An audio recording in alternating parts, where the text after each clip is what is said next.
Chapter 106. Dong Hao flew to the side and evaded the air bullets that attacked him. Then, countless tattoos appeared all over his body, arm, legs, and even face. Afterwards, his power increased dramatically. With a wave of his hand, the patterns on his body lit up, and a gigantic mountain materialized in the air and headed straight towards his enemy. Wang Wei looked at Dong Hao and frowned. He was not frowning at the changes that appeared on Dong Hao, as he knew these tattoos were known as origin pattern and all cultivators in the supernatural realm had them.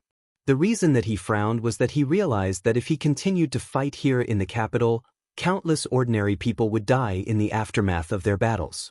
Normally, Wang Wei would not care about such things. Although that sounded ruthless, unfortunately, that is the fate of mortals that cannot control their destiny. One day, they might suddenly die due to the aftermath of cultivators' battle. However, currently Wang Wei's role was a future monarch of a dynasty. As such, he has to take into consideration the lives of his citizens. When the mountain approached near him, Wang Wei noticed a certain metal quality of it as it shined with a golden luster under the sun. He guesses that this was not a regular mountain, but one reinforced by gold element. Without hesitation, Wang Wei threw a powerful punch, and a terrifying force traveled in the air and hit the mountain. Boom! The 2,000 meters tall mountain trembled and cracks appeared on its metal surface. However, it was not destroyed. Boom! Boom! Boom! Wang Wei continued to punch in the air, and more cracks appeared in the mountain until it exploded into countless pieces. Then he threw another powerful punch. This time, however, he did not just use the raw strength of his fleshly body. Instead, he controlled the vibration from his muscles and directly released them into the air, thus creating an earthquake between heaven and earth. Bang! With a loud explosion, the entire city trembled slightly, the wind howled like crying ghosts, and the clouds in the sky scattered. The many debris of the falling mountain were instantly pulverized into powder and flew away with the wind without affecting the citizens of the capital. As for Dong Hao, he was pushed back by the force of the punch and through a mouthful of blood. Despite the barrier he erected, the vibrations still managed to bypass his defense and injured his organs. Wang Wei stood on the ground with his long gray hair floating with wind while looking at his He smiled as he was very happy with the new move he just created. He called Earthquake Fist, and this move took full advantage of his powerful fleshly body. One thing he always complained about the ancient desolate body refining scripture was the fact that it did not have any fighting moves in the early stage. Although there are many fighting methods in the scripture, some of which even made Wang Wei drool day and night, he needed to cultivate it to a very high realm before he could use these moves. What's worse was the fact that in the notes that Wang Wei read from predecessors that also cultivated the scripture did not also contain powerful moves for the early stage, but contain their understanding on how to properly control force or strength. Most people who successfully cultivate this scripture usually care about the powerful defense and stamina it brought in the early stage instead of the strength. After taking a brief moment to contemplate his new move, Wang Wei looked at Dong Hao and said, "How about we take this fight outside the city?" However, Dong Hao, who was in the air, completely ignored him, and the patterns on his body lit up again, preparing for another attack. As such, Wang Wei continued, "Don't you care about the people of this city?" Seeing the silence of his enemy, Wang Wei secretly sighed. Then, with all his strength, he jumped straight towards Dong Hao. His body left countless cracks in the ground, and a powerful shockwave spread after his departure. When Dong Hao saw Wang Wei coming straight at him like an artillery, he opened his mouth and spewed countless tiny swords. These swords then became normal size after leaving his body, and with swish sound, they quickly attacked Wang Wei. Clink, clink. The sound of metals sounded as these swords hit Wang Wei's skin, then they bounced off without even leaving a single scratch or mark. When Wang Wei was about to clash with Dong Hao, the latter sneered at him and easily evaded him. Dong Hao did not expect this wise sage to make such a mistake. Without the ability to fly in the air, he engaged someone else in aerial combat. However, the sneer did not last long on Dong Hao's face. As soon he evaded the clash, Wang Wei seemed to have anticipated this and did a somersault in the air. Then, he activated his divine veins to control the spiritual qi in the air to create a foothold for him. With a boom sound, he rushed towards Dong Hao with absolute speed. Dong Hao was quite shocked by this maneuver and was almost unable to react. However, his years of experience allowed him to instantly erect a barrier around him. However, Wang Wei did not care about this. With unmatched speed, his hand formed a claw and easily crushed the golden barrier and grabbed Dong Hao in the face. While stepping in the air, he rushed outside the city while holding Dong Hao like an adult carrying a chicken. Boom! Wang Wei broke the sound barrier while stepping in the air with. All the citizens of the city heard an exploding sound, then saw a circular vapor in the air, followed by a streak of light rushing outside the city. After traveling a few hundred meters, Wang Wei then threw Hong Dao outside of the city. The supernatural cultivator clashed into the ground, forming many cracks. He threw a mouthful of blood and then started coughing. The shockwave created by his crash created a cloud of dirt, and some of it had entered his lungs. He then mobilized his origin essence to heal the cracked bones on his back and protect his spine. He then looked at the flying Wang Wei with shock. No, he should say stepping in the air. Everyone knows that divine altar realm cannot fly in the air. However, this wise sage has found a way around this problem. In fact, it is not that some people did not think of this method. However, in order to do such a thing, a terrifying control of spiritual qi is needed to do so, which is something that Dong Hao had previously thought to be impossible, especially given the low level of spiritual qi in this world. Not to mention the stamina that the body would need to keep standing in the air and the terrible amount of origin qi needed to keep the divine veins activated made this method of flying virtually impossible for the cultivator of this world. Compared with flying in the air in the supernatural realm, which is as easy as moving one of your limbs, this method of flying seemed too complex and nuanced for anybody to manage. After spitting out another mouthful of blood, Dong Hao stood up from the ground. His clothes were all tattered and his hair disheveled. However, he did not care about this. Suddenly, Dong Hao's body was encased by a golden armor that covered even his face and eyes. After seeing this, Wang Wei suddenly frowned as he did not feel the fluctuation of origin essence, which means that this was not an origin ability or method. All of a sudden he thought of something: innate talent. Only innate talents do not require much or any energy source, as they are fundamentally a part of the cultivators. Wang Wei was then quite surprised as he knew that not all cultivators in the supernatural realm had their own innate talent. This thing requires both talent and luck. If you are not talented but full of luck, then you will not receive a talent when entering the supernatural realm. If you have talent but low luck, then the talent you receive will be quite shitty. After making his preparations, Dong Hao flew straight to Wang Wei. Since he could not use his flying ability to easily win this battle, he will fight head-on to decide the winner. Meanwhile, after seeing Dong Hao coming towards him, Wang Wei was quite excited as he knew that he was bound for an exciting battle. As such, he stepped in the air and rushed towards him and threw a punch. He used Earthquake Fist, without hesitation. Wang Wei's fist clashed with the golden Dong Hao. Boom! The air trembled and visible ripples could be seen manifesting after their crash. Dong Hao's golden armor cracked all over, meanwhile he threw out some blood inside. However, after a few breaths, the cracks healed and Dong Hao continued to clash head-on with Wang Wei. In the capital, the royal family and many nobles from the alliance were watching this battle through different means. All of them were concerned as this was a fight that determined the fate of the Eastern Rain Kingdom. Chapter 107. Both Wang Wei and Dong Hao started clashing in the sky.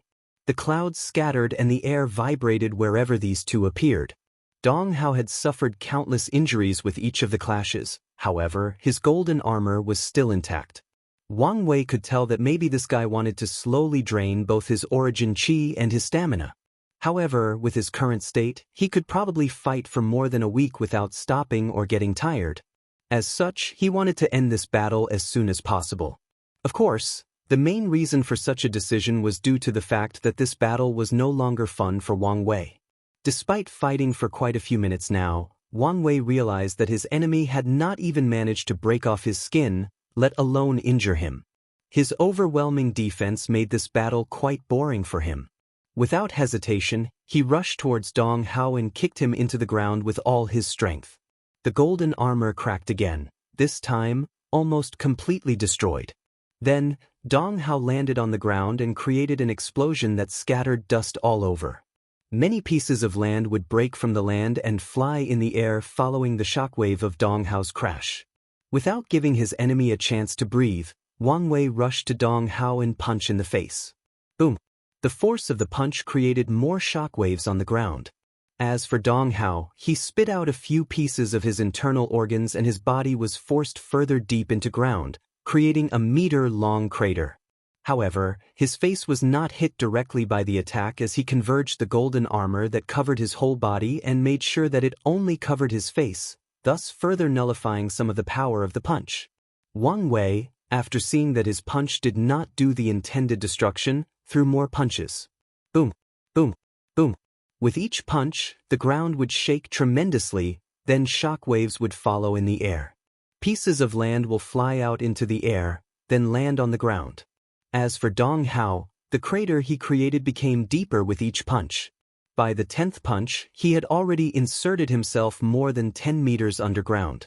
Nevertheless, none of these punches had a direct hit on him. Whenever a punch was about to hit, whether his face or ribs, a golden would appear to protect him from a direct hit.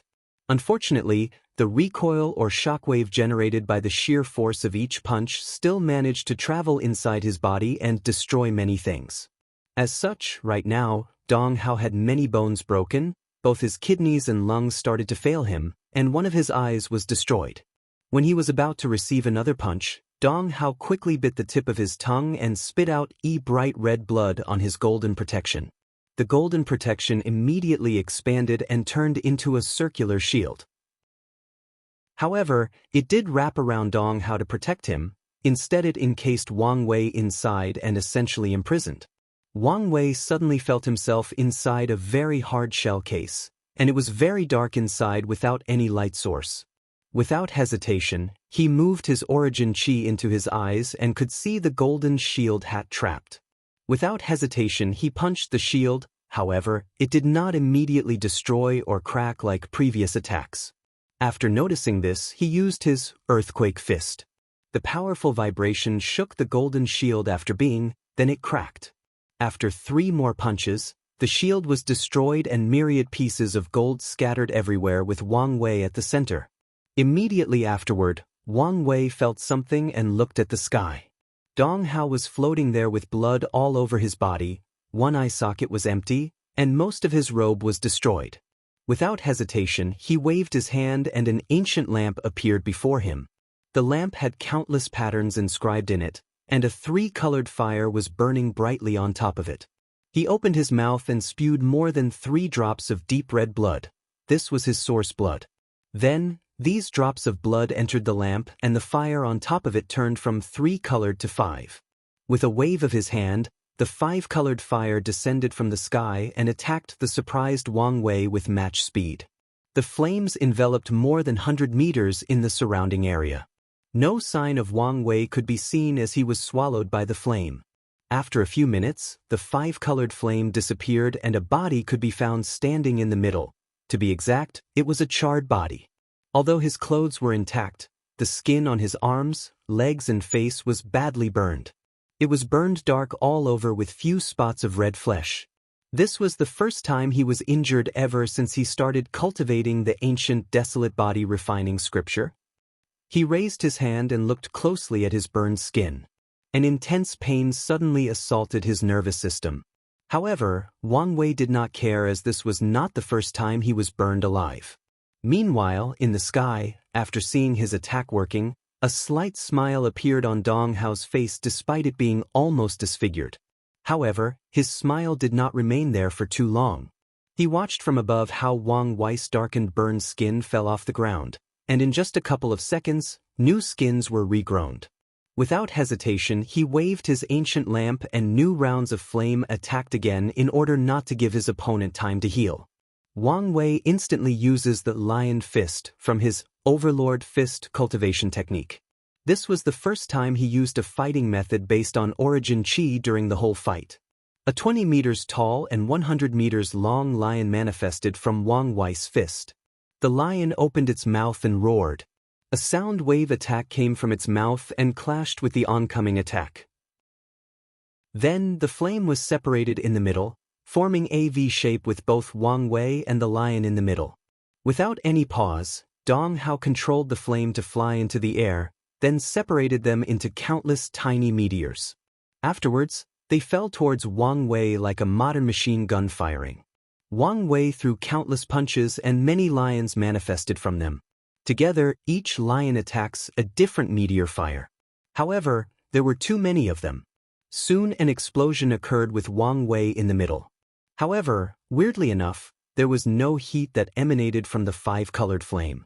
After a few seconds, the cloud of dust created by the explosion was blown away by the wind. Wang Wei's charred body was again seen in the middle of the explosion. However, his state was even worse than previous.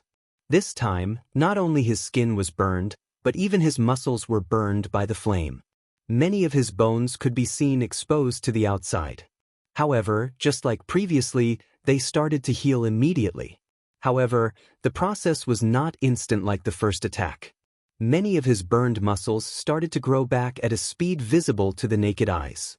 After seeing this, Dong Hao wanted to attack again. However, he spewed a mouthful of blood instead, then knelt on knee in the sky. Soon afterwards, his long hair immediately turned white, his skin became wrinkled, and many age spots could be seen on his face. When Wang Wei saw this situation, he was not that surprised.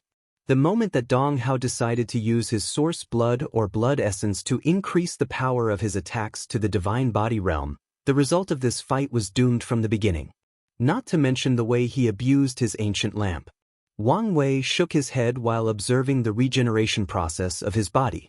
This was one of the reasons that he allowed himself to be so injured during this battle. He wanted to know how fast his body regenerated under different circumstances.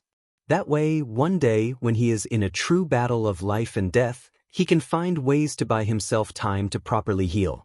After a few minutes, a brand new Wang Wei was standing on the ground. If anyone were to see him, you could not tell that he had suffered from a 4th-degree burn. He then looked at Dong Hao and asked, "Don't you know that it is taboo for cultivators to use their ancient lamp like you did?" Dong Hao, who was happy to have a few seconds to rest, responded, "What do you mean by this?"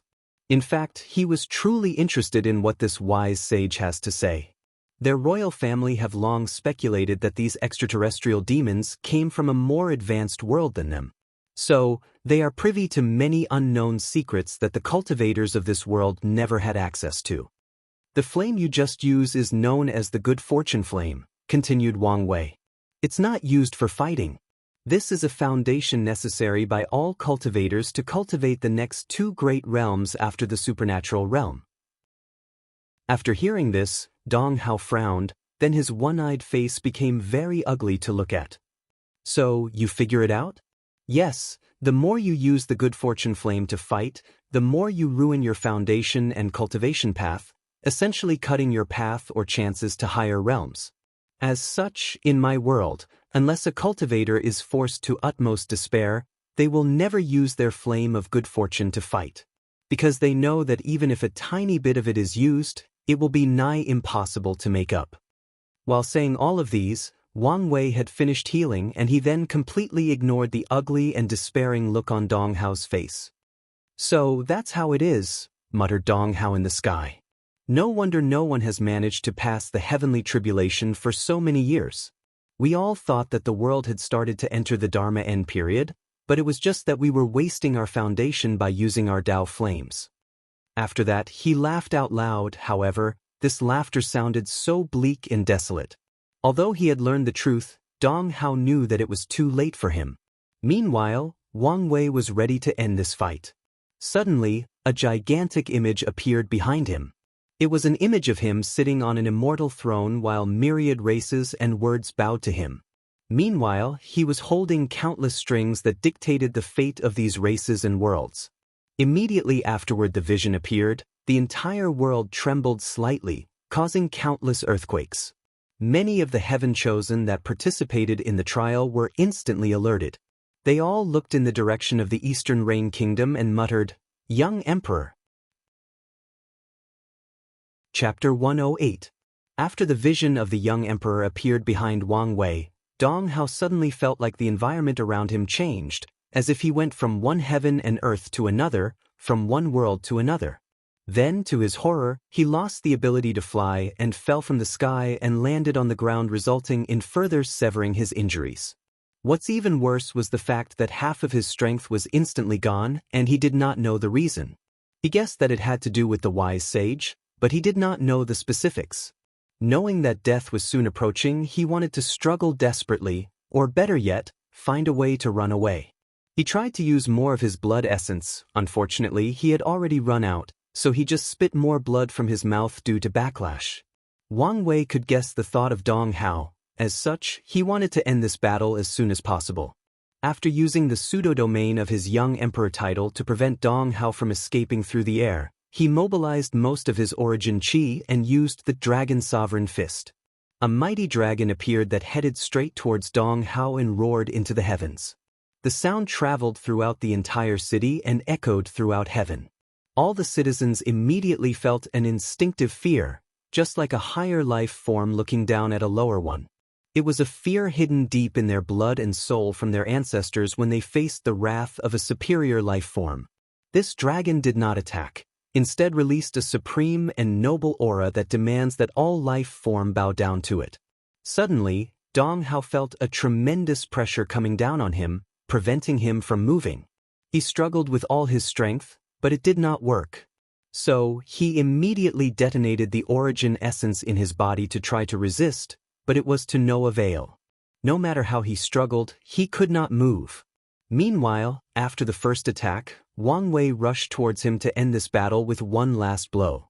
A few meters before arriving, Dong Hao burned out his soul in order to increase his strength in a moment of desperation. He opened his mouth with difficulty and a sword appeared. The sword became massive and an unpredictable heaviness could be seen from it.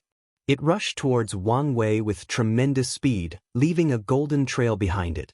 Wang Wei then muttered a few words to use an origin ability. Although Wang Wei usually does not use spells in battle, does not mean that he does not know any of them. As a person who likes to be prepared for any occasion, he has studied spells extensively back in the sect in order to know how to respond when encountering them in battle. After his incantation, a bright yellow flame appeared in front of him and melted the rushing sword in just an instant. Without pause, he rushed towards Dong Hao and threw a punch. Following which, a tiger with intense killing intent appeared and rushed forwards. The tiger turned into a red light and penetrated Dong Hao's body without any resistance. The light destroyed his heart, then pierced his back, leaving a massive hole visible to the naked eyes on his chest. Dong Hao looked at the hole with his one remaining eye, sighed and fell down on the floor, blood splashing all over the ground. Wang Wei gazed at Dong Hao's body on the floor and also sighed. This was the first true opponent he had since he started cultivating and the first true, life and death, battle he experienced in his life. All the fights he previously had were essentially either competitions or trials with safety mechanisms that can save his life at any moment. And Dong Hao was the first opponent that truly tried to kill him at all cost. Although this opponent did not bring out his full power during the fight, he still learned a great deal of things. He learned that most cultivators will fight desperately when they are cornered and about to die.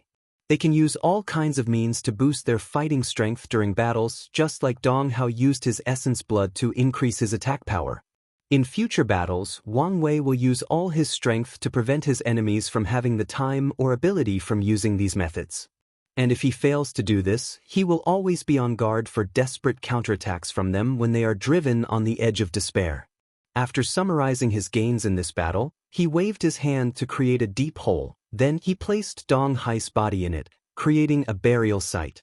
He placed a headstone made of rocks and inscribed on it, "Here lies Dong Hao, a loyal man to his family even in death, and a worthy and respectable opponent that fought to his last breath." After doing this, he stepped in the air with rapid speed and returned to the city. By the time he reached the royal palace, Li Jun had already captured all the people inside and was waiting for his return.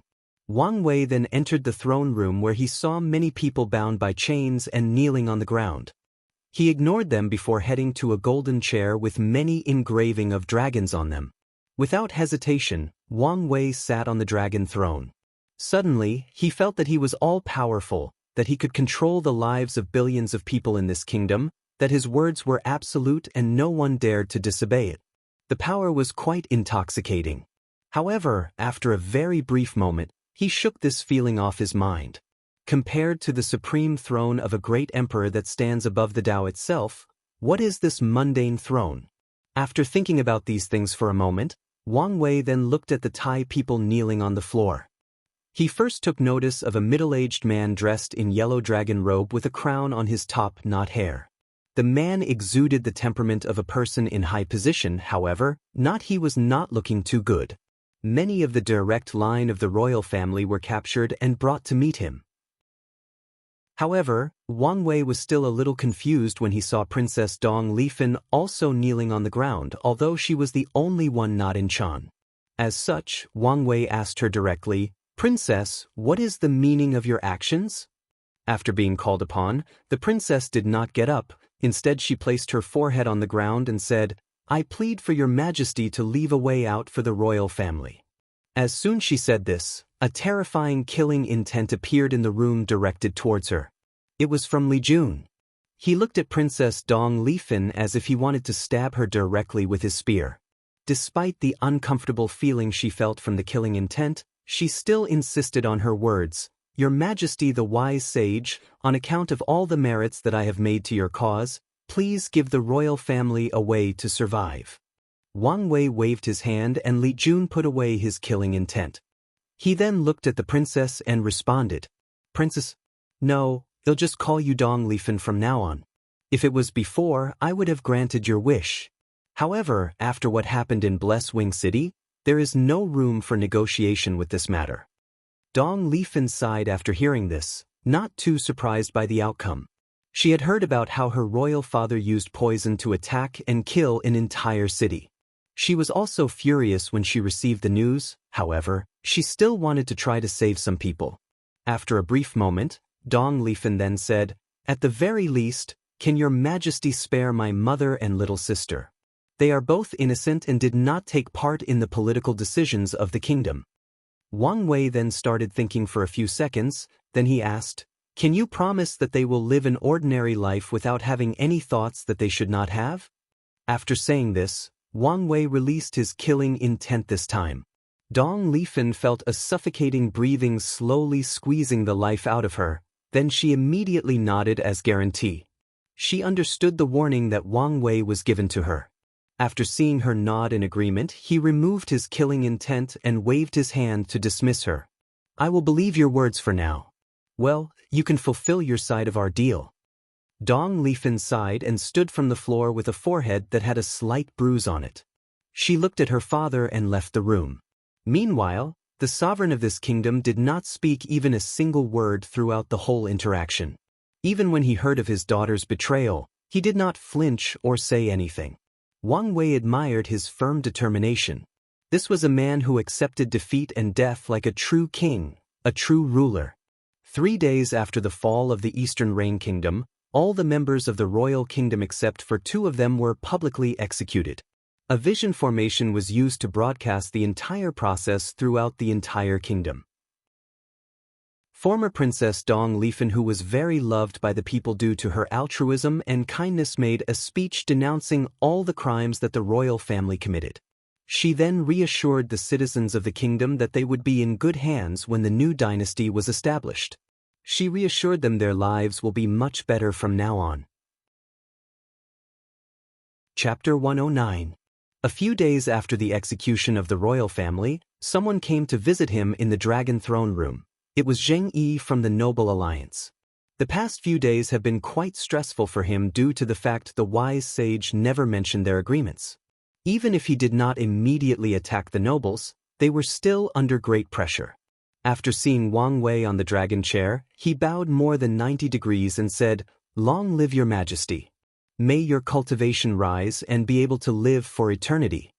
Wang Wei looked at him with calm eyes, then he waved his hand and said, "You may rise." Then, Zheng Yi lifted his body to make eye contact with Wang Wei and addressed the reason for his visit. "Your Majesty, I wonder whether our agreement is still valid?" "Of course, As long as you people choose the group of nobles that need to be made an example with, everything is still the same. Zheng Yi sighed a relief after hearing this, then he further asked, "Then, when can we sign the soul contract?" "There is no need for that," answered Wang Wei with a smile on his face. "Since you guys believed me to be a man of my words, then continue to strengthen this belief." Zheng Yi frowned after hearing this, but he did not say anything else about this topic. He bowed again and said, "Then, I shall bring your words to the Noble Alliance." After the brief conversation, Zheng Yi was dismissed and returned to inform the Noble Alliance of the result. Meanwhile, Wang Wei sneered at these nobles. If it was not the fact that he still needed them to temporarily stabilize his future dynasty, he would have killed them long ago. Unfortunately for him, this kingdom is very similar to Middle-earth's ancient time from his past life when it comes to societal structure. Most knowledge is kept in the hands of these nobles, and they go to extreme length to keep the common people ignorant, uneducated, and uninformed. After reviewing the situation of the previous kingdom, Wang Wei discovered that more than 95% of officials throughout the entire kingdom are related to the nobles' families one way and another. This is one of the reasons that the Noble Alliance is not to worry about the change of dynasty. Because whoever is the winner will still need their help if they want to govern the dynasty properly. Because they are the true controller of this land, and this has been the case for countless generations and will remain the same for countless years to come. As for the remaining 5%, they are composed of a few scholars with upright morale that refuse to associate with the nobles due to their corrupt behaviors. However, the fate of the remaining 5% was actually quite bleak. All of them were suppressed, killed, or exiled far away from the capital by the Noble Alliance. Wang Wei's next step of action is to promote the people from these 5%, cultivate a group of capable people as soon as possible while he slowly cut off the tentacles of the Noble Alliance from his dynasty. Duke Sheng Mansion. After his meeting with His Majesty Wang Wei, Zheng Yi returned home to his family and reported to the patriarch of the result. Duke Sheng Yong was a middle-aged man in the Divine Altar realm, also the current patriarch of the Zheng clan. After receiving the report, he frowned and started thinking about his next course of action. "It seems that this new emperor really wants to do something to our families," muttered Zheng Yong. "So what do we do now?" "The plan has backfired on us," asked Marquileng Zan, who was sitting next to the duke. "I think it's best to follow the agreement, then let our families lay low for a while. After all, we all know that these extraterrestrial demons will eventually leave this world when their trials are over," responded Viscount Chong Lu. "And I don't believe that His Majesty would dare to blatantly kill us with all the power that we have in this kingdom." The other two people nodded in agreement. Then Marquileng Zan suddenly asked, "So which family are we going to sacrifice this time?" Immediately, the room became silent with only the sound of breathing and slurping being heard. After taking a sip of his tea, Duke Sheng Yong said with a smile, "It seemed that His Majesty wanted to cause infighting among our alliance and divide us using this method. What a scheming emperor! From the information I gathered, he is less than 100 years old. If only my son had half, no a quarter of his abilities." After sighing for more than 10 seconds, the Duke continued, "There is no need to argue about this. We can take this opportunity to get rid of the other two Duke households. However, we cannot let this new emperor think that we are easy to bully." The next day, Wang Wei was having a meeting with many of the ministers that are under his control. He was making plans for the establishment of the new dynasty. Then, someone informed that advisor Zhao Feng asked for a meeting. After nodding, Zhao Fenf entered the room with some new information. He informed everyone how the Noble Alliance brought over all the family members of Duke Qiu and Duke Yun. They also brought many space rings with countless wealth in them. There were countless gold, silver, jade, jewelry, and land deeds to countless properties. However, what was weird was the fact that a woman flying brought these things over. Furthermore, immediately afterward, the woman destroyed a building next to the royal palace. After hearing this, the room became silent and many people started thinking. One person suddenly asked, "Excuse me, what does the Noble Alliance mean by this?" "It's a message, or to be precise, a warning," answered Li Jun with a frown on his face. "Message? Warning? What kind of warning?" It is to tell us that the final card of their family is actually also a supernatural realm cultivator, responded another voice. This time it was Wang Wei who explained. However, the minister who asked the question was still somewhat confused, so he continued to ask, Your Majesty, you have proven that you are way more powerful than any cultivator in the transcending mortality realm, so why would they use this method to warn us? It makes no sense. I am indeed more powerful than cultivators in that realm. However, one of my biggest flaws is the fact that I cannot fly as easily and as fast as them in the air. As long as cultivators in that realm decide to run away, I cannot guarantee that I can prevent them from doing so. And if one of these supernatural realm cultivators decided to hide and use guerrilla tactics and randomly attacked the citizens in the different cities located throughout our vast territory, there is nothing I can do about it. Immediately, the minister realized the importance of this warning. Given how these nobles do not give a damn about ordinary people, it is highly likely that they would use such a method. Yan Liling suddenly added to the conversation. The tactic of the Noble Alliance is actually quite brilliant. They used the deal we made with them to get rid of both Duke Qiu and Duke Yun household, two nobles clans that were secretly raised by the previous ruler to balance the rising power of the three most powerful and ancient noble clan in the Eastern Rain Kingdom, the Zheng, Chang, and Lung clan. By doing this and handing over their wealth, they showed an act of submission to the new dynasty, while at the same time, they also sent a powerful cultivator to deliver these things as a threat and deterrent, thus securing their place and status for the future.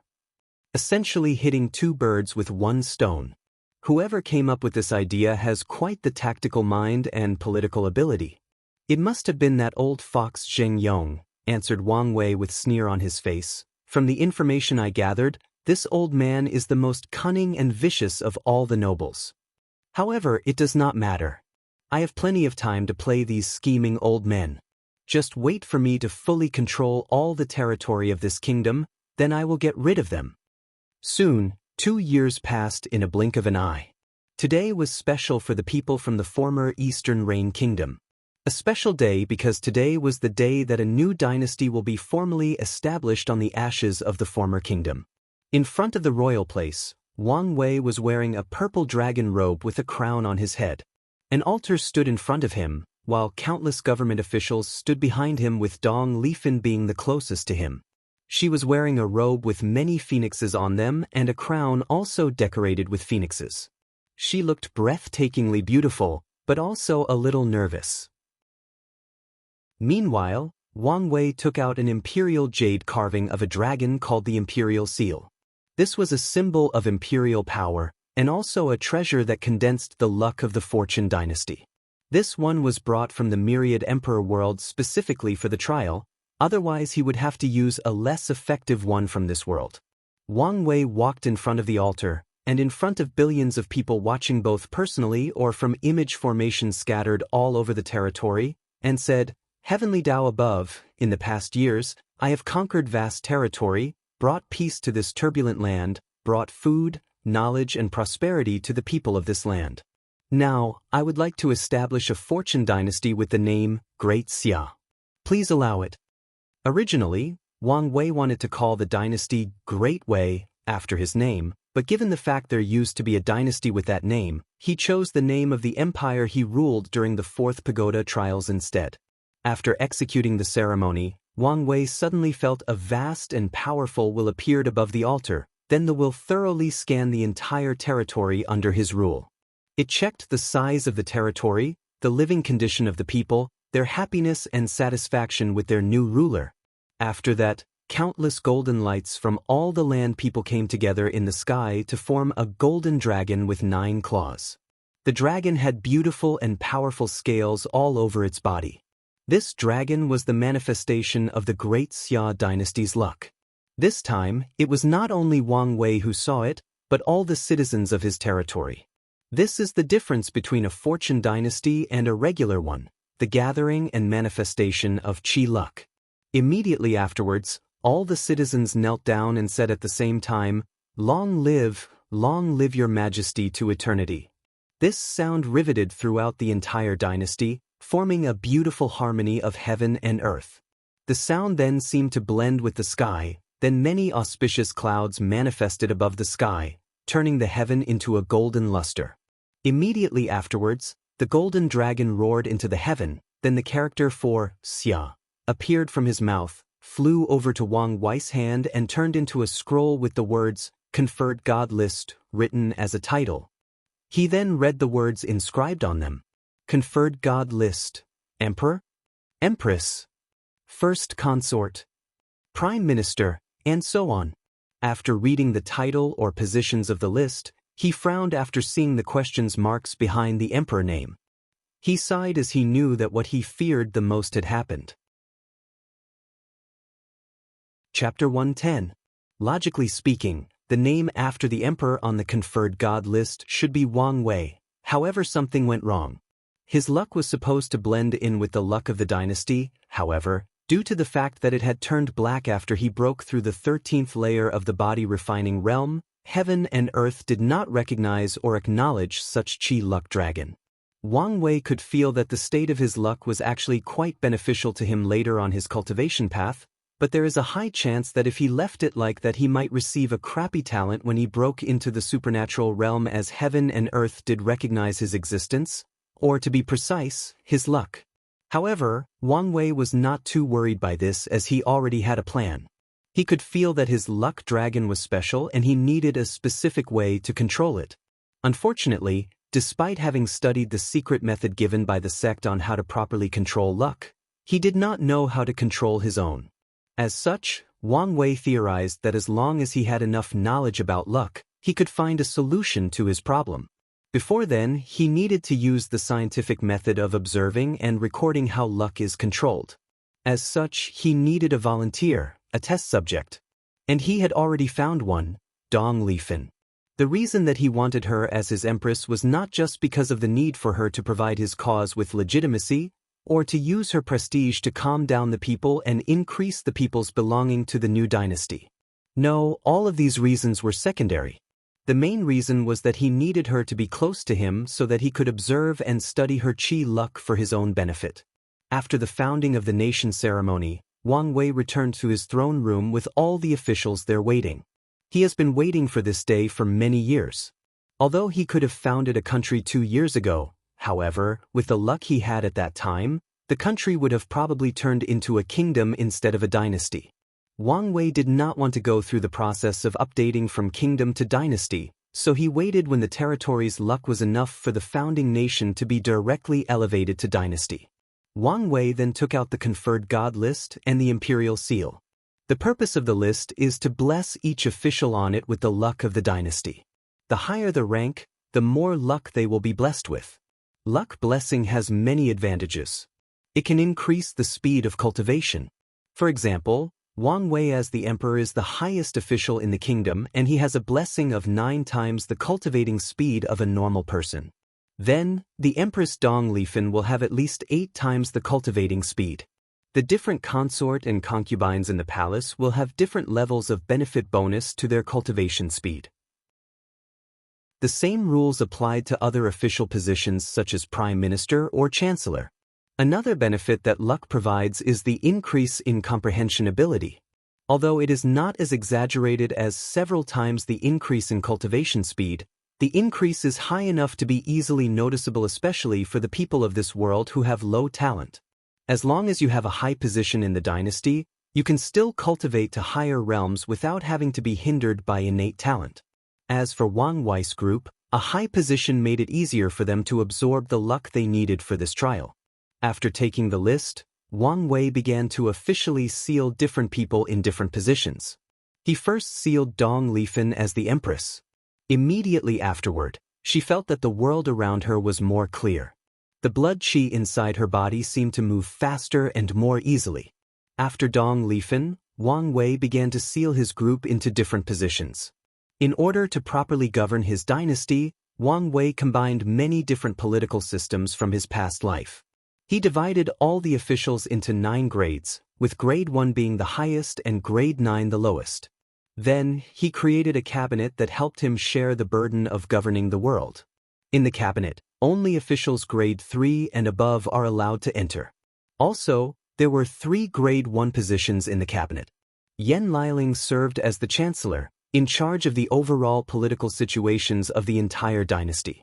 Furthermore, as an alchemist, she is also responsible for the logistics of the dynasty, like taking care of the spiritual gardens, procuring new spiritual medicines, and refining pills for the entire dynasty.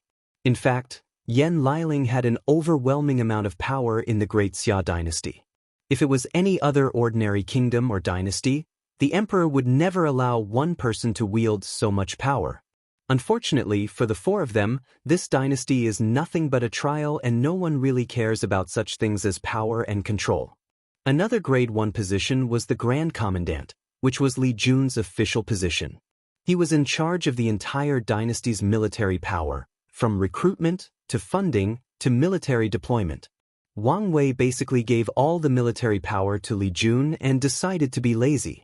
Of course, this was due to the trust he had in Li Jun and the fact that a large military did not play a big role to cultivators like him in this world. With his strength, he could single-handedly destroy an army of more than 1 million soldiers. After his position was established in the conferred god list, Li Jun did feel the increase in cultivation speed, although just slightly. In fact, this made sense. The 8 times increase in cultivation speed is based on the average people of this world. To a talented person like Li Jun, this has little to no effect on him. Not to mention that his cultivation was soon reaching the peak that this world allowed. So, the effect was not significant to him or Wang Wei and Yan Liling. However, Li Jun did benefit from the increase in his comprehension ability.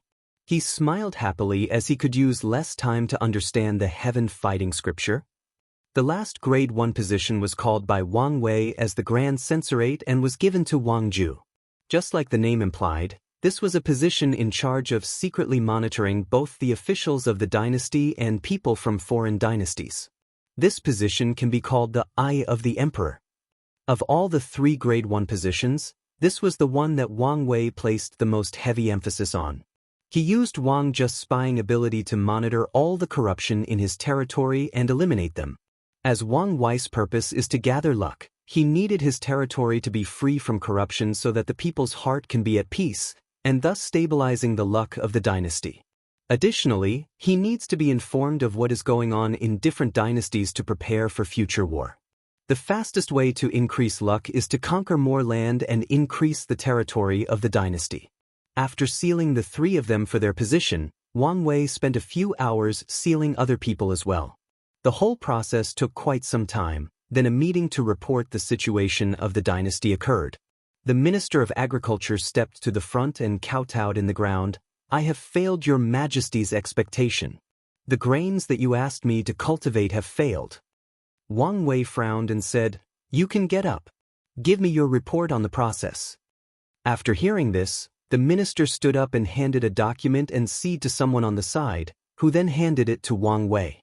In fact, Wang Wei hated these tedious processes, but he also knew that it is something necessary to act with certain decorum in formal occasions. Since he is the emperor of a dynasty, it is considered ungentlemanly or impolite to directly receive something directly from his subject. After receiving the paper, he started reading the paper.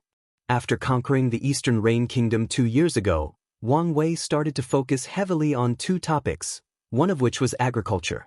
In order to be able to feed the whole kingdom, he spread knowledge on how to properly cultivate the land. Of course, he did not stop there.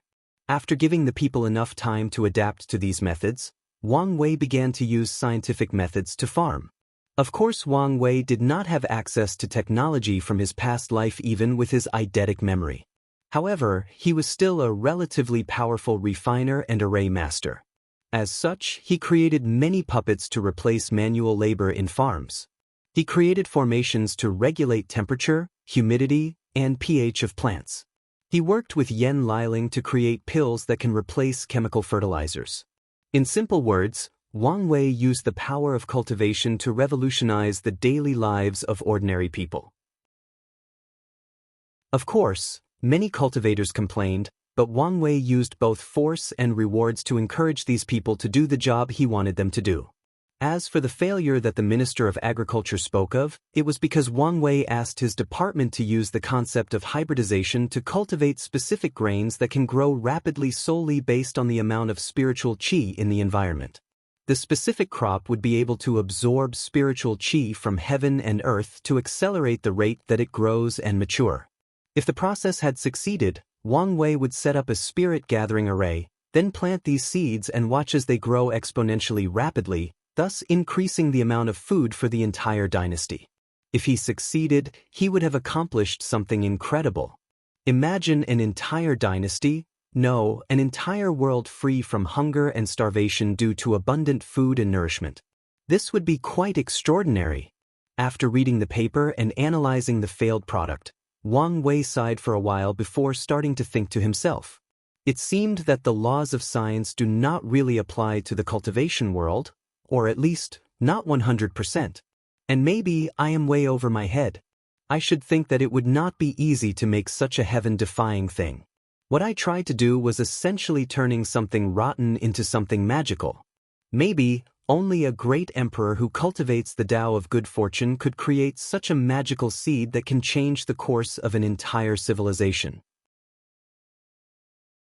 Chapter 111. The meeting lasted for quite some time as Wang Wei had many things to review before everyone was dismissed. However, one person remained behind to have a private conversation with Wang Wei. It was Empress Dong Lifan. Wang Wei moved his head to his side and looked at her still sitting in her phoenix throne and asked, "Do you have anything else to say to me?" Dong Lifan then stood up, bowed properly and said, "I would like to thank your majesty for keeping his words and treating the people as well as you do." Wang Wei waved his hand and replied, "Rise. There is no need to thank me. As I said before, this is just a trial to me and doing so will benefit me greatly." "That may be true, your majesty," answered Dong Lifan, still in the bowing posture. "However, I have seen the information about the other kingdoms and dynasties. None of your peers spent so much time and effort on the livelihood of the people. Although the lives of the common people have improved dramatically compared to the changes in our kingdom, and all of this is due to your majesty's divine vision." Wang Wei smiled and held her up. "You can rise now, and I will accept your praise." After setting her down in her throne, he suddenly asked, "I've been wondering, why are you still in the body refining realm 11th layer? With your talent and cultivation resources you have access to, you should have long entered the divine sea realm." Dong Lifan, who was in the process of brewing tea for Wang Wei, suddenly paused and a stiff smile was stuck on her face. Then she continued as if nothing ever happened. "I'm just making sure that my foundation is very solid in each realm, that's all." However, the observant Wang Wei still caught on to her actions and seemed to have thought something. "You are quite ambitious. Not satisfied with having a supreme foundation and wanting to have a Tao foundation instead." Dong Lifan immediately lowered her head after hearing Wang Wei's words. Without looking him in the eyes, she rapidly served the tea, almost spilling on him. Suddenly, an idea appeared in Wang Wei's mind. As such, he reassured her. "You do not need to be afraid or anxious. There is nothing wrong with being ambitious. Unfortunately, the secret to having a Tao foundation is the highest one of my sect. And even with my status, I would be in a great deal of trouble if I revealed it to you, and even this world might be implicated if news were to spread out that I leaked one of the sect's highest secrets." After hearing this, Dong Lifan's head was further lowered, and she even secretly sighed to herself. "Although I cannot tell you how to make a breakthrough," continued Wang Wei, "I can still provide you with some help." Dong Lifan raised her head with a swift motion, then her dreamy eyes looked at Wang Wei with an unknown twinkle on them.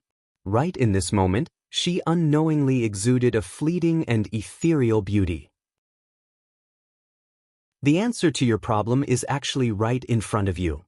Luck. The dynasty's luck or fortune has many magical and unimaginable means. If you study it thoroughly, you may find a way to elevate your foundation to the level of Tao. But your majesty, the luck of the dynasty can only be controlled by you alone. Since I have mentioned it, that means I have a way around this. When I'm not busy, you can come find me and I will use the imperial seal to allow you control over the dynasty's luck. I'll even provide you with my experience in breaking through the body refining 12th layer. Dong Lifen wanted to immediately object. Control of a dynasty's luck is the symbol of an emperor, it is proof of their status and power. How could she use such a thing? Even if she wanted to, the ministers of the court would never allow it. They would instantly accuse her of having the idea of revolt and ask that she be deposed of her status immediately. Maybe even worse, they might ask that she be executed for treason. Dong Lifen was well aware that many ministers of the court did not like her or approved of her, especially given the fact that she was the remains of the last dynasty. Many people have already complained and asked His Majesty to reduce her status to consorts. Fortunately for her, His Majesty did not care about these people and always ignored him, otherwise her status would be greatly affected. Dong Lifen looked at the calm Wang Wei and realized that he was different from other emperors and he had secretly been protecting her.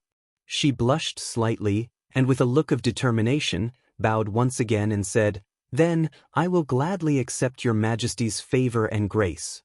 Afterwards, the two of them chatted over tea before Dong Lifen left towards her own palace with steady strides and a wide smile. Wang Wei watched the Empress leaving and a gleam of light flashed deep into his jeweled gray eyes.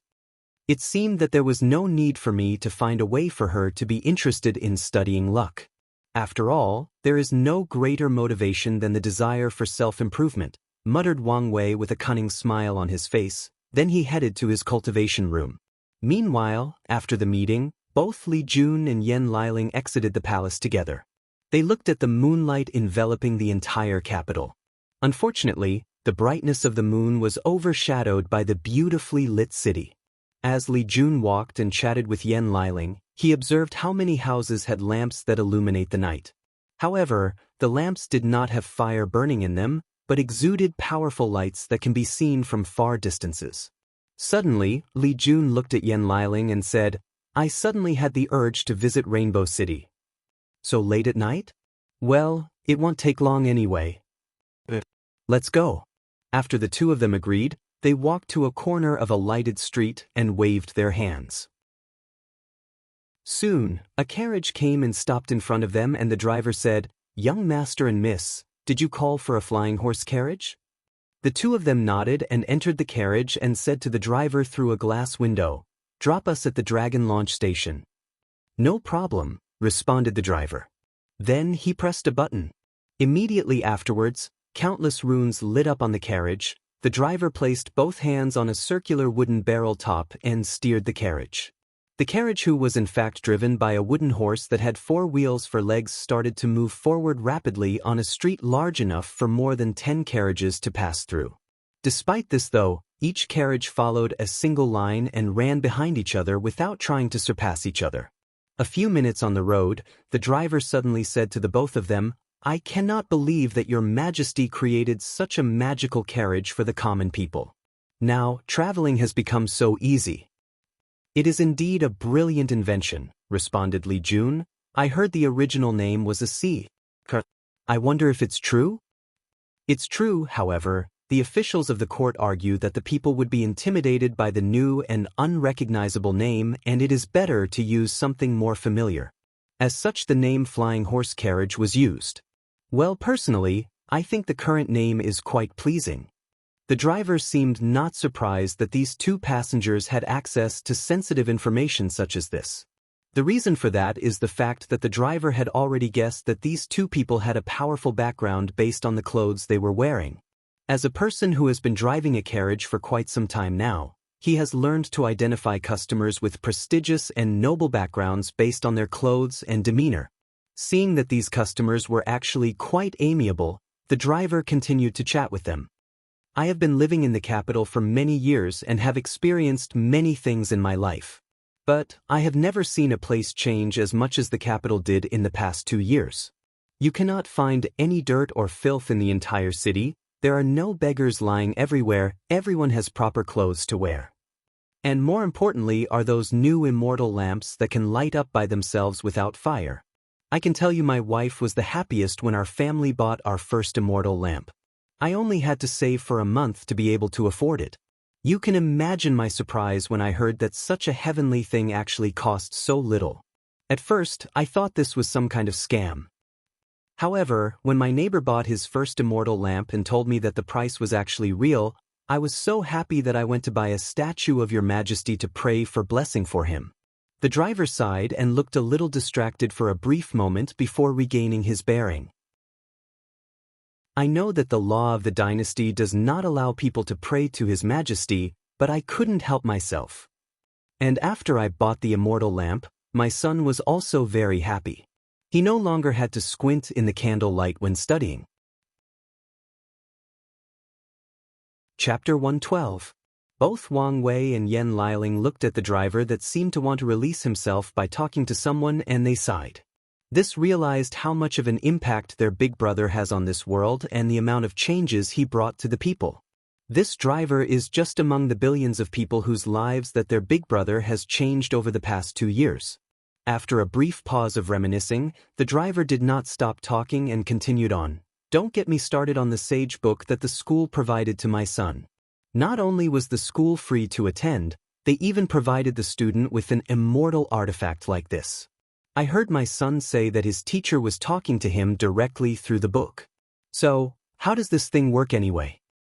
It's not actually talking to him, but placing him in an illusion. Illusion? Yes, answered Yan Liling. The Sage Book has an illusion array carved on it that places the students into a powerful illusion where they can review their teacher's lecture and knowledge. With this illusion, the students can have knowledge directly placed inside their minds, thus skipping the process of memorizing things. They can also have access to every teacher's lecture anywhere and anytime. Big Brother, I mean His Majesty, created this method to be able to quickly train officials for the dynasty. Of course, Yan Liling only briefly summarized the purpose of this book and did not mention many of the revolutionary ideas in them. For example, while in the illusion, the people will enter a state of deep focus in which their spirits will be enhanced to the extreme, thus dramatically increasing the learning abilities of each student. In order not to be affected, each school is required to properly feed each student, as thus intense focus can have a negative effect on the body. In order to create this origin artifact, her big brother had to study illusion with Su AI for months. As a person knowledgeable in runes, Yan Liling had to marvel at such innovative use of runes and refining. The driver listened attentively and nodded. Although I don't understand what you are saying, said the driver. I'm still happy that His Majesty created such an immortal artifact. Suddenly, Yan Liling frowned and asked, shouldn't you know some of these things? According to the law, each driver of the flying horse carriage needs to be illiterate and pass a test to be able to publicly steer one. The driver smiled with embarrassment and hurriedly answered, I did not go to school to learn, but my son taught me how to read and I passed the test. This is my permit. After saying this, the driver took out a paper from his steering department and showed it to Yan Liling through the glass window that separated them. After checking the permit, Yan Liling nodded and said, it seemed to be a legal one. You must be very intelligent to be able to learn reading on your own. The driver blushed a little after hearing the compliment and responded, at that time, I was still working hard with a normal chariot to save enough money to buy the horse-flying one. I could tell at one glance that this new carriage was going to be the standard from now on, so I wanted to be one of the first people to get one. However, I would have wasted a lot of time if I had to go to school every day to learn, so I just asked my son to teach me in person. Thanks to heaven, no, thanks to His Majesty's blessing, I was able to pass the test and get my license. Both Li Jun and Yan Liling nodded and continued chatting throughout the rest of the journey. A few minutes later, the two of them arrived at their destination, paid the driver and secretly gave him a very handsome red envelope. After the two of them left, the driver muttered to himself, my wife would never believe that such a fairy-like sister actually commented on how smart I am. That old woman never appreciated my wisdom. Hey, I should have listened to my son and bought one of those magical flutes that put other people's voices on them. What was it called again? Right? Voice-storing flute. However, these things are too expensive. After saying that, the driver got in his carriage and drove out, searching for his next passenger. Meanwhile, Li Jun and Yan Liling arrived at their destination, the Dragon Launch Station. Then, they went to buy their boarding permits. After showing their identification card, the woman responsible for providing the permit was immediately flustered for a moment and said, "Your Excellencies, as high-ranking officials, boarding permits are actually free. You do not need to pay." However, both Li Jun and Yen Liling shook their heads and still paid for their permits. Then, they waited for a few minutes. Soon, they heard a melodious voice echoing throughout the station. "The crawling dragon construct has arrived. All passengers prepared to board and stay away from the doors." After the announcement, Li Jun and Yen Liling saw a wooden construct in the shape of a dragon traveling rapidly on a pre-established track before stopping. Then, many scales on the dragon construct opened up horizontally, following which, countless people exited the construct and left in different directions. Afterwards, both Li Jun and Yen Liling entered the construct. They searched for a while before finding a private carriage with a few people on them. "I cannot believe that puppets could be used in such a way," marveled Li Jun, and with stars twinkling in his eyes. "That's true," responded Yen Liling after sitting down. "Big Brother Wang Wei has been complaining that the transportation methods of this world were so slow and tiring. So, he found a way to improve it. What is more impressive was that he did not just use such marvelous origin artifacts only for cultivators, but found ways to commercialize it by making sure it can be controlled by mortals." However, many of the cultivators in the court object to making cultivating objects accessible to mortals. "All of them have such low vision," replied Yen Liling with a sneer on her face. Li Jun looked at his companion with a wry smile on his face. "There is no need to criticize them. Even in our world, the cultivators would react the same way they did. In fact, if we were not influenced by Big Brother, can you guarantee that we would not respond the same way?" Yen Liling did not answer his question. After a few seconds, she said, "What a weird word, commercialize. Big Brother always has a bunch of weird names. Didn't he want to call the crawling dragon construct a train? I heard my mother say that all geniuses have weird habits. So, my little genius, what is your weird habit?" asked Yen Liling with charming eyes that could mesmerize most men.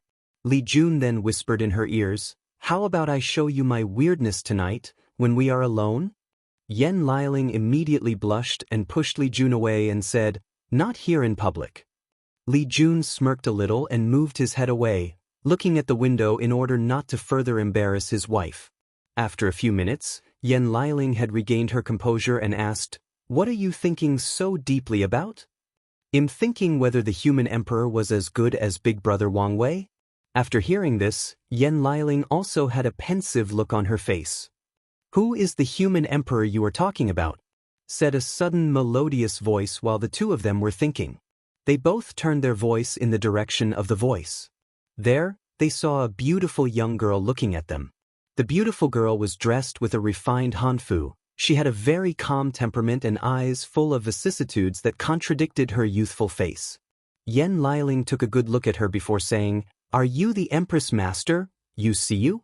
The beautiful girl then sat next to the two of them after an invitation. "Looking at your face, you must have broken through the divine altar realm," said Yen Liling with a smile. Yu Siyu bowed and said, "Thank you, Miss Yen Liling, for the pills you provided." "No problem. As long as you work hard for the Big Brother, you will always be rewarded." "So, what are you doing here?" After hearing Yen Liling's question, Yu Siyu sighed and answered, "After my breakthrough about a month ago, I exited my seclusion to find the capital. No, the entire kingdom has changed dramatically. So, I decided to travel around to get acquainted with the changes that have occurred. Today, I decided to spend the whole day traveling to different parts of the dynasty through the crawling dragon construct, when I overheard your conversations just now. So, that's how it is. I'm still very curious about your world, especially this human emperor you just mentioned. If you don't mind, could you please tell me about him?" Both Li Jun and Yen Liling looked at each other for a brief moment. Noticing this, Yu Siyu quickly said, "If this is some sort of secret, you do not have to say anything." "No, it's not like that," answered Li Jun. "We were just a little surprised by the sudden question. As for the human emperor, he was a legendary character from our world.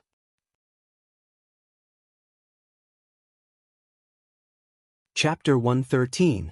After taking a brief moment of recollection, Yen Liling began to explain the origin and story of the human emperor. You should have learned about the differences of worlds from the empress, right? Asked Yen Liling. Yes, Funner has explained to me the differences between Lower Thousands World and Greater Thousands Worlds. She even mentioned the fact that the world you guys came from is a Heaven Will world, which is a world that can give birth to a great emperor, answered Yusiu with a look of envy and yearning in her eyes. Well, as one of the highest levels of worlds in the endless void, you can imagine how long its history stood, continued Yen Liling. In order to properly study it, the cultivators in our world have divided our history into different eras, 9 to be precise. First, there was the chaotic era. However, we do not know much about this era except for the fact that our world was just born and as such, completely inhabitable by any living creatures both living and non-living. After that came the primordial era.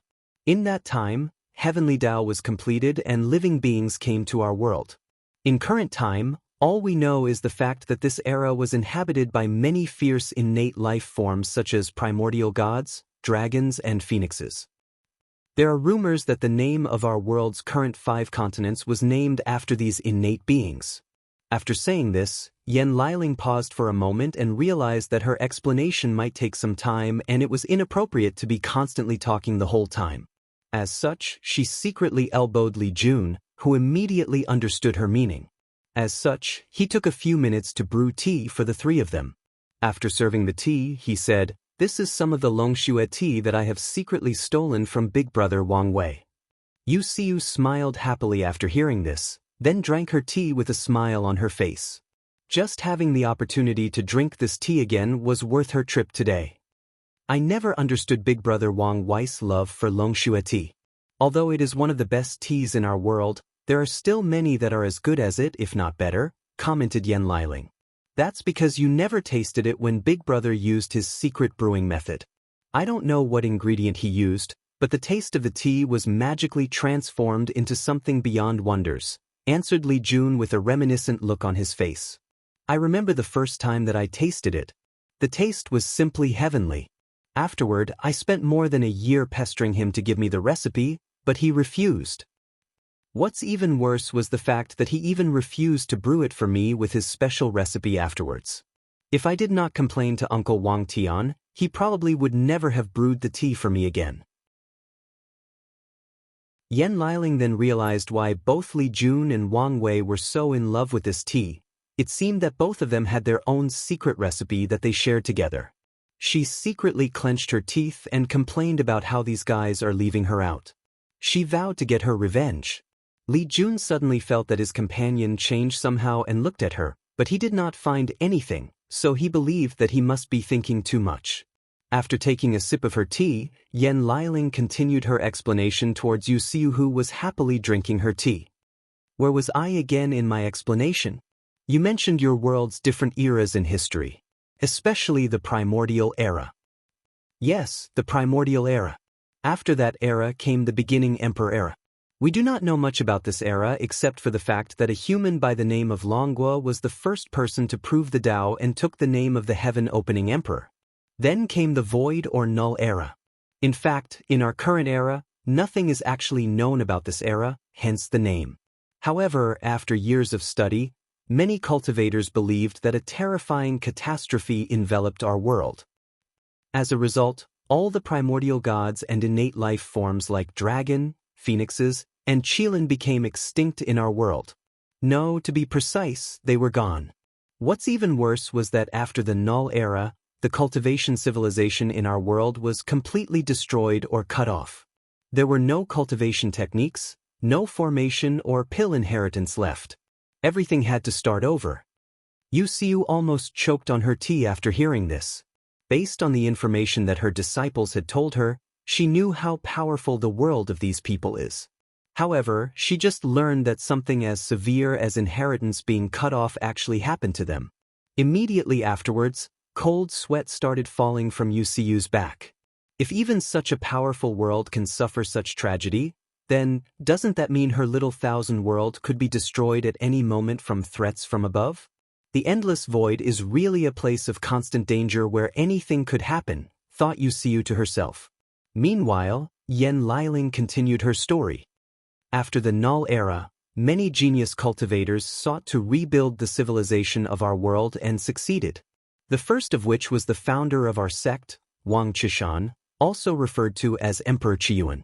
After creating the origin path cultivating system and spreading it out, he proved the Tao and became a great emperor. Emperor Qiyuan then successfully started the ancient emperor era. Founder?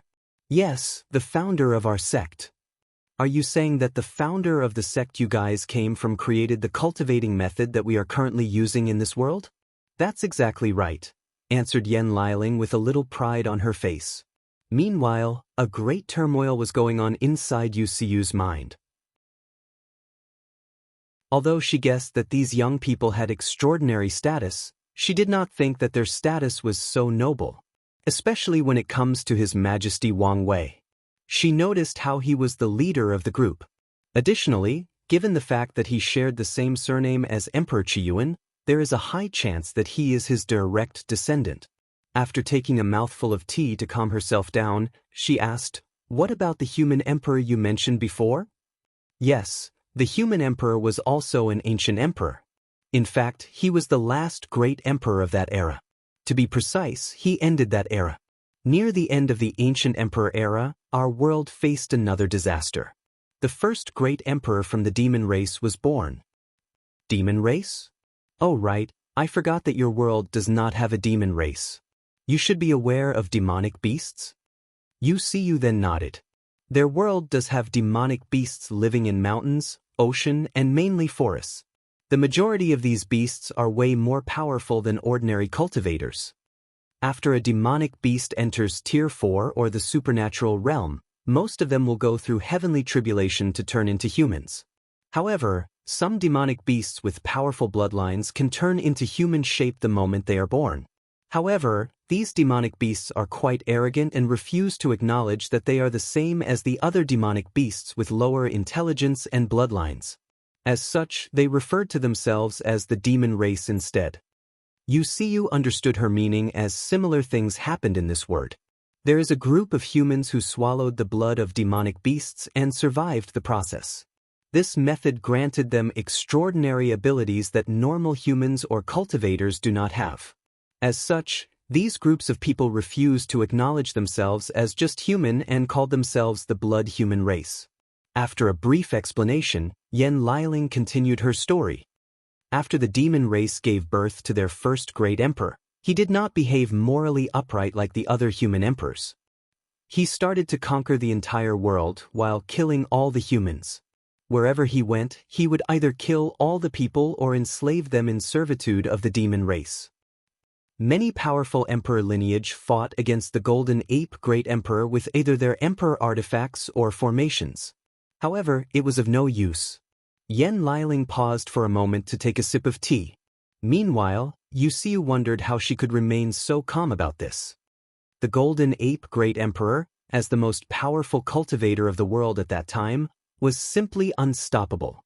Any people who attacked him would either be killed or suppressed. All the cultivators of our world were desperate and thought that the end of the human race was coming. That was until the human emperor appeared. His origins were unknown and mysterious. However, he came up with a brilliant idea.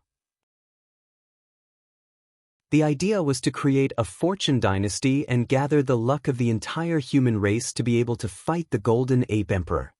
Yu Xiu had a weird look on her face.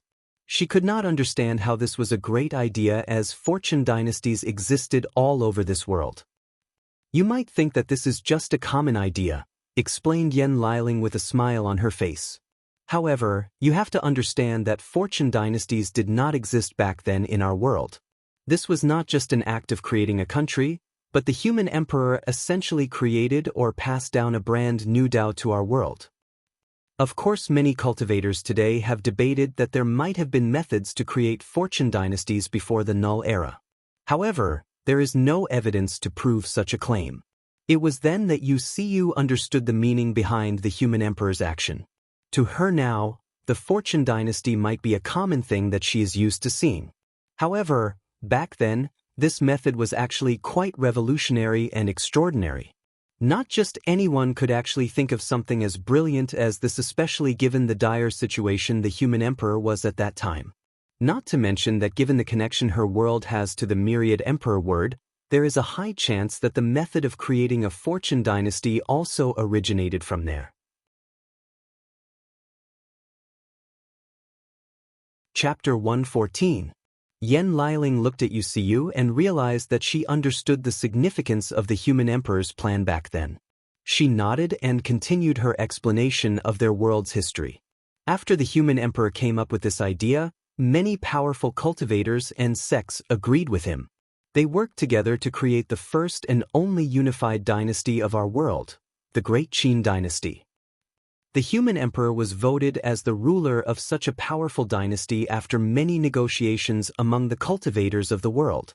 With the power of luck of the entire human race, the human emperor was able to fight head-on with the golden ape great emperor despite being in the supreme realm.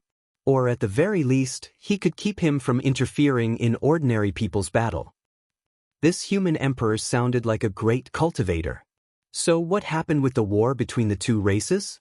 Asked Yusiyu with intrigued. Without the Golden Ape Emperor's intervention, the human army fought a harsh and terrible war with the demon race. After countless millennia, the human race was victorious. The territory of the human race covered the entire myriad emperor world.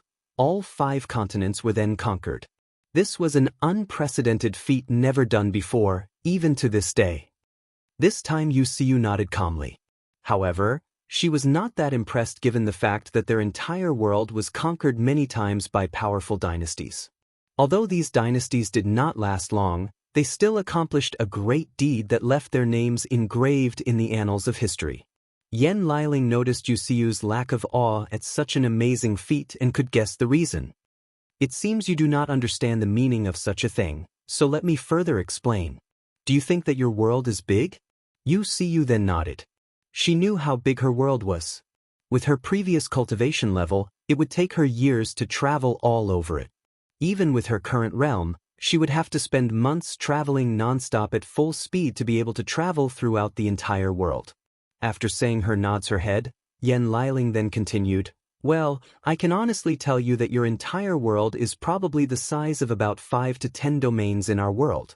And each of the 5 continents have 3,000 domains. And some domains are actually huge in size. For example, the Heavenspan domain that our Dao opening sect is located in is probably a few times larger than this world." Yusiyu looked at Yen Liling with her mouth wide open. She could not fathom how vast their world actually was. Not to mention the fact their world was actually one of the many heaven-will world existing in the endless void. Yusiyu sighed and realized how insignificant she was in the grand scheme of the universe. She sighed and realized that only by following and cultivating her own Tao or path that she can find inner peace and fulfillment in her life.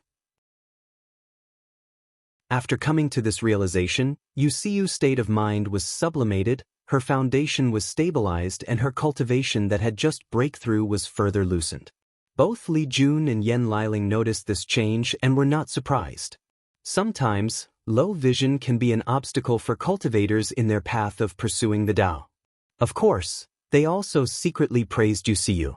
Not all cultivators can accept it when their worldviews are shattered and rebuilt.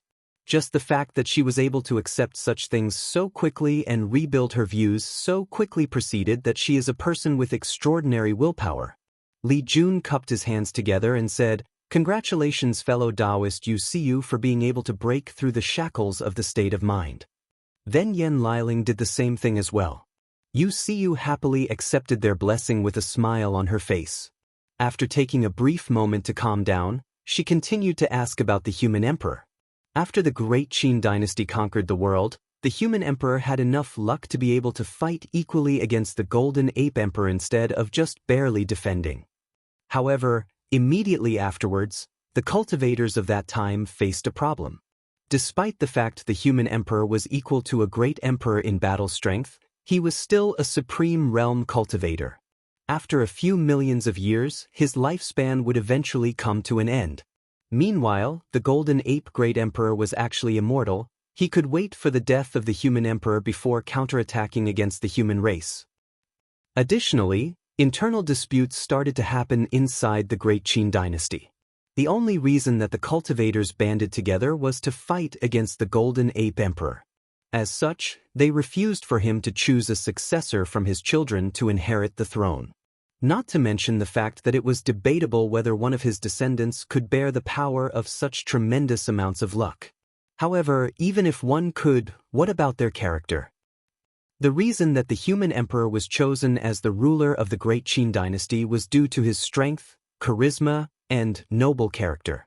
Nonetheless, the other cultivators feared that the human emperor's descendants would be corrupted by power and became a tyrant that abused said power. At that time, some people suggested choosing the next emperor based on other powerful cultivators in the world. However, no candidate could actually be chosen. Before the war with the demon race, many of the sects and factions had enmity with each other, so they refused to let their enemies or competitors become more powerful than them. Yan Liling then took a sip of tea to moisturize her throat. Then, she looked at Li Jun, who seemed to be distracted thinking about something. During that time, the Great Qin dynasty came close to destruction due to internal politics. However, the human emperor came up with another brilliant solution to the problem. He noticed that Heavenly Tao disliked the Golden Ape Emperor. Many of his methods were harmful to the world. As such, he suffered from countless divine punishment. However, the Golden Ape Emperor was too strong and simply ignored the punishment. Based on this fact, the human emperor decided to use the entire human's qi luck as a medium to sacrifice to Heavenly Tao to create a heaven will. This was a crazy idea, as all the cultivators in the world were aware of the fact that only one heaven will appear in one generation, and the Golden Ape Emperor had already acquired it. To everyone's surprise, this method actually worked. A second heaven will appeared in one generation. Soon afterward, the human emperor proved the Tao and became a great emperor. In fact, even the title of human emperor was granted to him by Heavenly Tao itself. Both Yan Liling and Yu Xiu sighed. Hearing this story felt like listening to a mythical story written solely for the purpose of entertainment. The human emperor sounded like the protagonist of a legendary tale. What happened after that? What happened to the Golden Ape Emperor and the demon race? Asked Yu Xiu. According to records, the human emperor had a fierce battle with the Golden Emperor after proving the Tao. In the end, he managed to kill the Golden Ape Emperor. After hearing this, Yu Xiu gasped out loud as her worldview was once again shattered. She just learned that the most powerful and noblest of beings, a great emperor, was actually killed. Yu Xiu and all the cultivators of the world always pursued being a great emperor. Although all of them did not even know what a great emperor was, including Yu Xiu, until the extraterrestrial demon came to this world, they still imagined it as this being powerful beyond measure, beyond comprehension, beyond imagination. And the way they described and imagined a great emperor was even proven to be true by these foreign cultivators. No, it was proven to be more than they believed. However, Yu Xiu just learned that these powerful beings could actually be killed. How could she not be shocked? However, after taking a few minutes to think about the situation, she realized that it made sense. Only a powerful cultivator on the same level could actually accomplish such a feat. After taking a few minutes to calm down, she asked, "What happened to the demon race afterwards?" After the fall of the Golden Ape Emperor, the majority of human cultivators wanted to exterminate the demon race to prevent such tragedy from happening again. However, the human emperor disagreed. He argued that humans should not be the sole race in the world, that we need powerful competitors to keep us vigilant, otherwise, we will become prideful and arrogant, thus stop making progress. And the demon race was the perfect opponent for the human race. As such, instead of killing all of them, the human emperor banished the demon race into the weakest continent of the world, while leaving the other continents for humanity. However, the human emperor also did not want his race to face a similar situation in the future, so he took preventive measures. He sacrificed the entire luck of the Great Qin dynasty, who at that time embodied the luck of the entire human race, and created a powerful formation. This formation, known as the Human Preservation Array, encircled the entire myriad emperor world and served only one purpose: to protect humans from powerful alien races in times of need. After the human emperor disappeared, each emperor after him would further strengthen this formation, ensuring the protection of the human race. Of course, that was until the Devil era, but that's a completely different story. Yu Xiu sighed as she pondered how vast and brilliant the world these people live in. Then, she remembered the promise that His Majesty made to her disciple and was quite excited for the future. After chatting with the two for a while, Yu Xiu arrived at her destination and left the crawling dragon construct with a delightful smile on her face. Chapter 115. Yan Liling took notice of Li Jun's distraction midway through her narration, so, after Yu Xiu left, she asked him what he was thinking about so deeply that he was being so rude to a guess. "Oh, I just suddenly remember the time me and Big Brother Wang Wei had to learn about the human emperor when we were young." "Did something interesting happen?" asked Yan Liling with an intriguing look on her face. "At that time, our teacher asked us to write a paper about our understanding of the human emperor. All the kids in the class wrote about the glory and greatness of the human emperor, including me. However, Big Brother Wang Wei was not so flattering. I still remember the angry look on the teacher's face after hearing Big Brother Wang Wei's paper. Haha, he was so angry and wanted to reprimand him, but he did not dare do so due to Big Brother Wang Wei's status." "So, what did Big Brother Wang Wei write on his paper?" asked Yan Liling hurriedly. According to Big Brother Wang Wei, the human emperor was not as morally upright as people of later generation make him out to be. In his paper, he argued that the only reason that the human emperor created the human preservation array was due to karma. Karma? According to the Big Brother Wang Wei, although most great emperors should not be greatly affected by karma, things were different for the human emperor. As a person who only managed to prove the Tao by sacrificing the luck of the entire human race, he was indefinitely bound to the human race and to the myriad emperor world through karma. If the human emperor did not pay the karma he owed to the myriad emperor world, he would be stuck all his life as the protector or guardian of the world for all of his life. "You mean similar to the devil emperors?" suddenly asked Yan Liling with a shocked look on her face. "Exactly," said Li Jun before continuing. Big Brother Wang Wei said that the human emperor used the human preservation array to remove the binding that humanity's chi luck had on him and repay the karma he owed to our race and to the world. He even went as far as arguing that the reason that the human emperor did not want to exterminate the demon race was not because of the reason he argued, or at least, not the main reason. The real reason was that he needed a good reason to use humanity's chi luck to create the human preservation array. Yan Liling was more surprised by the article written by Wang Wei. However, the more she thought about it, the more reasonable she found it. After pondering for a while, she asked. It made sense given the fact that even his title was granted to him by Heavenly Tao itself. He is the only great emperor to have such an honor. However, why did Big Brother Wang Wei dislike the human emperor so much? It's not that he disliked him, more like he was wary of him for some reasons. I remember that Big Brother was somewhat shocked when he learned that the human emperor chose the name Qin for the first dynasty. During that time, he was obsessed with finding out the origin of the human emperor. He spent a lot of time in the sect's Tibetan scripture pavilions searching for information about the human emperor. Yan Liling nodded and did not think too much about it. She knew that Wang Wei sometimes behaves weirdly. And just like Li Jun, she also knew that some geniuses have weird quirks compared to other people. Suddenly she asked, "Wait, from what I know, Big Brother Wang Wei was proven to be a genius at a very young age, so why was he in the same class as other children of the sect? Shouldn't he be studying by himself, or asking a tutor to teach him personally?" Oh, that was because Aunt Yu Yen did not want Big Brother to become cold and arrogant. As such, he forced him to attend the sect lessons together with the other children of different branches. Yan Liling nodded, then the two of them started talking about different topics, then they suddenly heard a voice. "Attention to all passengers, the next stop Rainbow City will arrive in about 30 breaths. Please prepare to descend the crawling dragon construct." After the voice repeated itself 3 times, it stopped. Immediately afterward, both Li Jun and Yan Liling got up and walked to the closest scale of the construct and waited.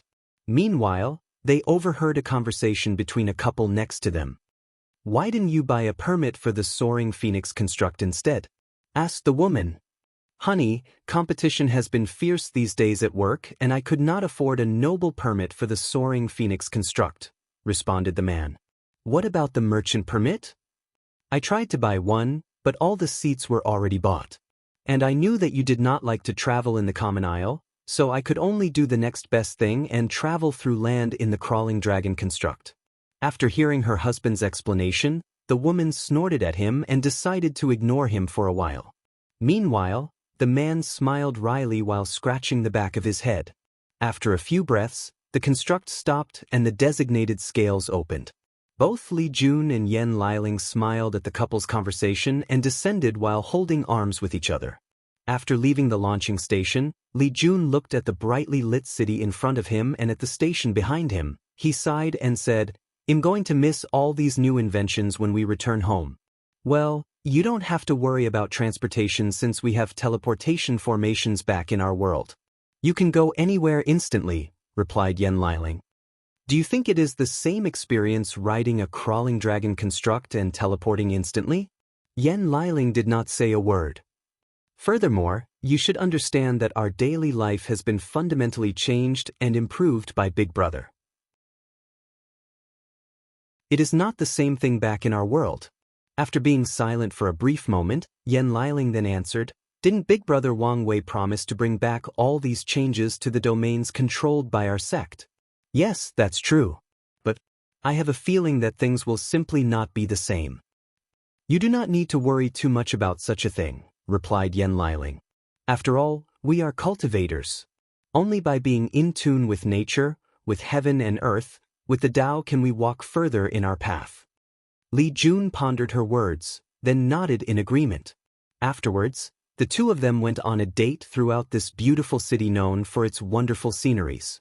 Meanwhile, back in the palace, after the meeting, Wang Wei entered his cultivation room and activated all the formations. He sat cross-legged and started cultivating. On his divine altar, 365 divine veins could be seen perfectly carved. This means that Wang Wei had reached the peak of the divine altar realm and was only one step from breaking into the supernatural realm. Wang Wei looked at the divine veins on his altar and started thinking. As a person who cultivated an emperor's scripture, he cultivated a Tao foundation. To be precise, with the help of the origin path scripture, he cultivated the perfect Tao foundation. From the information he has read back in the sect, all the other techniques that cultivated the Tao foundation are not perfect. After carving the 365th divine vein, a crack will appear on the cultivator's divine altar. Many emperor lineage will have ways to fix that crack, but even after fixing it, it will still leave some marks no matter how small it may be. This symbolized the fact that nothing under heaven and earth is perfect except maybe heaven itself. The only people that can achieve perfection are the ones blessed by heavenly Tao. Hence the reason that the origin path scripture allowed cultivators to achieve perfection. This was a reward by heavenly Tao to Emperor Qiyuan when he spread the method of cultivation to the world. This was one of the merits granted to him. Despite this, not all cultivators can actually achieve a perfect Tao foundation after cultivating the origin oath scripture. Certain talents are needed for that. According to what Wang Wei knows, in the past few generations, only him, his father and great elder Yen may manage to cultivate a perfect Tao foundation. Even his grandfather failed to accomplish such a thing. As for Wang Wei, he was not satisfied with just having a perfect Tao foundation and wanted something more, something better. And he succeeded when he broke through the 13th layer of the body refining realm and had an ever-expanding divine sea. As such, he called his foundation Transcendent Perfection or Transcendent Tao Foundation. Now that he had entered the peak of the divine altar realm, he began to ponder how to achieve such transcendence. Since he did not have a precedent to follow, Wang Wei had to create his own way. After many years of contemplating, he found a method and decided to try it now. More importantly, he had a hunch that he would succeed.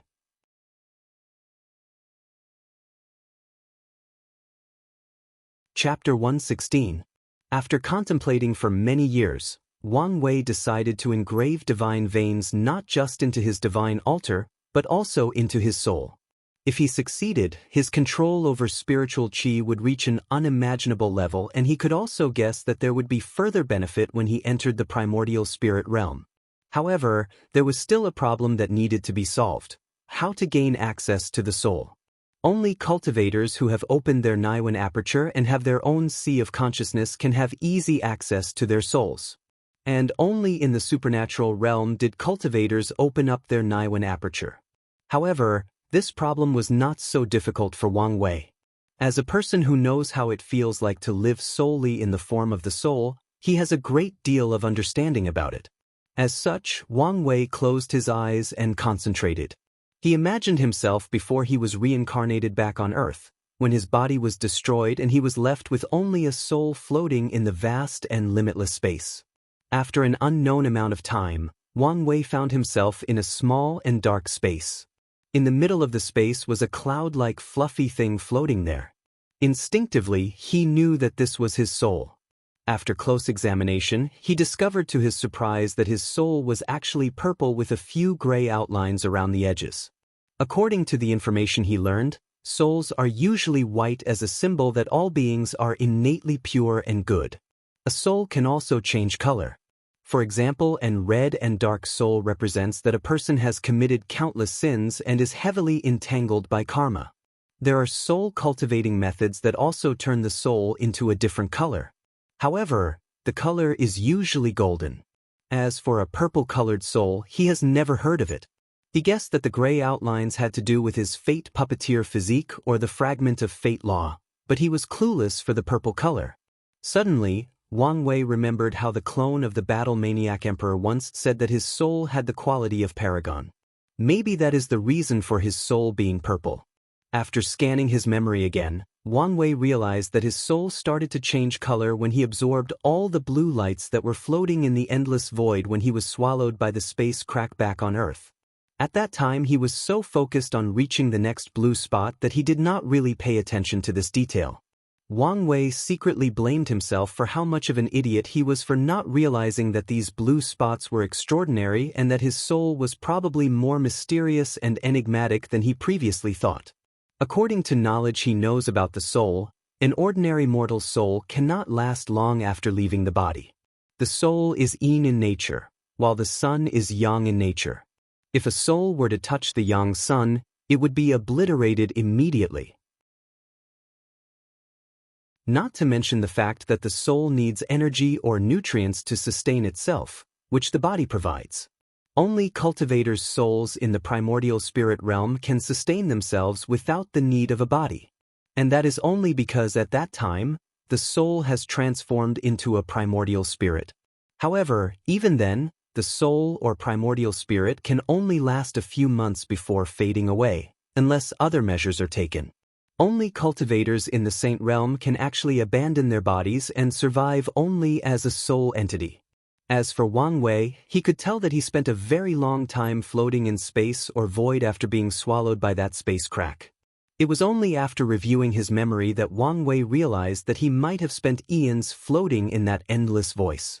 And only his will and desire for survival that made him ignore the passage of time. Otherwise, he might have been driven crazy before he reached his destination. And those blue spots not only provided Wang Wei's soul with a terrible amount of lifespan, but also strength to be able to exist in such a terrible environment for such an extended period of time. And it seems that the blue spots also provided his soul with an incomparable quantity and quality. After pondering these things, Wang Wei suddenly stopped as he noticed something odd or different about his soul. So, he went back to his memories again and checked right before he entered the bright light, right before he reincarnated in the myriad emperor world. He realized that his cloud-like soul was actually massive in size, especially when compared to the current size of his soul now. It was almost like comparing planet Earth with the size of the Milky Way galaxy. After frowning for a while, he guessed that most of his soul had probably decreased in quantity after going through the process of reincarnation. Or even better, this might be the reason that he kept the memories from his past life. Wang Wei theorized that he himself might have decided to sacrifice the quantity of his soul in order to retain the memories from his past life. Unfortunately, he could not remember anything after entering the bright light. Well, Luckily, my soul's quality still remained, thought Wang Wei after sighing for a while at his tremendous luck. In fact, Wang Wei was not that sad about this loss despite what he said. There is a clear correlation between the soul and the body. As strong as one is, the other has to be strong enough to bear the other. If Wang Wei was born with such a powerful soul, his body would not be able to bear it and cause him a great deal of trouble. Of course, his soul would slowly strengthen his body until he can actually carry it, just like a strong body will strengthen the soul. However, in the process, Wang Wei would probably be quite miserable. With such a powerful soul, his body and mind would not be able to function properly and he would be labeled as intellectually disabled. And with how strong his soul was, it would have taken thousands upon thousands of years to strengthen his body to the level that he could function properly. And that's just a mild estimate. After taking a deep breath to calm himself down, Wang Wei began the process he needed to do in the first place. With a sudden thought, he began to engrave divine veins on his soul, just like he did on his divine altar. Of course, he did not inscribe random veins on his soul. No, as he was aware of the fact that divine veins will in fact be combined together into origin pattern on the ancient lamps in the supernatural realm, he organized his soul divine veins to perfectly fit or connect with the ones in his divine altar. After engraving another 355 veins on his soul, Wang Wei stopped as he realized that any further ones served no benefit to him and would be just a waste of time. Any more veins would affect the creation of his origin pattern and also provide no further increase in strength. After finishing his engraving, both the divine veins in his soul and his divine altar shined together, and a profound connection was formed between them. Wang Wei opened his eyes and he saw the world completely different from before. For one thing, he could physically see spiritual qi floating and dancing in the air with his eyes. The spiritual qi seemed to be alive and noticed Wang Wei's presence and flew towards him and entered his body without him even asking. He felt that he had a tremendous affinity with spiritual qi. And with this affinity came a terrifying control. In order to test his theory, Wang Wei secretly left the palace to an inhabited mountain. He activated all his 720 divine veins and controlled the spiritual qi around him. Instantly, Wang Wei flew straight into the sky with steadiness and without pause. And his speed was actually quite fast. Although he could not actually reach Mach 1 like supernatural realm cultivators, he could still fight properly in the air. Furthermore, compared to how he almost fell from the air due to low spiritual qi when he first tried to fly in this world, the process was too easy this time. Without hesitation, Wang Wei flew straight through the sky, almost reaching the stratosphere, then he looked at the world under his feet. At this height, Wang Wei could see the entire world, from one end to another. He could see how this world was actually a piece of land surrounded by ocean that defies the fundamental laws of gravity.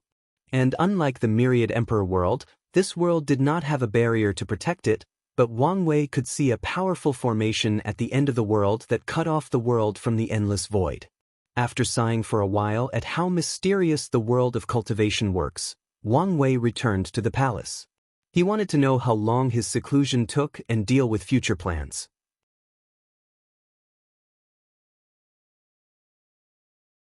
Chapter 117. While Wang Wei was in retreat to create his transcendent Tao foundation, many of the other heaven chosen of this trial took notice when a new fortune dynasty was created. Great Zhou Dynasty, Royal Palace. Ji Song wore a yellow dragon robe with a crown on his head. His muscular body and hard face emanate a powerful and bloody aura. He was sitting on a chair carved with dragons when he suddenly felt a change occurred in the eastern region. He connected to the luck of his dynasty and watched how the great Xia dynasty was founded with tremendous amounts of luck. He clenched his teeth so hard that the dragon throne he sat on was deformed, and through gritted teeth he said, "Wang Wei." Immediately afterward, a terrible killing intent enveloped the entire meeting room. Many officials thought they had done something wrong and immediately knelt in the ground asking for forgiveness. All of them except one, First Prince Jisoo. Or in this case, Prime Minister Jisoo. After seeing his younger brother's reaction, he guessed what happened and said out loud, "Your Majesty, calm down." His voice contained a little bit of his spiritual power, and Ji Song immediately came back to his senses, thus removing his killing intent. However, this was just on the surface. Deep in his eyes, the killing intent was so intense that it wanted to devour not just his enemy, but himself as well. Ji Su also noticed this and he frowned. He could tell that his brother's situation right now was not ideal. If he continues like this, he most likely will develop heart demon towards Wang Wei. After seeing his younger brother calm down, Ji Su then said, "Are you calm now?" Ji Song just nodded. "Then we can prepare for our next expedition, the Great Wu Dynasty. Why not attack the Great Xia Dynasty? They have just become a dynasty and are still weak. It is the perfect time to attack and destroy them," responded Ji Song with boundless bloodlust in his eyes. "Songer," responded Ji Su in an informal manner. "This is not the time to make decisions based on your personal vendetta. The Great Xia Dynasty is located all the way east from the three central dynasties. Do you know how many kingdoms and dynasties are between us and them? How long do you think it will take to reach there with our armies? Can you guarantee that the other dynasties will not take advantage of us marching eastward to sneak attacks in the back? You need to set your priorities straight and remember the main reason that we came here. As for Sacred Son Wang Wei, you will have your opportunity for revenge. Now, focus on our attack against the Great Wu Dynasty." After hearing his brother's words, Ji Song took a deep breath to relax and nodded in agreement. Meanwhile, all the ministers on the floor secretly sighed in relief. Although His Majesty is often both brave and wise militaristically and politically, sometimes he can become rash and stubborn to an abnormal level, especially when it comes to things related to the former Eastern Reign Kingdom. During those times, it is up to the Prime Minister to talk some reason to His Majesty, otherwise, no one can stop him from acting the way he wants. After seeing his brother regain his bearing, Ji Su secretly sighed in relief. In fact, he lied to his brother. Or to be exact, he did not tell him the whole truth. The reason that he did not want his brother to attack the Great Xia Dynasty was due to the fact he feared that his brother might lose again. As such, he wanted his brother to conquer the easier Great Wu Dynasty. With the vast territory of both dynasties, he can absorb enough luck for him to reach purple gold. After that, even if his brother lost against Sacred Son Wang Wei, he will not fail this trial. Although it would be ideal if his brother could absorb luck after conquering the entire world, thus resulting in his chi luck reaching peak purple gold. However, he is just fine with just his luck breaking through purple gold from peak purple. With the foundation of their great Zhou imperial dynasty, they can still help his brother further increase his luck by sacrificing a certain price. Great Shu Dynasty, a Taoist temple. Many ministers of the dynasty were reporting to a young handsome man named Feng Heng, who was wearing a Taoist robe with a yin-yang symbol all over it. National teacher, over the past decade, more than 300 temples have been created all over our territory. We have also taught the people on how to read and recite scriptures, and to go to the temples and seek enlightenment. However, the people seem determined to pray and offer incense despite the law we passed down. After hearing this, Feng Heng frowned and started thinking deeply. The sect has strict regulation for not accepting incense and faith. Anyone who breaks this rule will be severely disciplined. Then he suddenly remembered that his teacher told him that it was all right. He said, "As long as they do not interfere with the operation of the temples, just leave them be." After that, a brief meeting about the situation of the dynasty took place before all the ministers left the temple. Immediately afterwards, Feng Heng noticed something in the east and used the luck of the Great Shu Dynasty to observe. "Great Xia Dynasty?" he muttered with a pensive look on his face. Meanwhile, after leaving, some of the higher officials started talking to themselves. Ever since national teacher Feng Heng arrived, our workload has decreased dramatically. As long as we do the bare minimum and ensure the safety and livelihood of the common people, everything else is fine. You're totally right. Not just us have changed, even His Majesty has greatly changed. He is no longer so ruthless, brutal, and cold. Hey, during those times, I woke up not knowing whether I would return home to see my family again.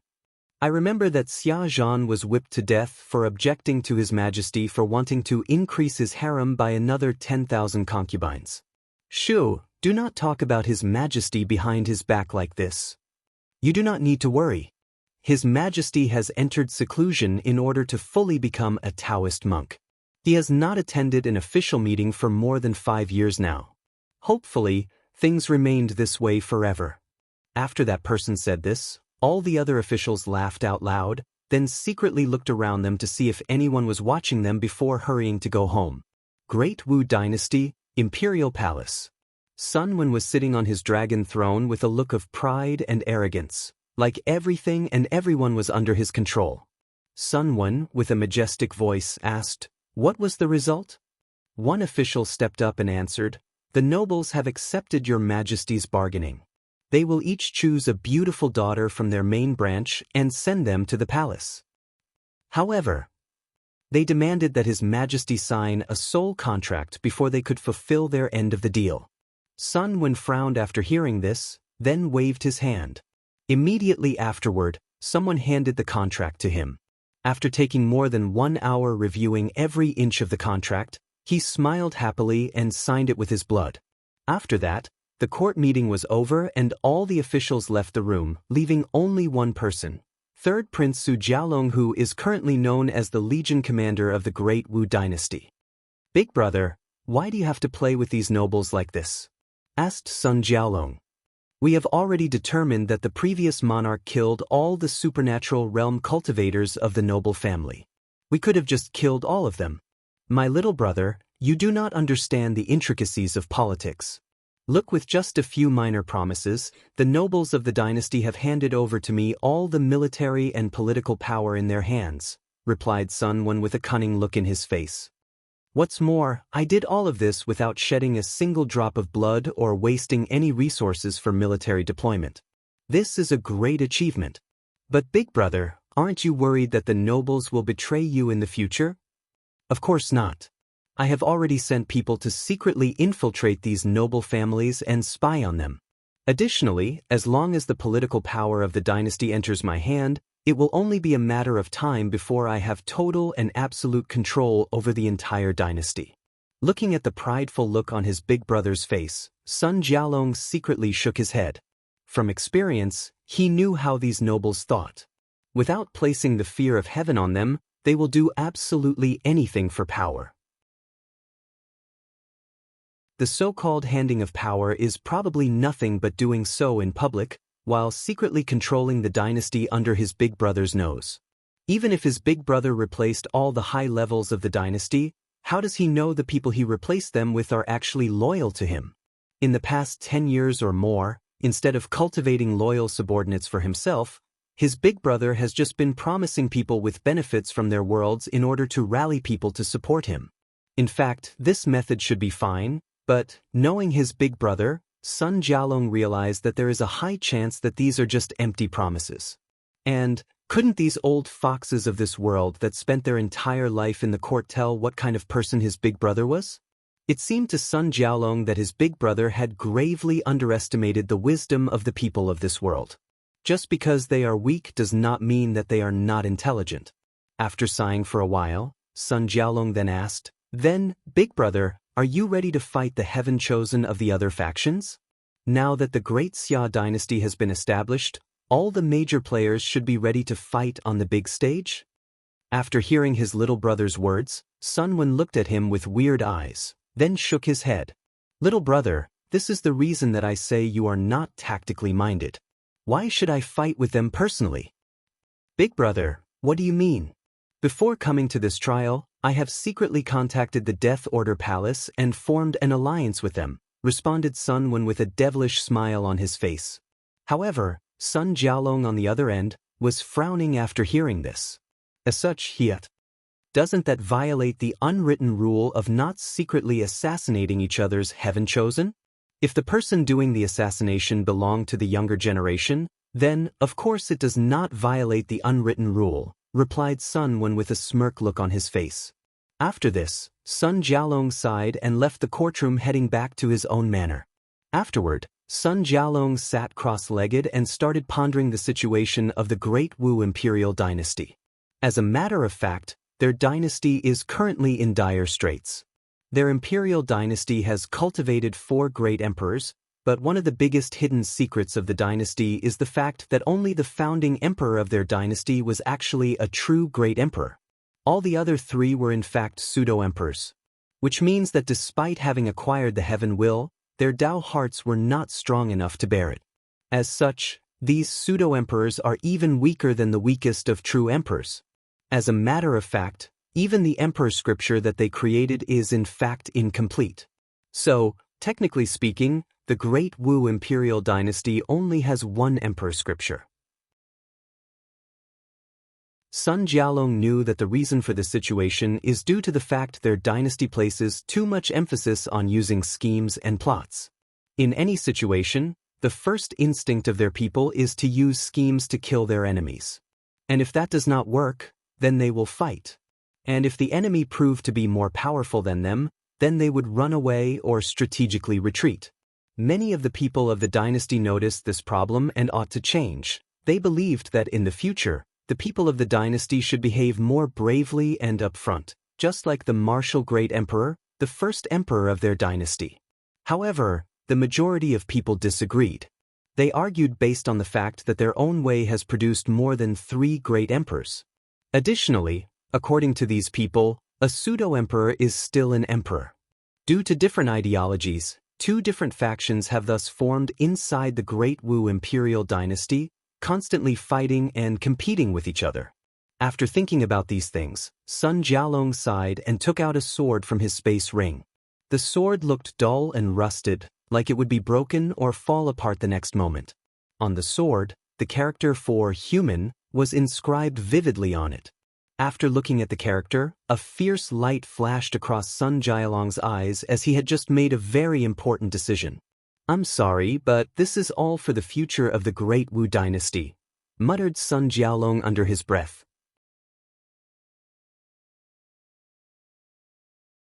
Chapter 118. When Wang Wei returned back to the palace, he was happy and relieved to discover that only half a month had passed during his retreat. As such, he immediately called a court meeting. Inside the meeting hall, all the ministers looked at Wang Wei sitting on the dragon throne.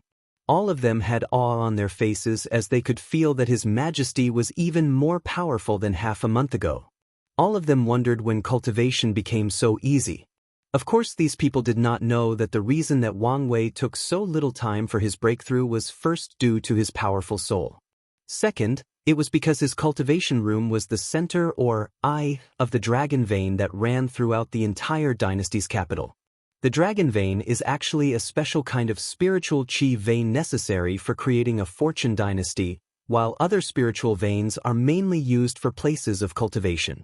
The more spiritual veins a place has, the more spiritual qi that said place contains. On the other end, without a place with a dragon vein, it is impossible to create a fortunate dynasty. This is one reason that Wang Wei had to wait until he conquered the capital before establishing his own dynasty. Meanwhile, during the court meeting, Wang Wei took a while to review all that happened during his retreat. After a few minutes, he said, "So, we are ready to start expanding our territories?" "Absolutely," answered Grand Commandant Li Jun. "Your Majesty, you can just give the order and our army will respond immediately." Wang Wei nodded and looked at one of his ministers. "What about the officials needed to take over different cities and states after our conquest? Is there enough people available?" The official who was part of the cabinet as the Minister of Education stepped forward and said, "Yes, according to your orders, we have trained copious amounts of scholars that are knowledgeable in government politics and management.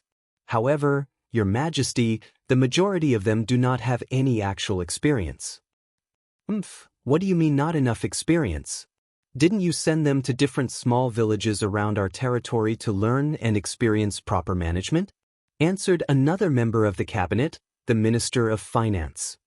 "How can a few villages compare to governing a city, county, or even state?" retorted the Minister of Education. "Well, all I know is that you people in the education department are responsible for a quarter of the entire dynasty's spending in the last 2 years. I do not know what kind of plan you have. All I can say is that we do not have any money for it." After saying that, the Minister of Finance snorted coldly, while the Minister of Education looked at him like he was the enemy that killed his family. If it was outside, there is a high chance that these two people would fight with each other. Upon seeing the tense atmosphere of these two people, someone finally said something. It was the Empress, Dong Lifan. "Minister of Finance, there is no need to worry about the treasury of the dynasty. With the rapid expansion of our territories, there will be countless wealth coming our way.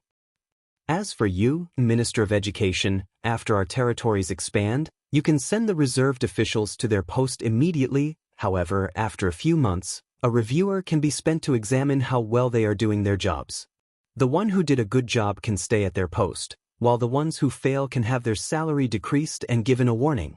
After 3 warnings, these people can be sent back to the academy as teachers."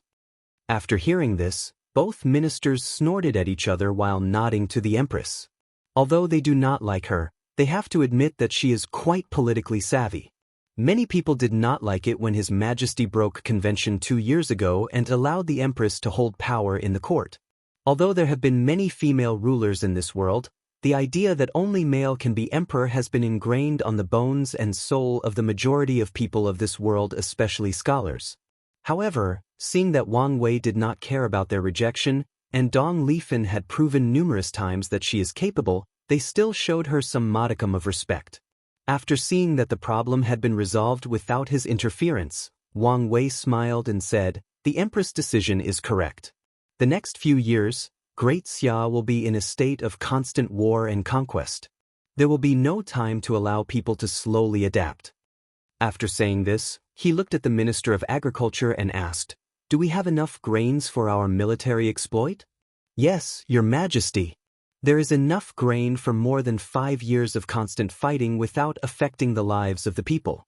Moreover, we have enough reserve to feed the entire dynasty for 2 years in case an emergency were to happen."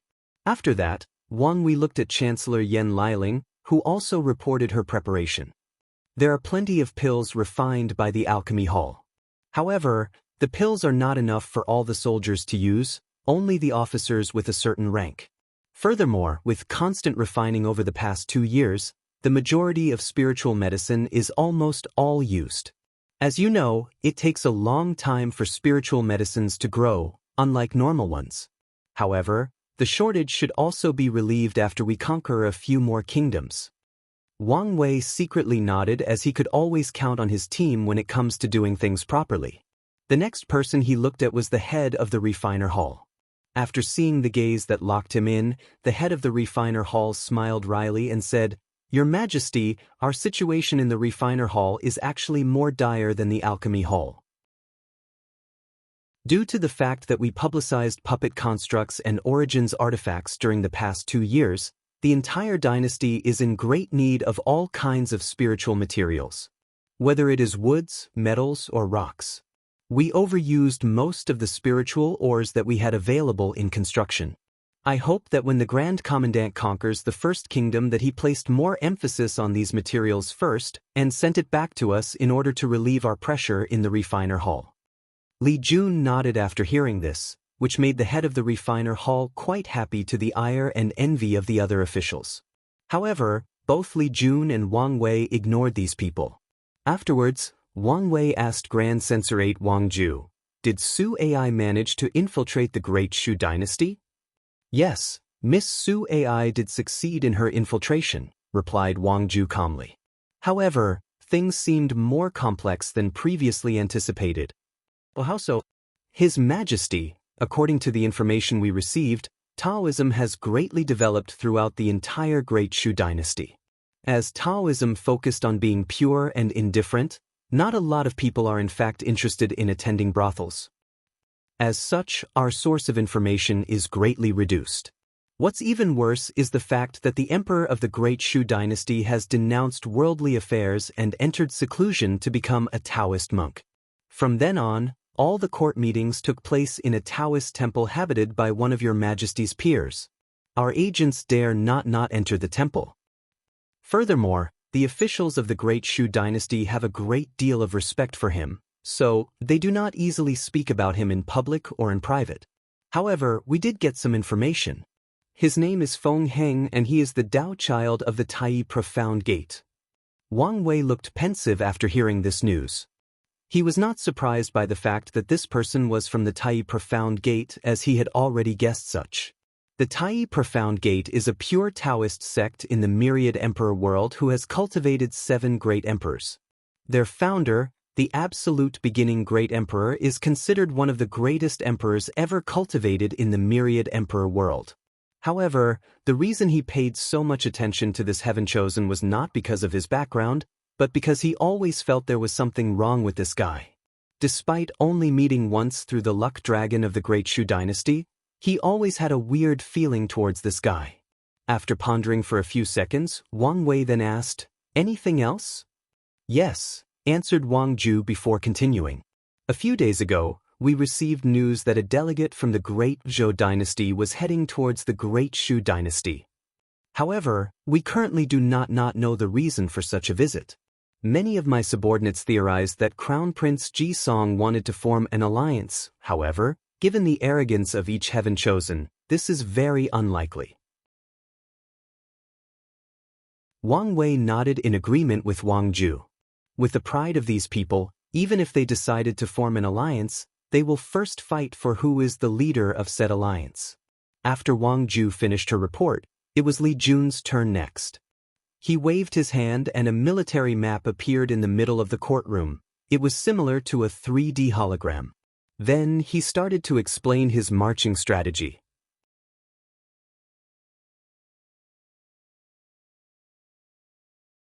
Chapter 119. After Li Jun projected the map of the entire world, he waved his hand to zoom on the eastern borders where the Great Xia dynasty is located. Then he started to explain his deployment tactic. Our first goal of attack is going to be the territory of the Black Moon sect. As the territory does not have an actual army protecting it, I plan to take an elite group of soldiers to directly attack their sect's mountain. Then, it will be easy for us to occupy their territory. After that, Li Jun controlled the map to show the territories of the Iron Fist Kingdom, and he said, "When it comes to this kingdom, the plan is to invite the king of this kingdom to a one-on-one duel. The winner will be granted access to the other's territory. Given the madness of the Iron Fist King, there is a high chance that he will accept our invitation.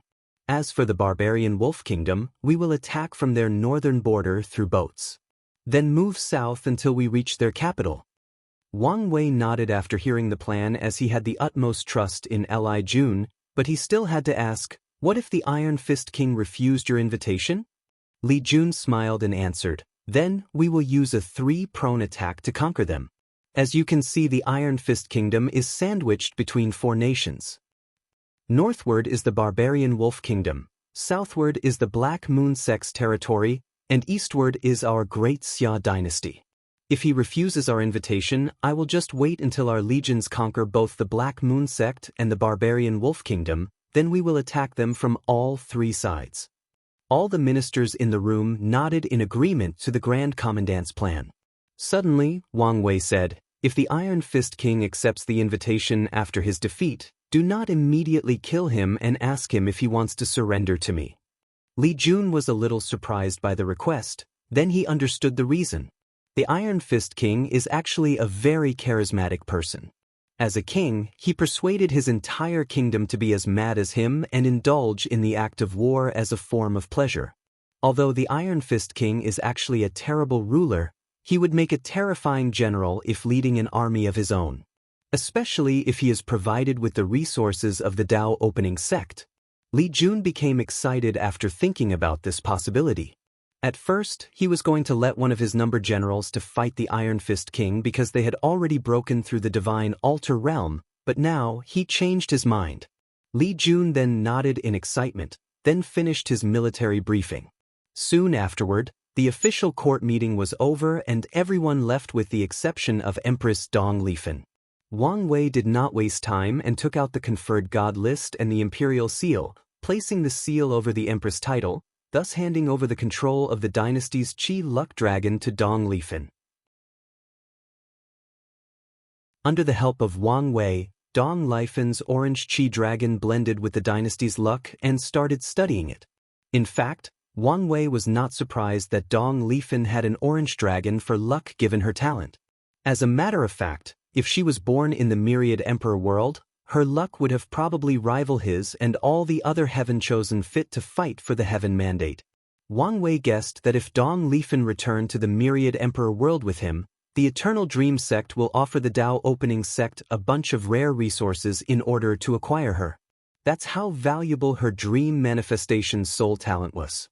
While Dong Lifen was engrossed by the power of luck, a gray light flashed through Wang Wei's eyes. Then his soul secretly connected with Dong Lifen. Then he started to experience how she connected, controlled, and understood the dynasty's luck.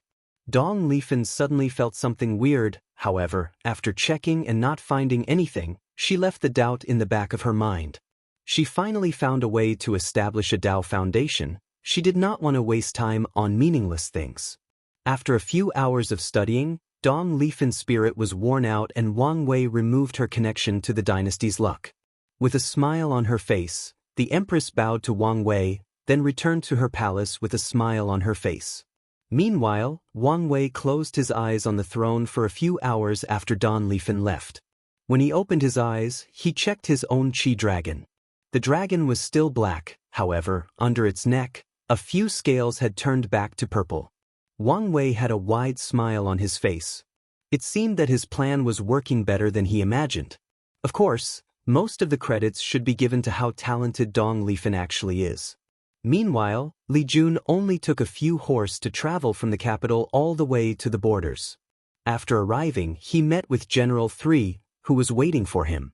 He directly asked, "Is everything ready for deployment?" "Yes, Grand Commandant." Li Jun nodded, then headed outside the barracks. There he saw a gigantic wooden phoenix construct waiting for him. This was a soaring phoenix construct especially built for the military. Many soldiers carried their armors and weapons, then boarded inside the puppet construct. After all the soldiers boarded, Li Jun then entered. Soon afterward, one of the soldiers located in the beak of the phoenix bit his tongue to drop his blood on a formation, then he poured his origin chi in another place, then countless runes and patterns enveloped the construct. Unlike constructs used for civilians that operate on origin stone for energy to function, the ones in the military used origin chi instead.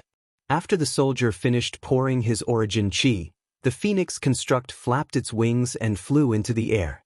After checking that everything was working normally, Li Jun yelled, "Activate the invisible array." After hearing the order, the soldier located at the beak also poured his origin chi into another formation, following which, countless divine runes further appeared all over the soaring phoenix construct. Then it disappeared from the air. No, to be precise, it became invisible to the naked eyes. Then the soaring phoenix construct rushed in a certain direction. In fact, it was not just Li Jun that was ordered to be dispatched. A legion composed of General 2, 4 and 5 took many boats heading to the northern side of the barbarian wolf kingdom. Their mission was to use the fastest speed possible to conquer this kingdom. Meanwhile, after traveling for a few hours, the construct reached the mountain where the Black Moon sect was located. Li Jun then ordered his man to surround the entire sect, not leaving any opening for people to escape. Then, Li Jun mobilized his origin chi and shouted, "The people of the Black Moon sect, you are surrounded by the elite army of the Great Xia dynasty. If you lay down your weapons and allow your cultivation to be sealed, then you will be spared and treated as normal citizens of the dynasty. If you resist, then your sect will be annihilated without hesitation. I can swear in the name of His Majesty the wise sage Wang Wei." Li Jun's voice traveled throughout the entire mountain range, scaring all the disciples and elders of the sect. In fact, Li Jun wanted to directly attract and use force to make these people surrender. However, he could feel that this mountain was separated by a formation that would activate as soon as intruders reached a certain range. However, he was not to hurry as he had already prepared for such a scenario. Meanwhile, the people of the Black Moon sect were freaking out after hearing Li Jun's voice. As such, a meeting of the sect's upper echelon took place. The sect lord and elders were discussing whether to fight with their lives or just surrender like the people of the Great Xia demanded. One elder directly asked, "How did the Great Xia dynasty's army arrive in our territory without us even noticing them? It must be one of the flying constructs that they have invented in the past 2 years. It is such a waste to use such powerful origin artifacts for ordinary mortals." Well, it seems that these constructs can also be used for the army. If only our spies could have gotten the manuals for these constructs, our Black Moon sect would soon become one of the most powerful sects in the world. All of you are focusing on the wrong thing. What should we do now? Should we fight back or surrender? If we surrender, can anyone guarantee that the people of the Great Xia dynasty will keep their promise? Asked one elder. Immediately afterward, the room became quiet until someone else's responded, "Given the information we have gathered on the wise sage emperor, he will most likely keep his words. In that case, let's just surrender." I agree. Me too. Then, the majority of the elders decided to surrender. However, the sect lord was not willing to give up so easily. "There is still hope for us, so there is no need to surrender so soon." All the elders then looked at the sect lord with a puzzled look on their faces. They did not know where the so-called hope came from. They did not believe for 1 second that their sect's formation would be able to stop the people of Great Xia. "We can wake up the ancestor," responded the sect lord to the surprise of everyone in the room. To their knowledge, the ancestor has long passed away. However, it seemed that things were not as simple as they were led to believe. Immediately afterwards, an intense excitement flashed from these elders' eyes. Maybe there is still hope for their Black Moon sect.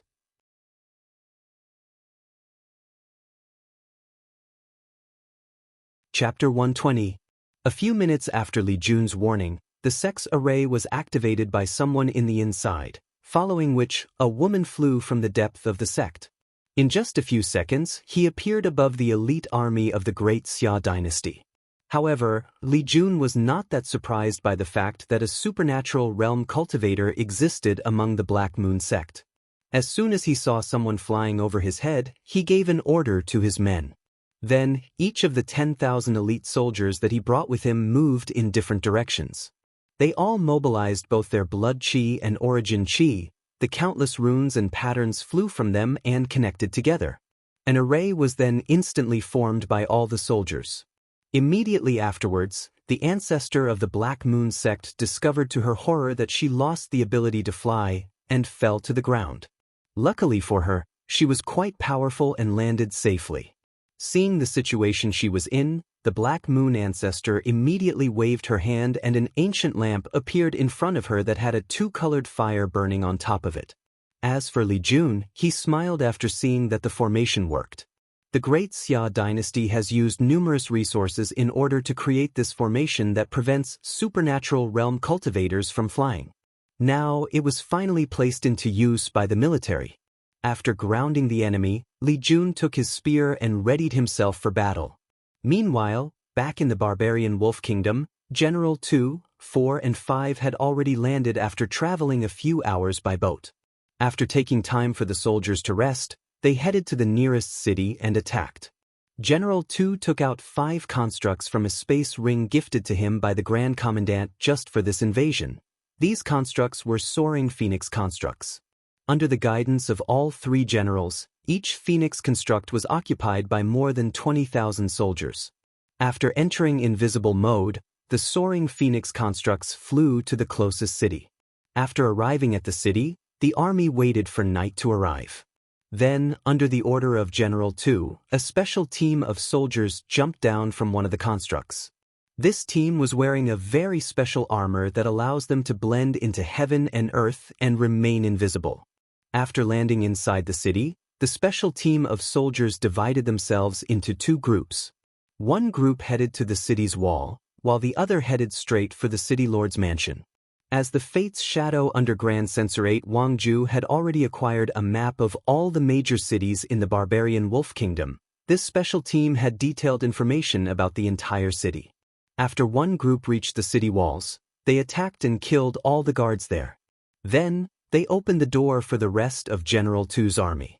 As for the other group, they also infiltrated the city lord's mansion and started killing all the guards. City Lord Qiu Jing woke up to the sound of screaming. Without waiting for him to properly dress himself, he rushed to his study room while ignoring his wife. Immediately, he tried to activate a hidden formation that would allow him to communicate to the capital and asked for help.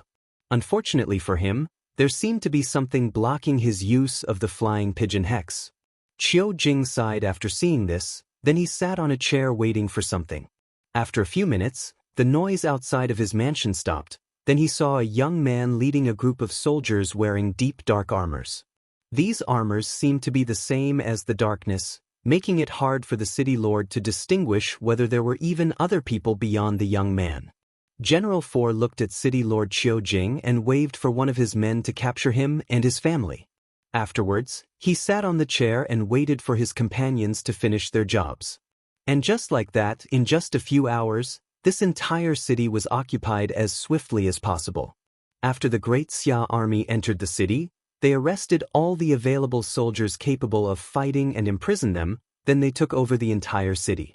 General Tu ordered that a few soldiers remain in the city in order to wait for the people from the Great Xia dynasty. There were countless scholars and government officials located in the boat that were on their way to come govern the city they had occupied. After that, all three generals boarded their soaring phoenix construct and headed for the next city to conquer. For this legion, the night will be very long. As a matter of fact, the reason that this conquest seemed so easy was due to the fact that Wang Wei essentially modernized war in his dynasty. He used refining and formations to create modern inventions such as cars, trains, and planes, although they had different names. Then he applied these things to the military. With the soaring phoenix construct or plane, his army can travel anywhere as fast as possible. After that, he took inspiration from the special ops and created armors that have the ability to enter stealth mode. Then, he trained a group of elite soldiers in the art of infiltration. That way, his army can be fast and efficient when taking down cities, and they can sacrifice less lives. In fact, Wang Wei wanted to actually invent guns as well. And he did not need to use gunpowder to do so. All he needed to do was install an array in a gun-shaped barrel that can shoot projectiles. These guns would then use blood or origin chi as energy to activate. Unfortunately, he failed. No, to be precise, he was prevented. When he was going to put his plan into action, Wang Wei suddenly felt an intense rejection from the world. He felt an intense will wanting to eject him out of this world. As such, he knew that Heavenly Tao was warning him not to so intensely change the way that war was waged in this world. Although Wang Wei was not very happy that someone prevented him from doing the things he liked, he still bore with it as he was not yet powerful enough to ignore Heavenly Tao. What's more, if he was exiled out of this world, he would be the one to lose greatly in the end. As such, he forbore for now. While General Tu led his legion to conquer many cities in the barbarian Wolf Kingdom, his boss, Li Jun, had just finished a fierce battle. Li Jun looked at the woman on the ground that had a hole in her throat with a calm face. Afterwards, he checked his own injury. His armor was mostly burned along with a few patches of his skin. Otherwise, he was perfectly fine. This person was way weaker than the one's big brother fought 2 years ago at the capital, muttered Li Jun. However, despite his victory, he was not too prideful. He knew that the reason that the fight went so easy was due to the fact that the dynasty's array prevented his opponent from using her advantage of flying in the air.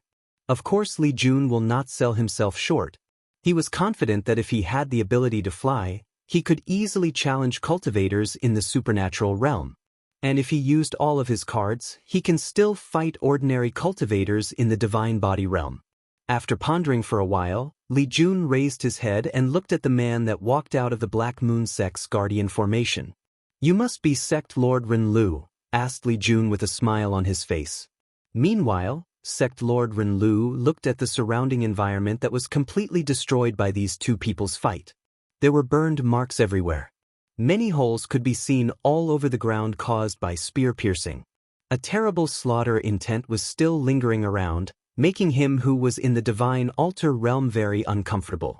Ren Lu sighed and cupped his hand to Li Jun and bowed. Slaughter God Li Jun, I would like to represent the Black Moon sect and surrender to the great Xia dynasty. However, Li Jun just looked at him with a ferocious smile on his face. Do you think that your sect can surrender so easily after sending such a powerful cultivator to attack us? Sect Lord Renlu did not immediately answer. Then after a few seconds of silence, he opened his mouth and said, Your Excellency, our sect? Do not mention to me the guardian array of your sect. You should be aware that it is only a matter of time before our army breaks it. After sighing for a second time, Sect Lord Renlu asked, What do you want me to do in order to spare my Black Moon sect? Simple, replied Li Jun with a clam look on his face. Open the formation, then kill yourself. After hearing this, Sect Master Renlu was extremely calm. Then he took out a token, injected his origin chi inside, thus deactivating the guardian array of the sect. Immediately afterwards, he took out a sword from his space ring and inserted it straight into his heart, vomiting a big mouthful of blood. He did not pause or hesitate in his actions. Following which Sect Lord Renlu fell to the ground with his eyes closed. Meanwhile, Li Jun watched all of this with a calm look on his face, then he ordered, Someone go bury the Sect Lord properly, then enter the Black Moon sect. All of you need to do is seal the cultivation of the people inside. If someone resists, just knock them down unconscious.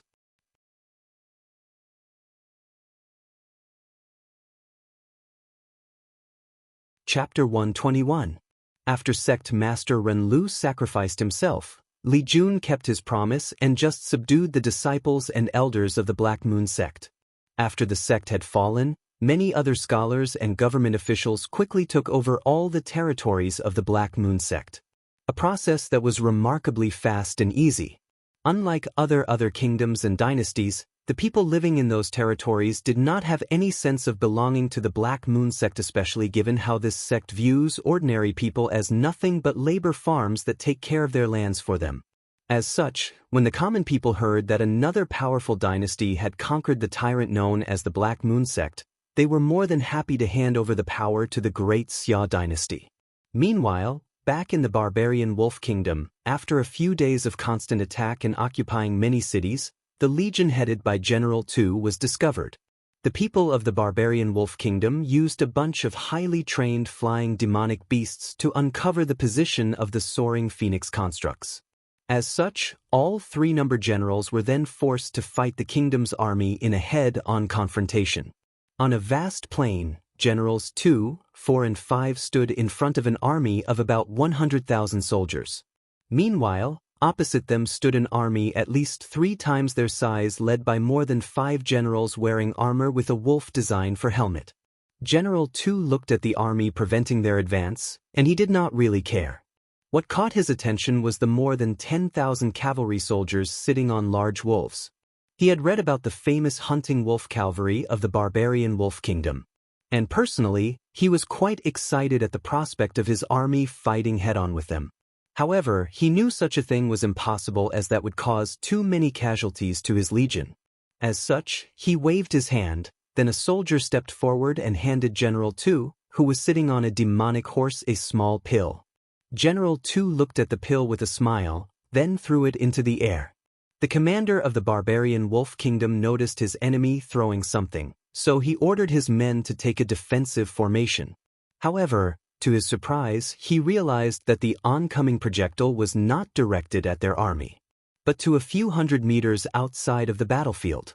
The commander had a puzzled look on his face until the pill hit the floor and an odd scent enveloped the entire. Immediately afterwards, the swift wolves under the hunting wolf cavalry soldiers became agitated and started acting up. The soldiers were quite surprised as these wolves were properly trained for many years and have always been docile. As such, they immediately used secret methods to calm them down and controlled them. However, it was to no avail. On the contrary, the swift wolves became more agitated, then all their eyes turned red. The wolves started to collectively howl in the sky, then, without hesitation or care for their rider, they rushed in the direction that the pill landed. With more than 10,000 wolves rushing together, the cavalry's formation was instantly destroyed. The majority of riders were thrown off the back of their companion, then trampled to death by the pack. As the wolves rushed for that pill, they left a trail of blood and death behind them. The commander of the army tried to stop them by roaring out loud with his powerful Orichin chi, however, no one listened to him. The wolves seemed to have all become mad at the exact same time. To be exact, they were overwhelmed by desires, greed especially. The pill that General Tu threw over was actually specially made by both Wang Wei and Yan Liling to deal with the hunting wolf cavalry. They used Wang Wei's origin chi ability that allowed demonic beasts to break free from bloodline restrictions. Yan Liling took a large amount of Wang Wei's origin chi, then mixed many spiritual materials that give off an intoxicating scent and refined it into a pill. Whenever this pill is used, it will drive all demonic beasts crazy. It will awaken in them the instinct or desire to evolve their own bloodlines. After the wolves reached the place the pill landed, a killing feast instantly took place. One wolf took the bite of another to prevent it from acquiring the pill. However, before the wolf could rejoice at its victory, someone from behind slashed him in his throat with a sharp claw. And just like that, the swift wolves started killing each other without any impunity for their actions or any regards for the same race. All these demonic beasts care about is killing one another until one person remains the victor. All the soldiers in the plain looked in horror as these wolves brutally massacred one another. There was blood, limbs, organs, and brain matter scattered everywhere. After a few minutes, the bestial brawl was over. And as expected, there was no final winner. The majority of the wolves were dead, and the ones still remaining alive were in no shape to battle. After seeing this, the morale of the barbarian wolf soldiers was terribly low. The hunting wolf cavalry has always been a symbol of might and invincibility throughout the kingdom. And yet, they suffered such a terrible defeat. What's even worse, they were not defeated in battle and there was no glory in such a defeat. Because only a single pill took out such a prestigious legion. The commander of the kingdom's army realized the situation of his men and was prepared to do something to raise morale. Unfortunately, General Tu did not provide him with the opportunity. As soon as the wolves finished their slaughter, he ordered his army to march forward. Under order, all the soldiers of the Great Xia dynasty started moving forward. With each step they took, they would strike their spears into their shields, creating a clashing sound. Clang, clang, clang. The sound was very rhythmic as it echoed throughout the vast plain. As the dynasty soldier approached their enemy, they had created a terrifying momentum for themselves. The soldiers of the barbarian wolf kingdom suddenly felt that someone was slowly squeezing their hearts, making their breathing unstable. If it was not due to the strict military discipline, many of them would have long run away as they watched the sound of death slowly approaching them. As a matter of fact, many soldiers have already planned out their escape route even before the battle started. As the two armies crashed, it was a one-sided slaughter. The Great Xia soldiers were faster, stronger, and had better armor than the barbarian wolf soldiers. What's more, their troops' morale was at an all-time high. As such, the soldiers killed anything or anyone that stood in their way.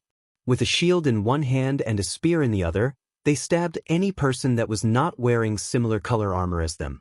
With coldness and ruthlessness in their eyes, the Great Xia soldiers marched over their enemies' dead bodies, leaving a trail of carnage in their wake. In fact, Generals 2, 4 and 5 were not surprised by this outcome. One of the benefits that Wang Wei has received in this world is the ability to train powerful armies quickly through martial arts. In the myriad emperor world, most armies are made up of cultivators. Wang Wei is even aware of armies made up entirely of supernatural realm cultivators. And there might be even more powerful ones. However, one of the downsides of cultivating such an army is that it takes too long to train. Even though the cultivation method used in the army sacrificed lifespans in order to increase strength and speed of cultivating, it still takes a very long time to train. However, the martial arts in this world is different. With a few changes of Wang Wei, he could quickly cultivate soldiers as powerful as the Divine Sea realm as long as he had enough resources. This is something not possible in the myriad emperor world. Although martial arts also existed there, but it is only used by ordinary people who do not have leakless bodies, to remain strong and healthy. Well, to be precise, it was used by nobles in mortal kingdoms and dynasties.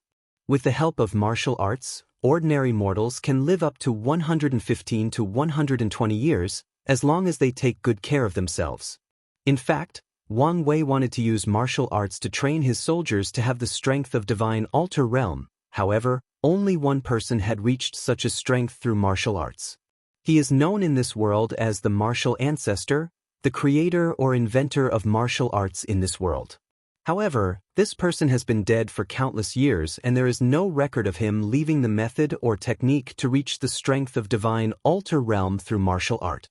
Wang Wei has been searching for information about him throughout the world, hoping that he would find his legacy.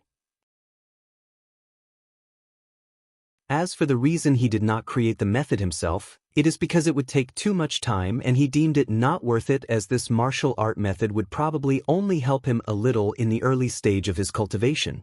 The battle between the Great Xia dynasty and the barbarian Wolf Kingdom was still ongoing. After seeing the terrible defeat of his army, the barbarian Wolf commander ordered his other 4 generals to interfere in the battle. However, General 2, 4 and 5 intercepted these people and began a fierce fight with them. Despite being outmatched 5-3, General 2, 4 and 5 still managed to easily kill their opponent, as only 2 of them were in the divine altar realm. After this victory, General 2 led the Great Xia army straight to the barbarian Wolf's capital. Just like that, a month passed by. Wang Wei was sitting on his dragon throne while having a meeting with a few officials when brand new information was sent from the front lines. Are you saying that some outside force interfered in our conquest of the barbarian Wolf Kingdom's capital? Asked Wang Wei with a frown in his face. Yes, His Majesty, replied one of the Fates' shadow under Grand Censorate Wang Just control. Who is it? Demanded Wang Wei. Well, it's...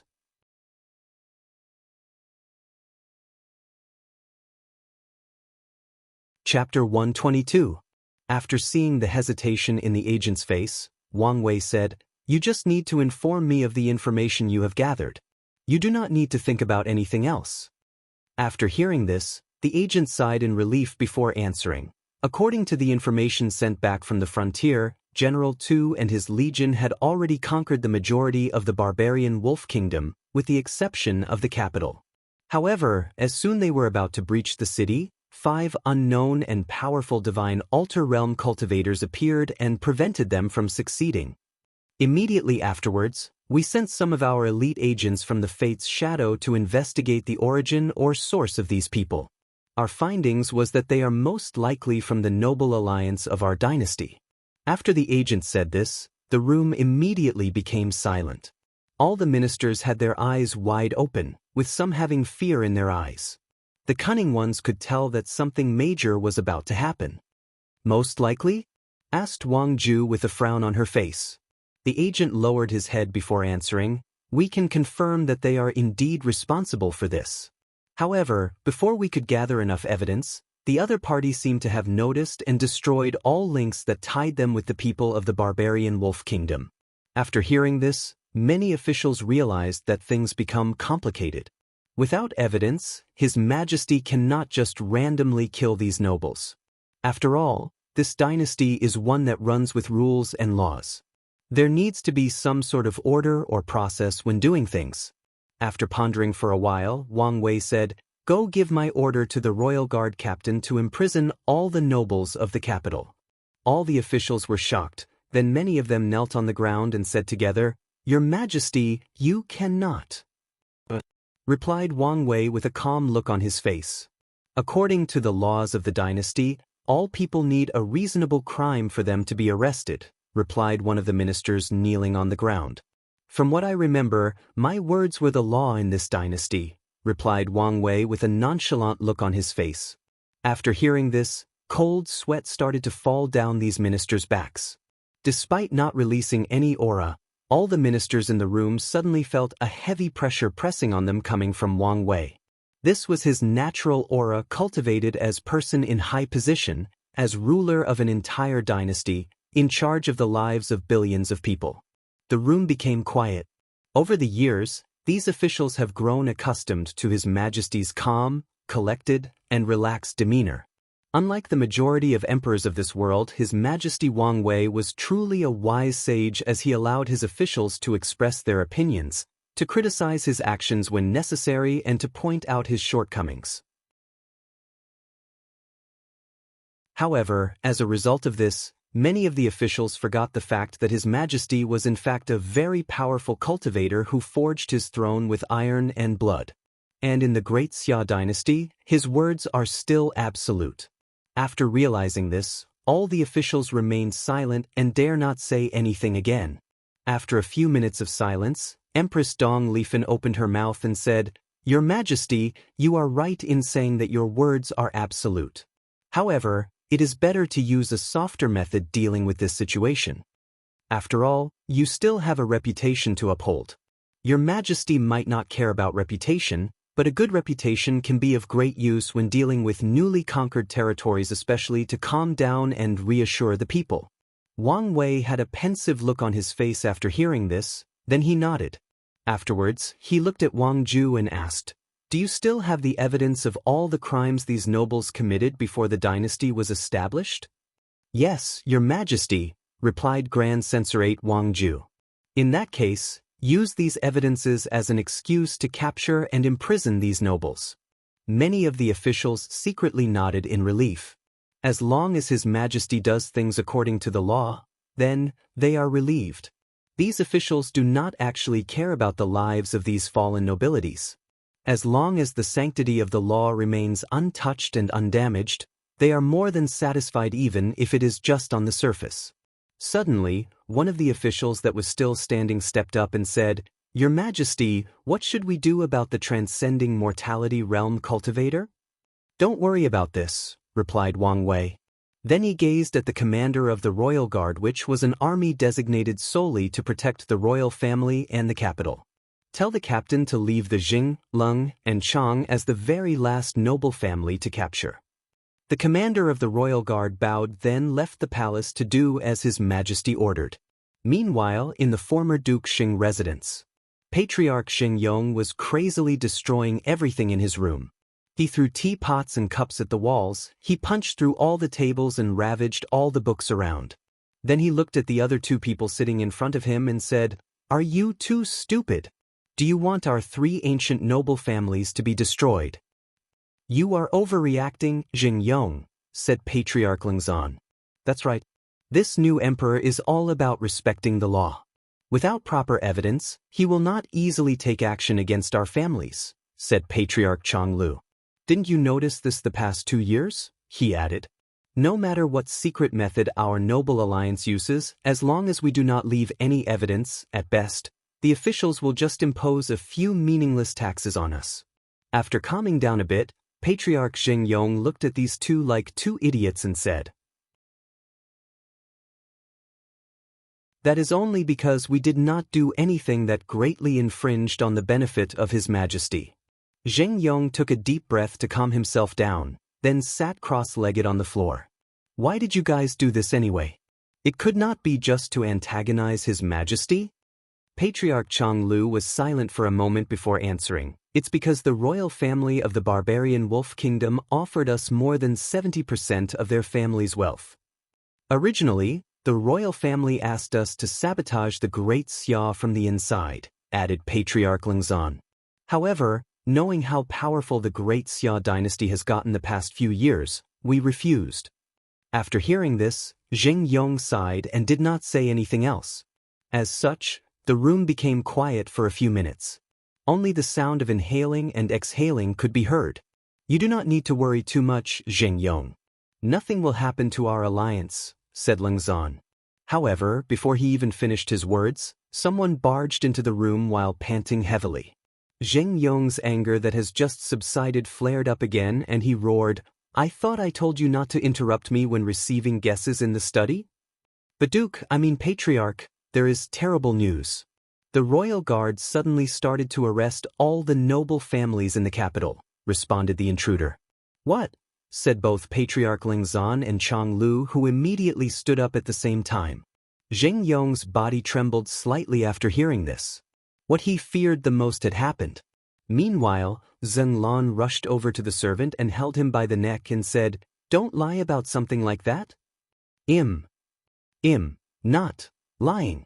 As such, Zheng Lan released the poor man after hearing this. After that, he started walking back and forth in the room while muttering, "What to do, what to do, what to do?" Then he immediately looked at Sheng Yong. Even Chang Lu did the same, as they both realized that they had made a grave error in judgment. As for Sheng Yong, he took a deep breath to calm himself down and said, "Do not worry, I will take care of everything. However, you guys need to lay low for a while." After saying this, he completely ignored the other two and headed to another room in his mansion. There, Patriarch Sheng Yong had a flying pigeon hex installed in order to communicate with people. He took out a token and used his origin chi to activate the formation and send a message. "Ancestor, I need your help again this time." "What is this time?" Then Zheng Yong explained in detail his next step of action. Meanwhile, back in the palace, Wang Wei and the officials were still waiting for the result from the royal guards while discussing other problems to deal with in the dynasty. After a few hours, someone hurried into the meeting room and handed a talisman to the agent responsible for reporting the news about the barbarian wolf kingdom, who then relayed the information to Wang Ju. "What is it?" asked Wang Wei. "Your Majesty, we just received news that 3 people flying destroyed countless houses in 3 different cities. However, there were no casualties during these incidents," replied Wang Ju. "What about the flying people?" "They flew away before the formations were deployed," replied Wang Ju. An answer that made Wang Wei sigh. "It seemed that our bait was unsuccessful," said Yan Liling suddenly. "It's unfortunate," replied Wang Wei. "Go and tell the royal guards to only capture all the properties of the Jing, Leng, and Chang family." Many officials did not understand the conversation between His Majesty and the Chancellor. However, the few that did had sweat falling down their backs. It was then that they realized that His Majesty did not just use his overwhelming strength to become an emperor, but he also had an amazing tactical mind. It's just that he did not need to use it most of the time.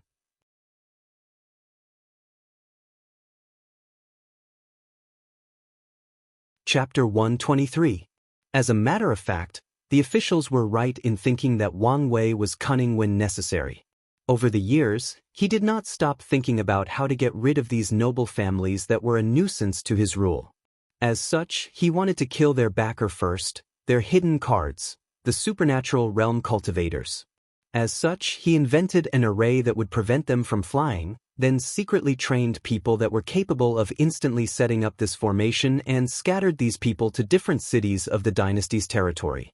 One of the reasons he acted so swift and brutal today was because he wanted to lure these supernatural realm cultivators to show themselves, then rapidly arrest them with the formation he created. Unfortunately, these people seemed to be on guard and just destroyed a few houses before immediately flying away. After sighing for a while that his plan failed, Wang Wei regained his bearing and continued the meeting. "What happened to the pills that I have asked you for?" suddenly asked Wang Wei to Yan Liling. "I'm not done refining them due to the large requirement. I'm still confused. Why do you need so many rare and high-quality pills?" responded Yan Liling with a confused look on her face. "I need them for something. They'll tell you all about it when everything is done." "Well, given the fact it is extremely hard for me to refine low-grade earth-tier pills without a divine sense, it will still take a while for me to refine all of them." "Well, take your time and give them to me when you are done," replied Wang Wei with a calm look on his face. Yan Liling just nodded and did not ask any further questions. However, someone else did. "Your Majesty," said one official, "what do we do with the war in the barbarian wolf kingdom?"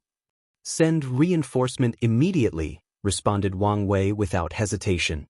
"Tell General Tu that he has less than a week to breach the capital city." Everyone nodded and the court meeting of the day was officially over with all the ministers leaving. As usual, Empress Dong Lifan stayed behind to talk to Wang Wei.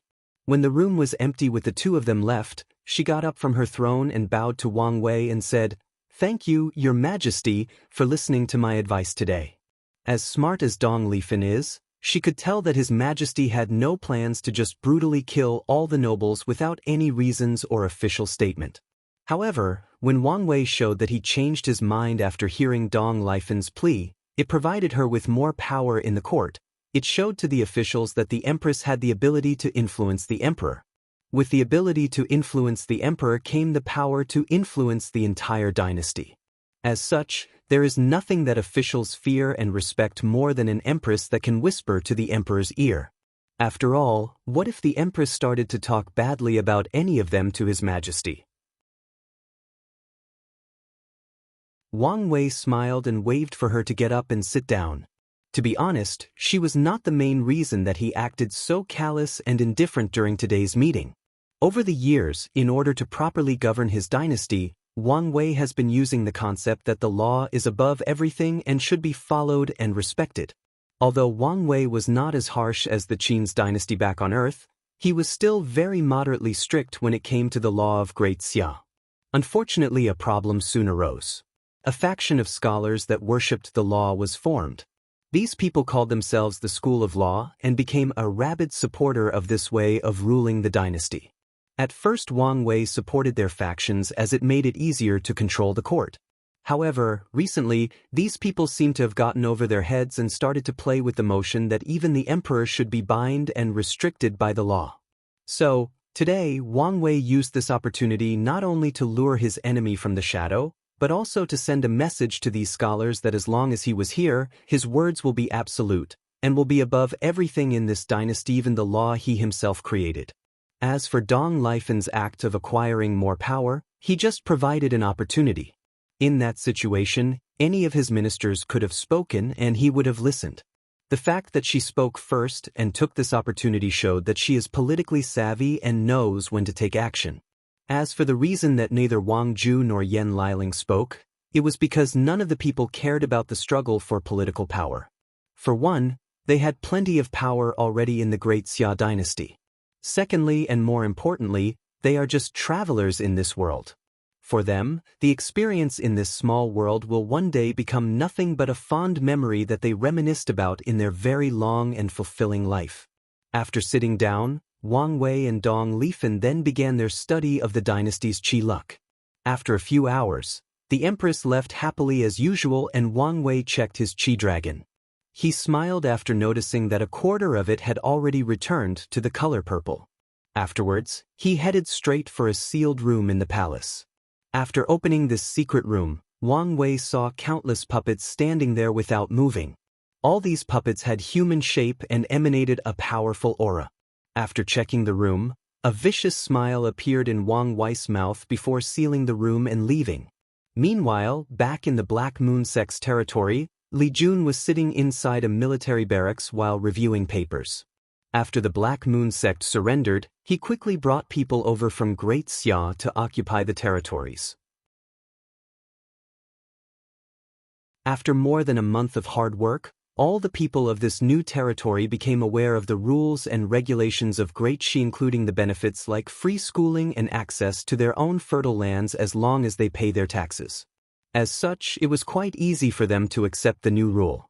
After reviewing his paper, Li Jun looked at General One and asked, "What about the duel letters? Did the Iron Fist King accept the challenge?" "Yeah, Grand Commandant," responded General One.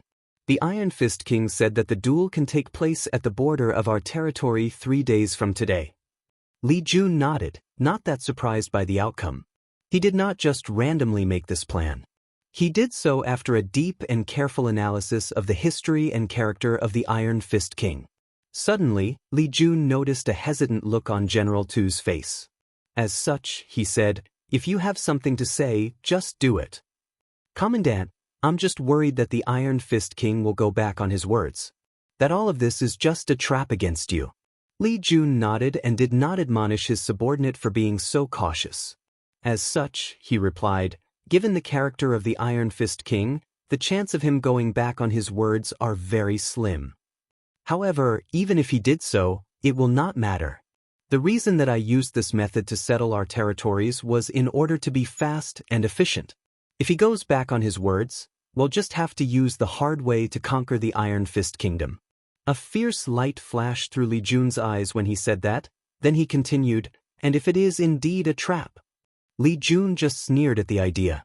With his strength, would he be afraid of any trap? However, he still took note of this possibility. He has also learned a great deal of things after the incident back in Blackwing City. As such, he decided to take a few elite soldiers to accompany him during this duel just in case something beyond his calculations goes wrong. 3 days later, at the border of the Black Moon Sect's territory and the Iron Fist Kingdom, Li Jun, wearing his armor and holding a spear, waited for someone to show up. After a few minutes, he saw an old man with white long hair and white beard traveling towards him on top of a horse-like demonic beast. After a few minutes, the old man stopped a few meters from Li Jun and descended from his mount. His armor shone under the light of the sun. He looked at his opponent and said, "Slaughter God Li Jun, Iron Fist King Tai Gang," replied Li Jun while observing his opponent with a look of surprise in his eyes. He was surprised at the fact that the Iron Fist King was an old man, but his actual age. Based on secret methods he learned from the sect, without personally checking his body, he can roughly estimate that the Iron Fist King was actually only just over 100 years old. Given the fact that he is actually a peak divine altar realm cultivator, he should have at least 1,000 years of lifespan. And yet, Li Jun could actually see that he did not have long to live. The Iron Fist King looked at the soldiers a few thousand meters from them and asked, "You do not trust me?" "Well, it's just precautions, they will not have any effect on the battle." "Good, then let's get this started," replied the Iron Fist King with excitement after taking out a halberd as a weapon.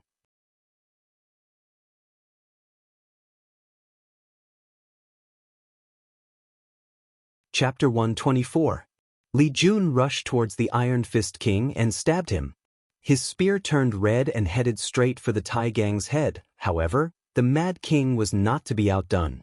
Without hesitation, he swung his halberd to block the oncoming attack. Bang! The two weapons clashed together, creating a powerful shock wave that destroyed the ground around them. Despite this, the two of them did not move an inch. After the first attack, the two of them continued to rapidly clash against each other. The air trembled and sparks could be seen when their two weapons met each other. From a distance, the soldiers could only see two shadows overlapping with each other. The weapons of the two of them also left only afterimages, signifying the fact that the two of them were moving faster than the ordinary eyes can capture. At first, the Iron Fist King could match with Li Jun, but after more than 10 clashes, he started to feel the pressure. Each strike of Li Jun seemed to become heavier and heavier. By the 30th clash, the Iron Fist King started to move backwards. With each step he took back, he managed to neutralize some of the force from Li Jun's spear. However, he knew that this was not a real solution to his situation. By the 40th clashes, the Iron Fist King started to expire profusely. His breathing was rapid, his steps were weak, and his arms trembled with each swing. More importantly, his vast origin chi was running out faster than he expected. He looked at the normal and relaxed behavior of his opponent and sighed. "These extraterrestrial demons are as strong as I anticipated," thought the Iron Fist King in the midst of battle. He knew that this was not the way to go, so he changed tactics. When Li Jun attacked him again, he did not collide head-on. Instead, he moved his halberd sideways and blocked the attack. Then he used the recoil of the attack to move a few meters away from his opponent. Li Jun looked at the Iron Fist King a few meters away from him and did not chase after him. After all, his purpose was to subdue him, not kill him. As such, he will also allow his opponent to use all his cards and defeat him with absolute strength to show the difference between them. After taking a few seconds to breathe heavily, the Iron Fist King managed to regain some strength and stamina. More importantly, all the 270 divine veins inside his body absorbed the spiritual chi around him to replenish his origin chi. The Iron Fist King was surprised by the fact that his opponent allowed so much time to recover, but he did not care about the reason. As long as he managed to have a satisfying battle, he did not care about anything else. After recuperating his strength, the Iron Fist King decided to use a different method. He raised his halberd in the air and swung down. With a swish sound, a more than 30 meters vertical slash headed straight towards Li Jun. The slash destroyed anything that was in its way, the ground and the air. When Li Jun noticed the green slash coming his way, he did not falter. His spear turned red and directly pierced the slash. Boom! An explosion occurred after the two attacks touched each other. The ground around Li Jun exploded into countless pieces with debris flying everywhere. However, Li Jun did not care about this. What he cared about was the fact that this was not a normal attack, but a spiritual one. After clashing with the slash, countless images suddenly appeared in his mind. He saw the death of all his concubines, his companion Yen Liling, his mother and father. He even saw Wang Wei's death. For a brief moment, a deep fear suddenly enveloped Li Jun, fear of losing the people closest to him, fear of being alone in the world. However, after a brief moment, these images disappeared. As a person who passed the pagoda trial, Li Jun has a powerful Dao heart and willpower. What's more, his spirit is way more powerful than the Iron Fist King. The Iron Fist King watched with a frown how his opponent easily destroyed his attack. This move was one of his most powerful and proud methods. Being able to bring out the inner fear of his enemy, then weakening their combat ability. The Iron Fist King has always been proud of how strong his spirit was, as it was cultivated through countless battles. Spirit attacks, huh? Said Li Jun with a smile on his face. Why don't you try mine? After saying that, Li Jun also used a flying attack from a distance. However, his attack was not a slash, but a more 40 meters long spear manifested from the origin weapon in his hand, headed straight for his opponent. After seeing this, the Iron Fist King's face changed and he mobilized all the origin chi in his body to prepare to defend. Instead of using another flying attack, the Iron Fist King clashed heads with the oncoming spear. His halberd turned green as he clashed with the upcoming red spear. Boom! The halberd clashed with the attack, creating a powerful explosion in the surrounding slash. Nevertheless, the Iron Fist King still managed to stop the attack for a brief moment. However, it was only for a short while. Immediately afterwards, the spear pushed him backwards, leaving skidding marks on the ground. However, the Iron Fist King was still trying to stop the attack. He vomited a big mouthful of blood and his old face became pale. However, he did not stop. A hint of excitement flashed across his eyes as he used more strength in order to stop the attack.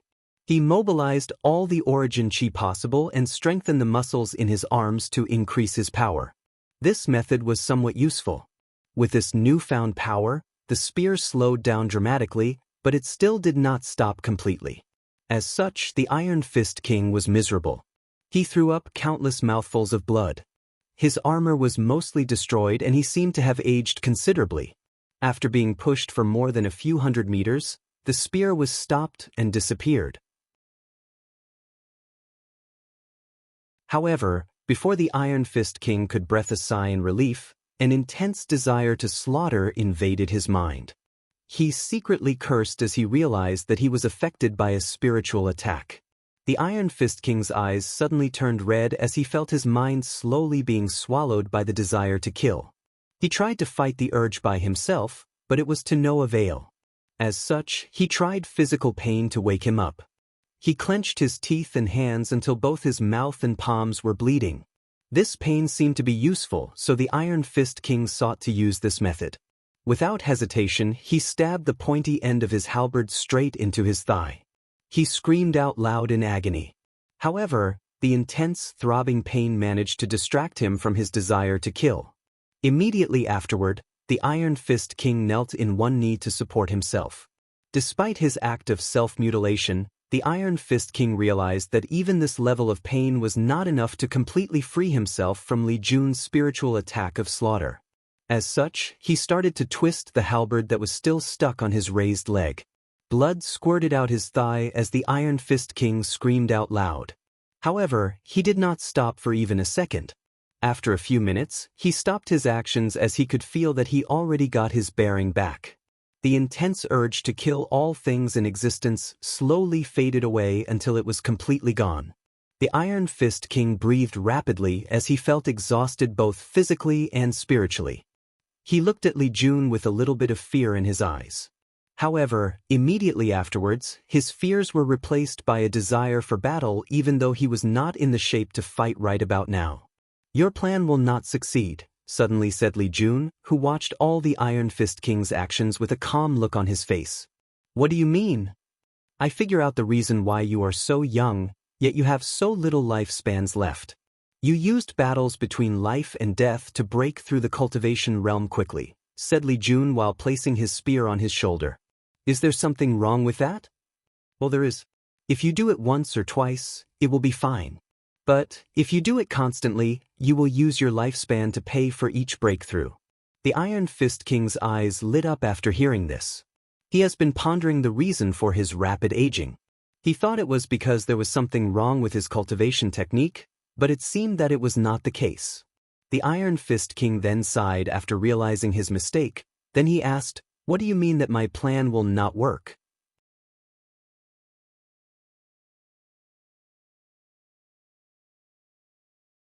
Chapter 125. Li Jun smiled after hearing the question and explained, "You probably wanted to break through the supernatural realm during a life and death situation. However, the success of such a thing is almost impossible." "Why is that?" asked the Iron Fist Kingdom with genuine concern. Although he managed to successfully cultivate to the peel of the divine altar realm, his cultivation technique method did not have the method to break through to the next realm.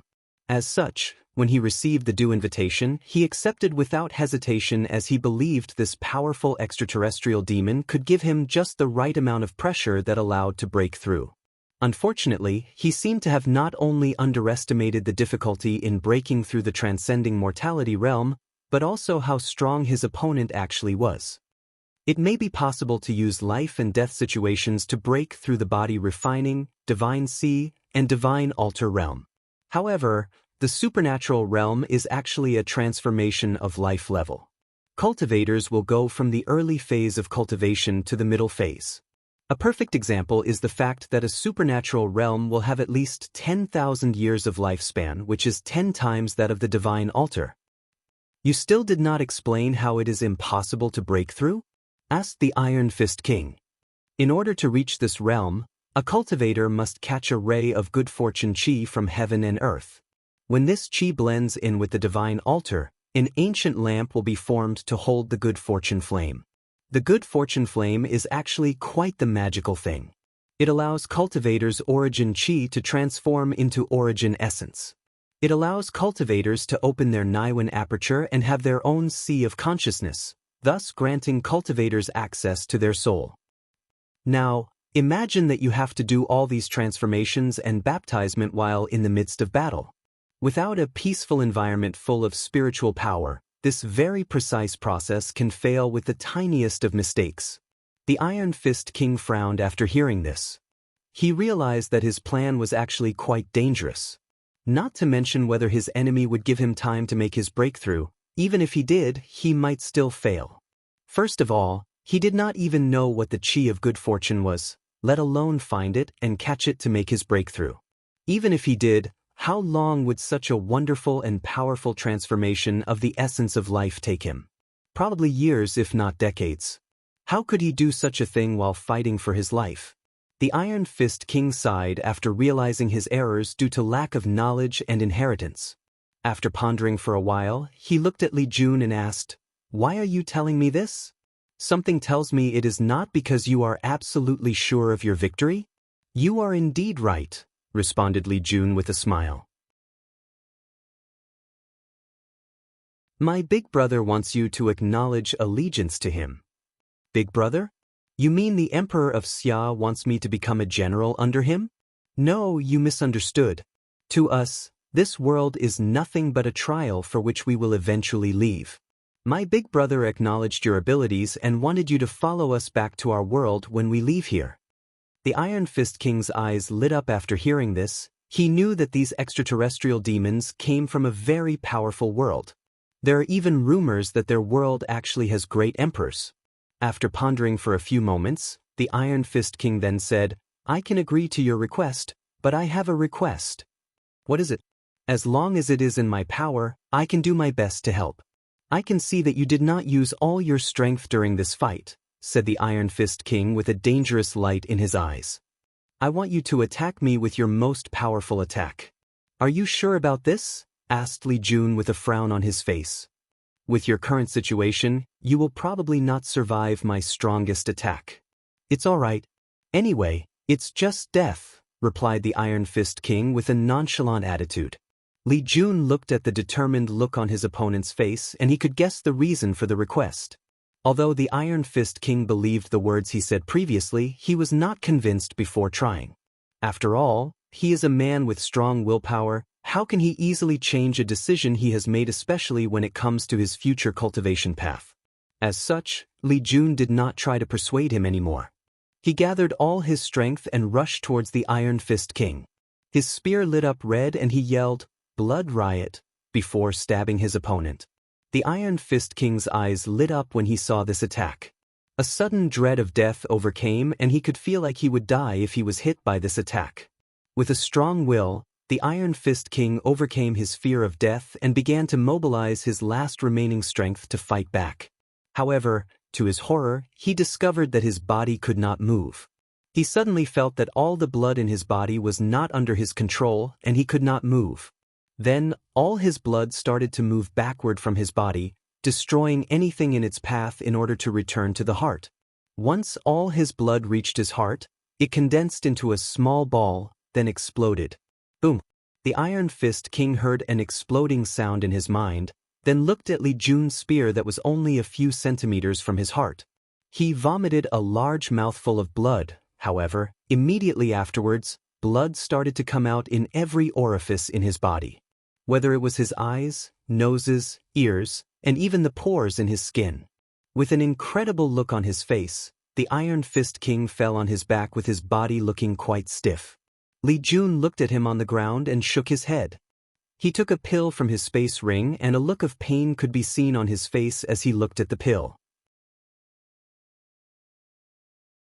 Well, he could not help as this was a high-grade Earth-tier pill that primordial spirit realm cultivators can use. It's not that Li Jun did not have access to higher levels of pills, but this was the highest level of pills allowed in the trial. What's worse, this pill was actually a healing one which made it even more valuable. However, Li Jun did not hesitate much to feed this pill to the Iron Fist King. Another reason that he chose such a valuable pill was due to the fact that it could help alleviate the Iron Fist King's problem with his lifespan. After feeding him the pill, he carried him back to the military barrack. While the Iron Fist King was resting, Li Jun was reviewing the last attack he made during this fight. As a matter of fact, this move was not actually a part of the heaven fighting scripture that he cultivated, but one he created himself after years of study. When he started to cultivate, his big brother Wang Wei warned him to not strictly follow the scripture and to think of his own Tao instead. Although the heaven fighting scripture provided a step-by-step guidance on how to cultivate the Tao of fighting, Li Jun chose his main Tao to be slaughter. His dream, or should say goal, is to be a fierce general that slaughters all the enemies in his big brother's path of the emperor. Although Li Jun knew that this was probably an unrealistic goal, he will give in all his effort trying. So this blood rebellion technique is his first step on cultivating his Tao of slaughter and he is satisfied with this result. Just like that, 4 days passed and the Iron Fist King finally woke up from his coma. He looked around and muttered in a weak voice, "Am alive?" He raised his hand and immediately noticed something different. His hands were not as wrinkled as he remembers them to be. He even noticed that his voice was also different, it was full of vitality. A few minutes after waking up, Li Jun walked into the medical room and said, "It seems that you are recovering rapidly. I guess I owed all of this to you. Well, as long as you do go back on your promise, everything will be fine. I Tai Gang is man of his words. Since I promised to surrender to His Majesty Wang Wei, then I will do so."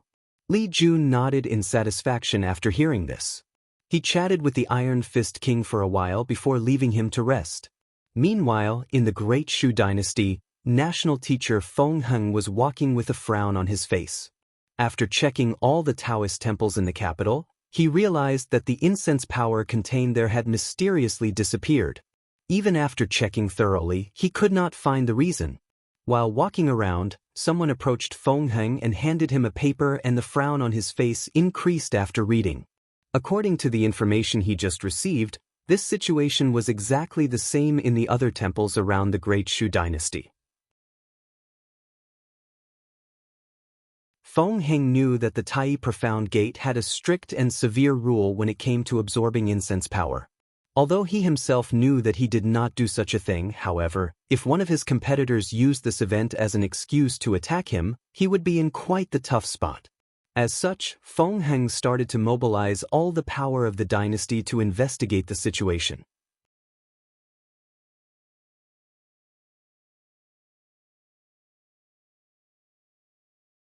Chapter 126.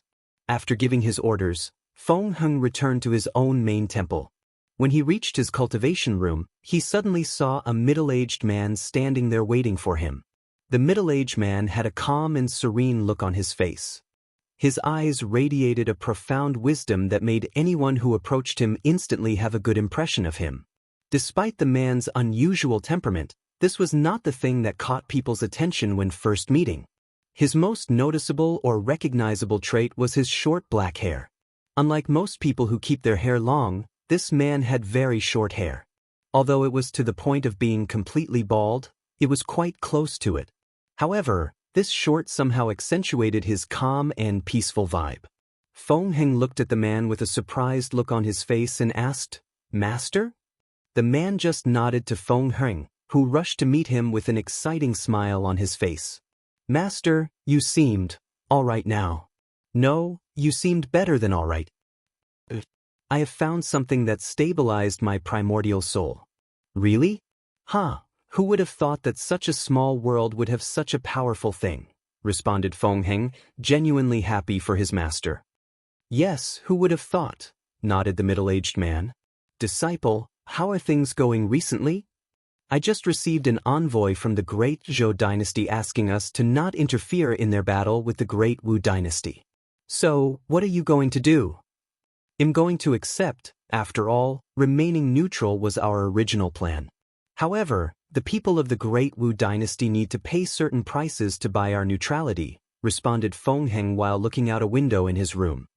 Feng Heng's master nodded after hearing this, then he suddenly asked, "Something seemed to be on your mind. What happened?" "Master, I just discovered that a large portion of incense power was absorbed in the temples throughout the dynasty. I'm just worried about this." A gleam of light flashed from Shifuyu's eyes after hearing his disciple's words and asked, "Did you find the culprit?" "That's the problem, Master. I have not found anything despite personally searching with, well, you know what." Shifuyu nodded as he understood the meaning behind his disciple's words. "Do you think that one of your competitors in the sect did it?" "It's unlikely. As the Tao child of the sect, I am the only one chosen to participate in this trial." "Disciple, you are too tender. Do you think your competitors will easily give up the position of Tao child? Even if they cannot attend the trial with the supporters they have, they can easily sneak in a few of their subordinates into this world in order to cause you trouble." Feng Heng frowned after hearing this and started thinking. The Tai Profound Gate way of choosing a successor is different from the Tao opening sect.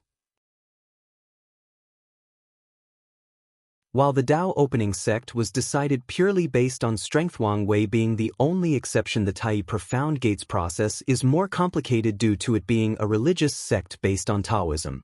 Besides strength, its successor aptly named Tao Child is chosen based on the amount of people supporting them in the sect and, more importantly, their understanding of the sect's philosophies and teachings. In the Tai Profound Gate, this is called Dharma Heart or Dharma Perception. One of the reasons that Feng Heng was able to become the Tao Child was due to his profound Dharma perception. And the reason he had such a deep understanding of Taoist Dharma was because his master, Shifuyu, personally explained it in great detail to him. As such, Feng Heng has a great deal of respect for his master. Not only because of his powerful origin, but because of his profound understanding of Taoism. After his master pointed out the possibility of his competitor sending spies to try to sabotage his trial, he realized that this was actually a possibility. Even if he failed this trial, his status would not be affected that much. As the sect's Tao Child, he is the heaven chosen selected to fight for the heaven will in this generation. One failure is not enough for him to be disposed of his position. However, if he was ever caught in possession of incense power, then he would be in a difficult situation even if he did not personally absorb it. After thinking about this, Feng Heng decided to spend more resources focusing on finding the spies his competitors sent in this world. At the same time, Shi Fuyu nodded with a smile after this. Great Zhou Dynasty, Imperial Palace. Ji Song sat in his dragon throne and looked at the envoy that had just arrived back from the Great Shu Dynasty. His bulging muscles could be seen from his dragon robe, and he emanated a majesty at all times. So, what was the result? He asked. The envoy trembled a little after hearing the question before answering. Your Majesty, they agreed to not interfere, but they have some demands? What demands? Asked Ji Song back, who had anticipated this outcome. The envoy took out a paper with a list of the demands and intended to hand it over to someone that would then give it to His Majesty. However, the paper suddenly flew from his hand and landed on Ji Song's hand, who immediately started reading it.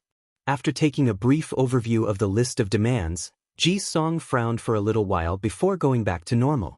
The list mostly demanded population. Although the quantity was quite large, it did not go over his bottom line. As such, he readily agrees with the terms. Immediately afterwards, he stood up from his chair and said, "Now that everything is ready, let's start the war with the Great Wu Dynasty. I never like these cunning snakes. I will personally lead the battle for this war."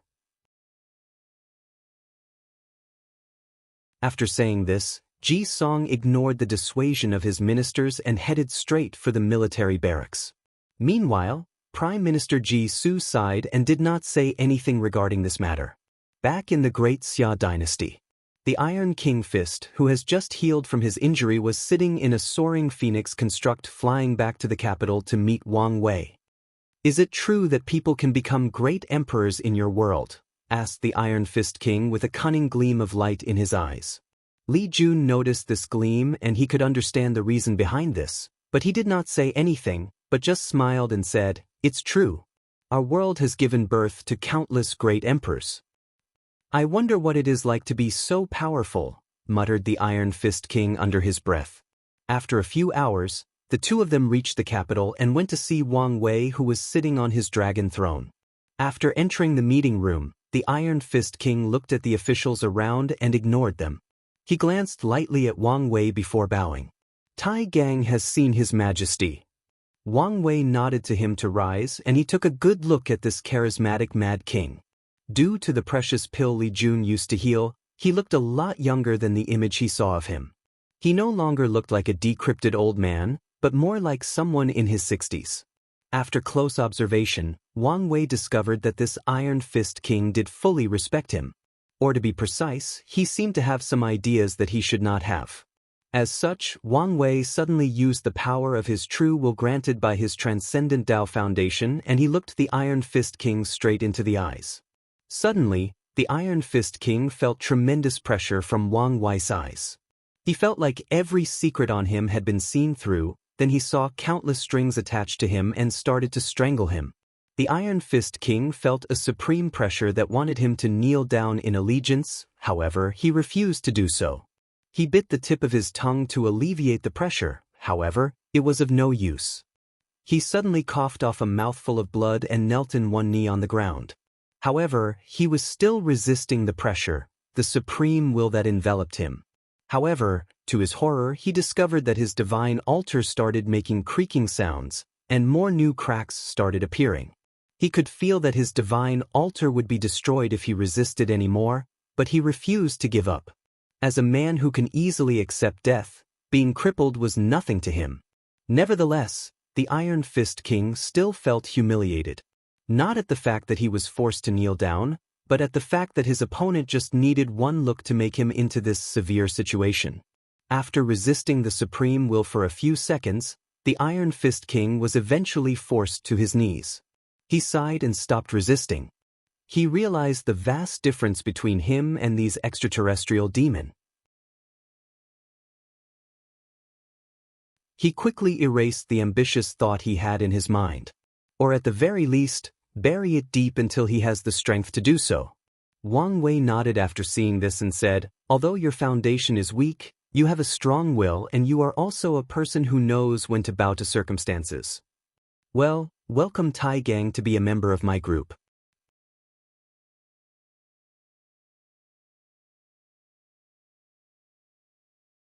Chapter 127.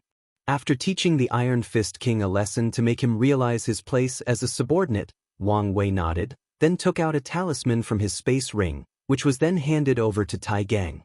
After getting the talisman, the Iron Fist King got up from the floor and wiped out the blood dripping down the corner of his mouth and inserted his origin chi into the talisman. Suddenly, a lot of information was inserted into his mind. As a result, the face of the Iron Fist King became increasingly ugly as he kept reading on.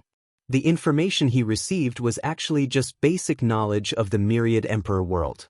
For example, the body refining realm had 12 layers instead of the 9 he previously believed. The highest amount of divine veins was actually 365. As for the 270 he had, it was the bare minimum required to break into the next realm. However, people who did that had the worst foundation possible among cultivators. Although the talisman explained that having a bad foundation does not always equate to strength, as some people have terrible foundations but their strength are unimaginable. Nevertheless, without a strong foundation, the future of these people will always be limited. It is impossible for a normal foundation, body refining 9th layer, to break through the saint realm. At the same time, it is almost impossible for a saint foundation, 10th layer, to reach the supreme realm. Although the Iron Fist King tried to find solace in the fact that this information mentioned the fact that it was almost impossible to achieve, meaning that there were exceptions to this rule. He knew that this was a long shot. As such, despite showing a calm look on the surface, his rapid breathing and accelerated heartbeat showed otherwise. Wang Wei noticed the Iron Fist King's reaction and said, "You do not need to worry about these things. When we return home as my subordinate, you are guaranteed the method to achieve a supreme foundation. As for the more powerful Dao foundation, you have to use the sex points to acquire one.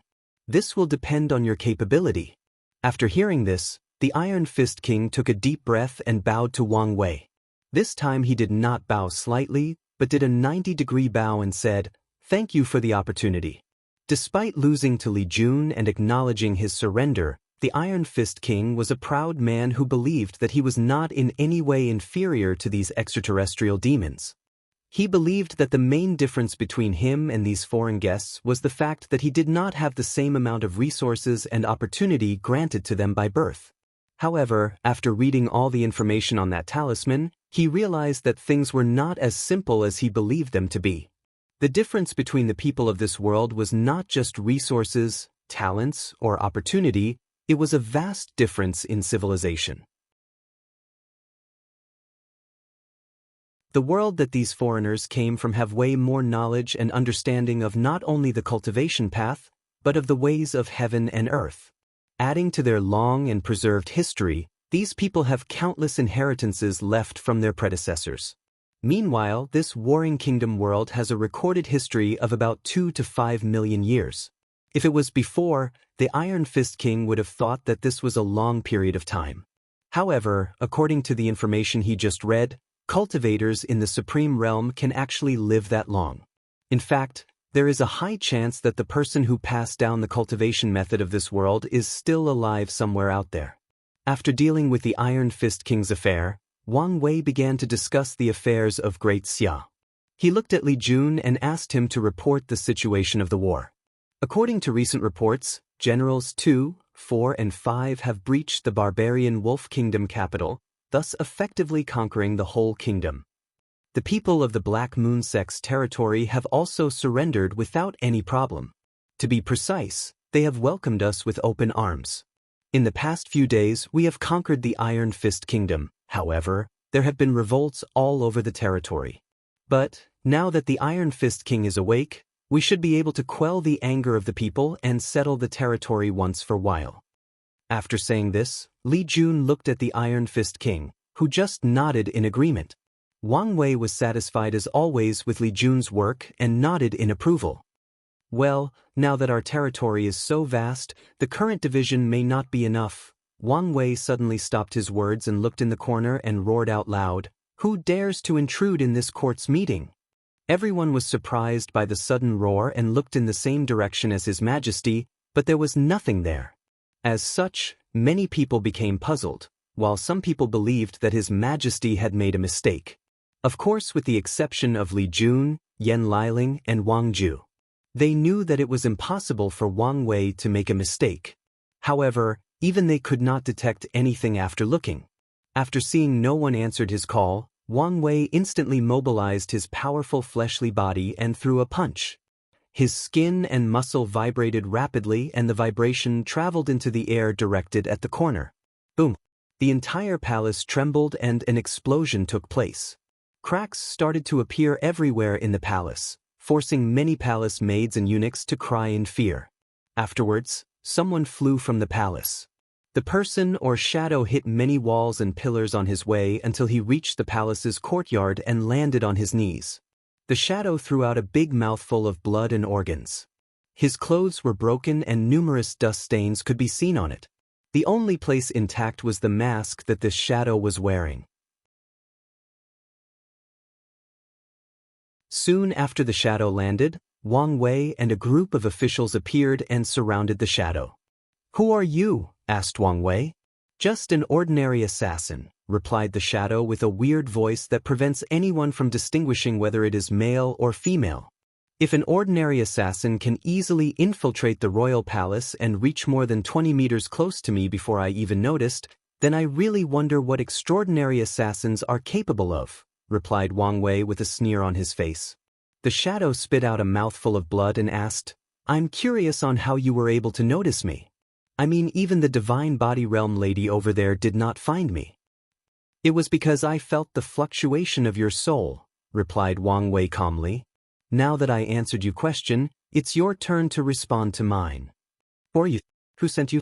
However, the shadow just got up from his one knee and did not answer the question. Wang Wei did not let go and continued, "In fact, I can guess by your strength and method that you are from the Death Order Palace. What I'm wondering is who hired you?" The shadow finally spoke and said, "Since you know that I am from the Death Order Palace, you should be aware that we never reveal the identity of our clients." Wang Wei sneered after hearing this. "I do not need you to say anything to know who it is. You people from the Death Order Palace are also known for doing things only for money. And of all the people in this trial that I know would do such a shameless thing as hiring outside help are only the clowns of the Great Shu dynasty. So, I guess that it was probably Crown Prince Sun when that sent you." However, this time, the shadow did not say anything. However, Wang Wei still continued, "Well, based on how your soul fluctuated just now, it seemed that my deduction was correct." Suddenly, the shadow laughed out loud. His laughter was creepy as it sounded like countless voices laughing together. Worthy of sacred son Wang Wei, the heaven-chosen currently viewed as the most threatening of this generation. Not only strength is unparalleled, but also possesses extraordinary wisdom. Many people feared that you would be just like your father, but they were wrong. They should be worried whether you will be more terrifying than him. "Should I be proud that some random people praise me?" answered Wang Wei with a calm look on his face. "You're right that you should not be proud," answered the shadow. "Compared to the one in the western White Tiger continent, you are still a little far behind." A flash of intense dread appeared in the shadow's eyes after saying this, an emotion that Wang Wei detected through soul fluctuation. However, immediately afterwards, the shadow disappeared without a trace right in front of everyone. Wang Wei immediately concentrated to feel any soul fluctuation, but he failed this time and did not find anyone. Instantly, he activated his true vision ability and saw the Chi Luck Dragon of everyone around. Suddenly, he noticed a strange purple Chi Dragon outside the capital. Without hesitation, he flew straight to the sky and headed for it. However, midway en route, the Chi Dragon instantly disappeared, and by the time Wang Wei arrived outside the city, he could not find anything. After looking for a few minutes without success, Wang Wei returned back to the palace and supervised the reconstruction.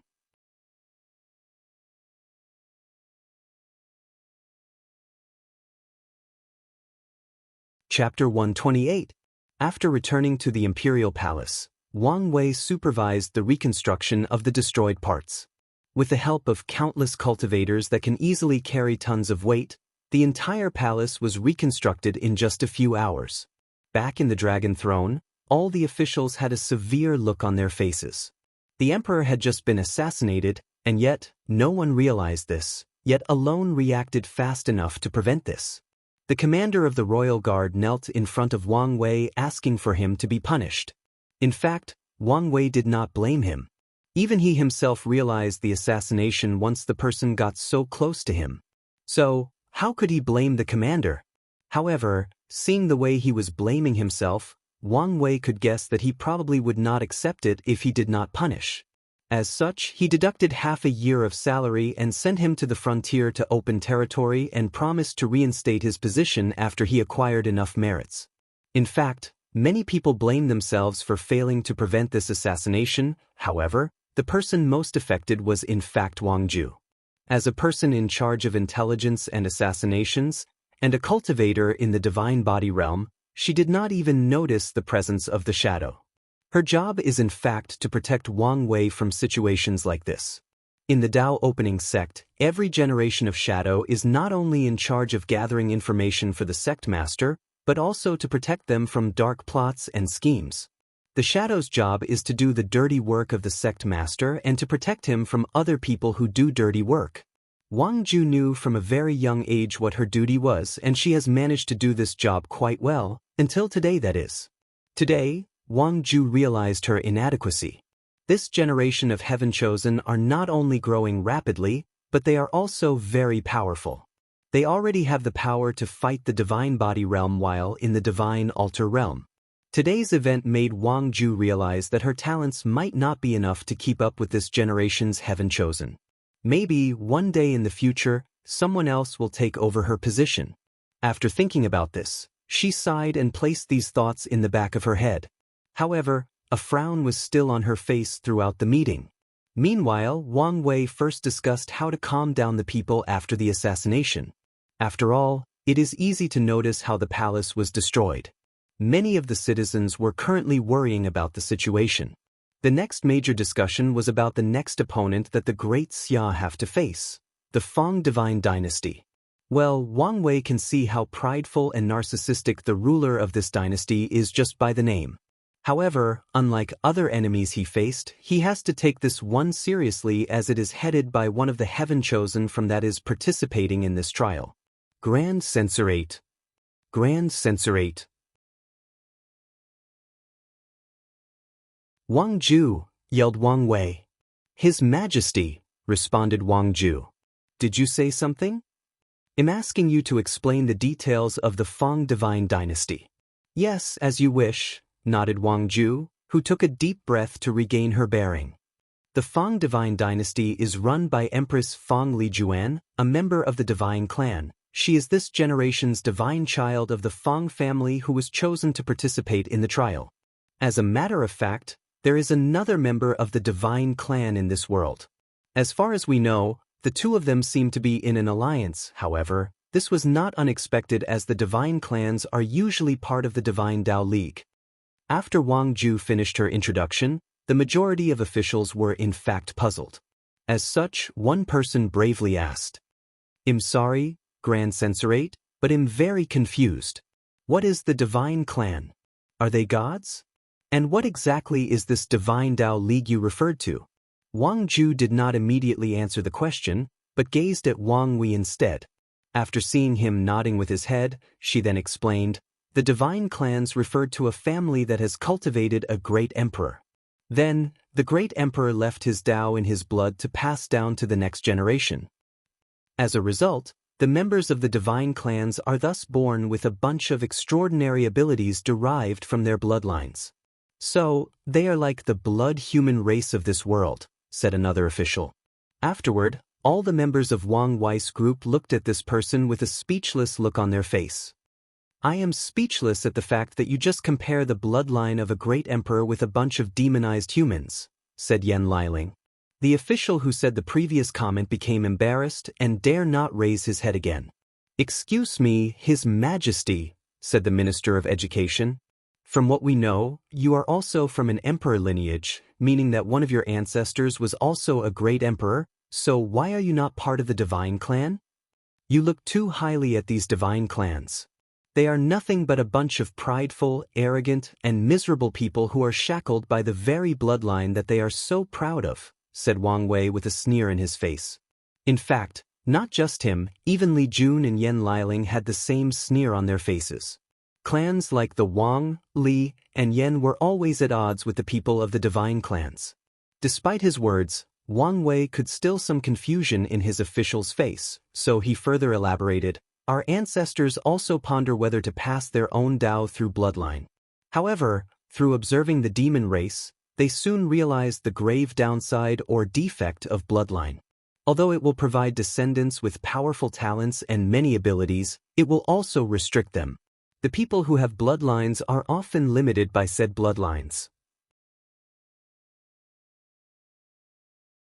Since the Tao of a great emperor already existed inside the divine clan's descendants, it became increasingly difficult to cultivate other Tao than the ones they are born. As such, the majority of them abandoned studying other Taos and focused on the ones they are innately born." "Is there something wrong with that?" asked the Minister of Education. "Of course there is," answered Wang Wei. "Without your own Tao, it is absolutely impossible to become a great emperor. Even if the heaven will was placed right in your hands, you still could not become an emperor. The consequences of this is the fact that the majority of families belonging to the divine clans have only one great emperor, which is their ancestor that started the clan in the first place. A select few have cultivated a second emperor, however the numbers of these families can be counted in one hand." The officials finally understood what the so-called divine clan is all about.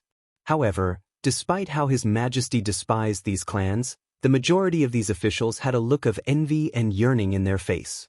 Wang Wei's secret shook his head after seeing this, then he continued to explain, "These divine clans are doomed to be exterminated or weakened with the passage of time. After billions of years, they have long understood the downside of their bloodlines. However, they still refuse to change and adapt to the time. Instead, they bonded together by forming the Divine Tao League. Through years of intermarriage, they have strengthened their alliance and preserved the power of their bloodlines. Unfortunately, this method has only slowed down their weakening of their power. With each generation, they became more and more irrelevant. I do not know how many years the Divine Tao League did not have a proper heaven chosen to represent them in the heaven will battle. However, it seems that this time, they have more than one." After analyzing the information regarding the Fang Divine Dynasty, the official came up with the plan to postpone the war to a month later, as they had just finished conquering 3 kingdoms and had not fully taken control of them. After a month, Li Jun and the 5 named generals will reunite and attack the Fang Divine Dynasty together. Then, the meeting was over and everyone left with the exception of Wang Ju, who was kept behind by Wang Wei. He looked at his head maid and motioned for her to approach him. Wang Wei started caressing her hair, just like his mother used to do to him, then said, "I understand your struggle. You have been with me even since I could walk properly. So, you do not need to worry about being replaced.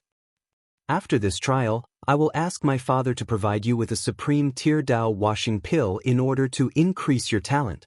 That way, you can follow me all the way to the end of my emperor path." Wang Ju was suddenly surprised. Then she nodded her head like a bird picking at woods. Then tears started to fall from her eyes. She tried to quickly wipe them out, but it was no use. As such, she bowed to Wang Wei and ran away from the imperial palace. Crying was a great shame for a shadow like her.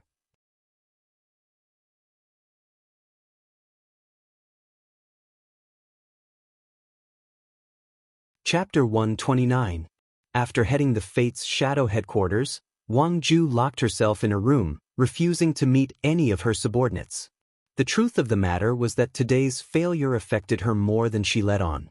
The reason being the fact that the little rivalry between the Tao Opening Sect and the Death Order Palace.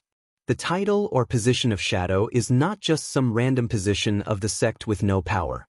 On the contrary, the shadow is considered the Een of the sect Masters Yang. As such, the shadow is privy to tremendous amounts of knowledge and information that even some supreme elders are not aware of. Some information can be very well considered taboos of the world. As such, every generation of shadow will have countless restrictions placed on them in order not to reveal these secrets. On top of that, the shadow will go through a ceremony in which they bind their life to the sect master that they served. If the sect master died for some reason, the current shadow will be responsible to hand over all his subordinate and power to the next chosen shadow, then commit suicide to accompany the sect master in the afterlife. There is only way to dissolve this bond, and that is for the shadow to defeat the sect master that it served in a direct duel. The reason for this was actually the origin of the shadow.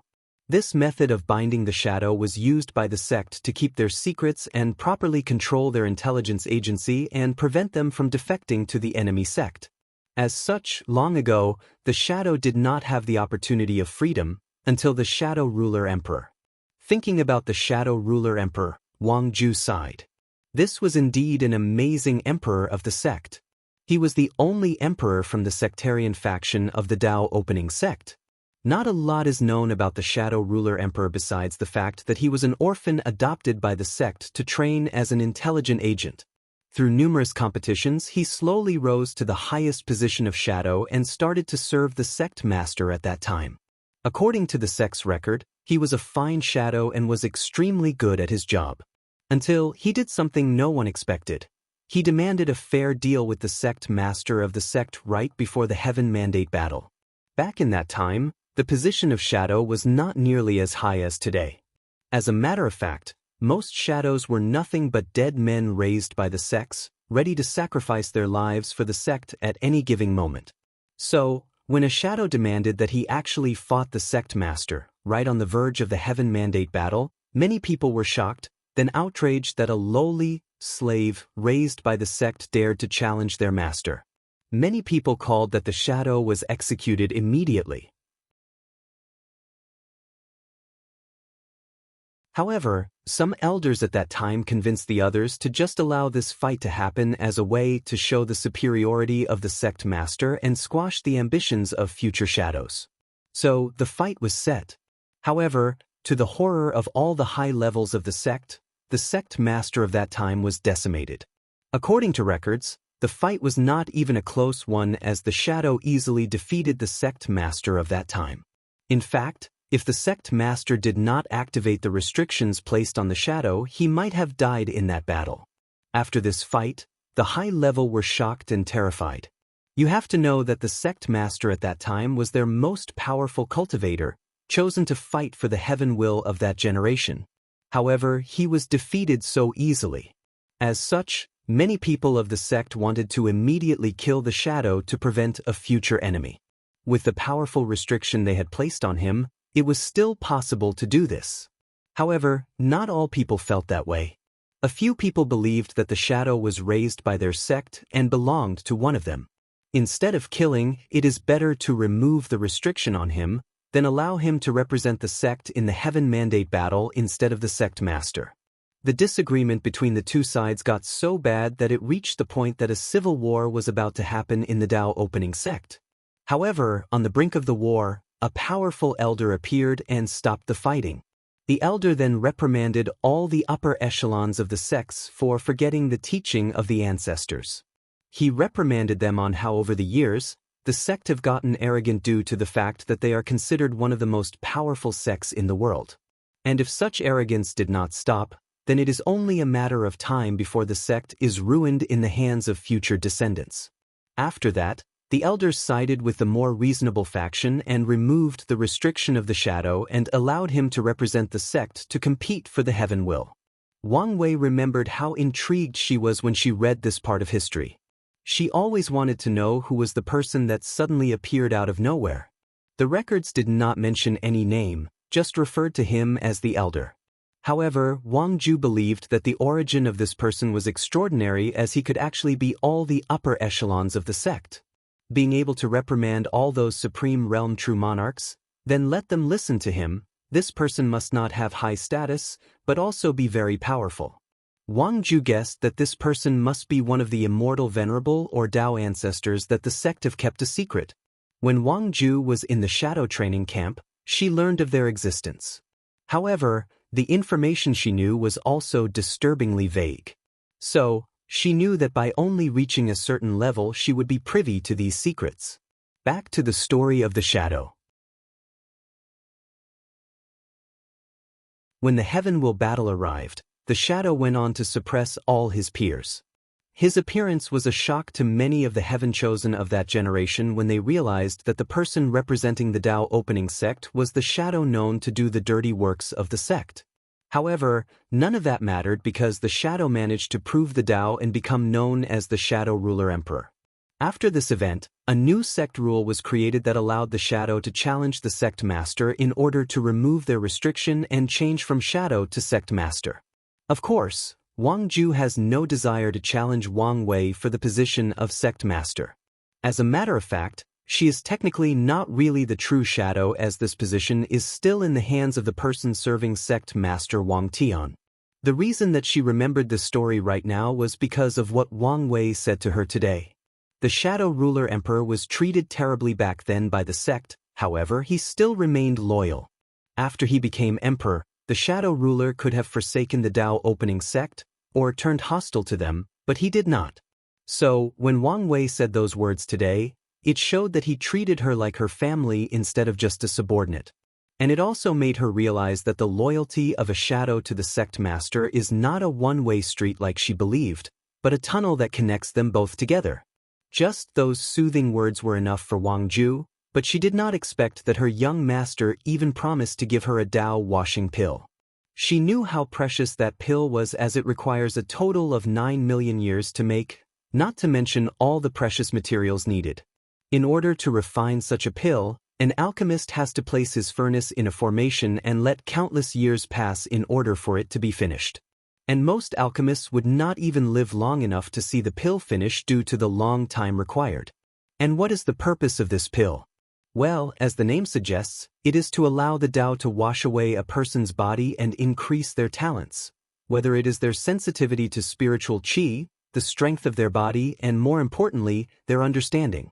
This pill is only used by the sect when there is no Heaven Chosen talented enough to represent them in a generation.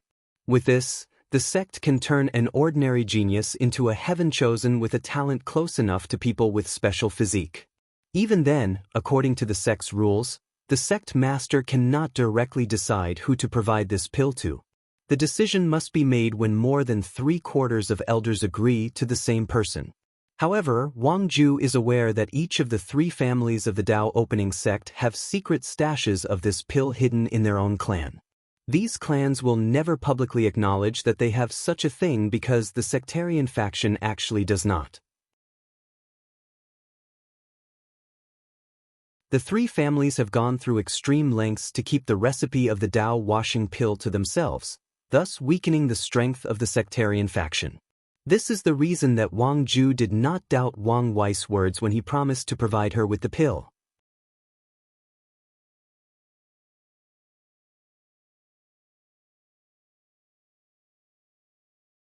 Chapter 130.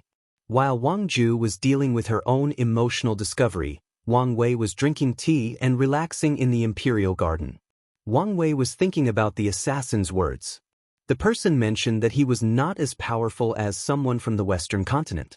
Based on the fear he felt from the assassin's soul fluctuation, he guessed that this person must have had a run-in with a very powerful Heaven Chosen, one that had a deep and lasting impact on them.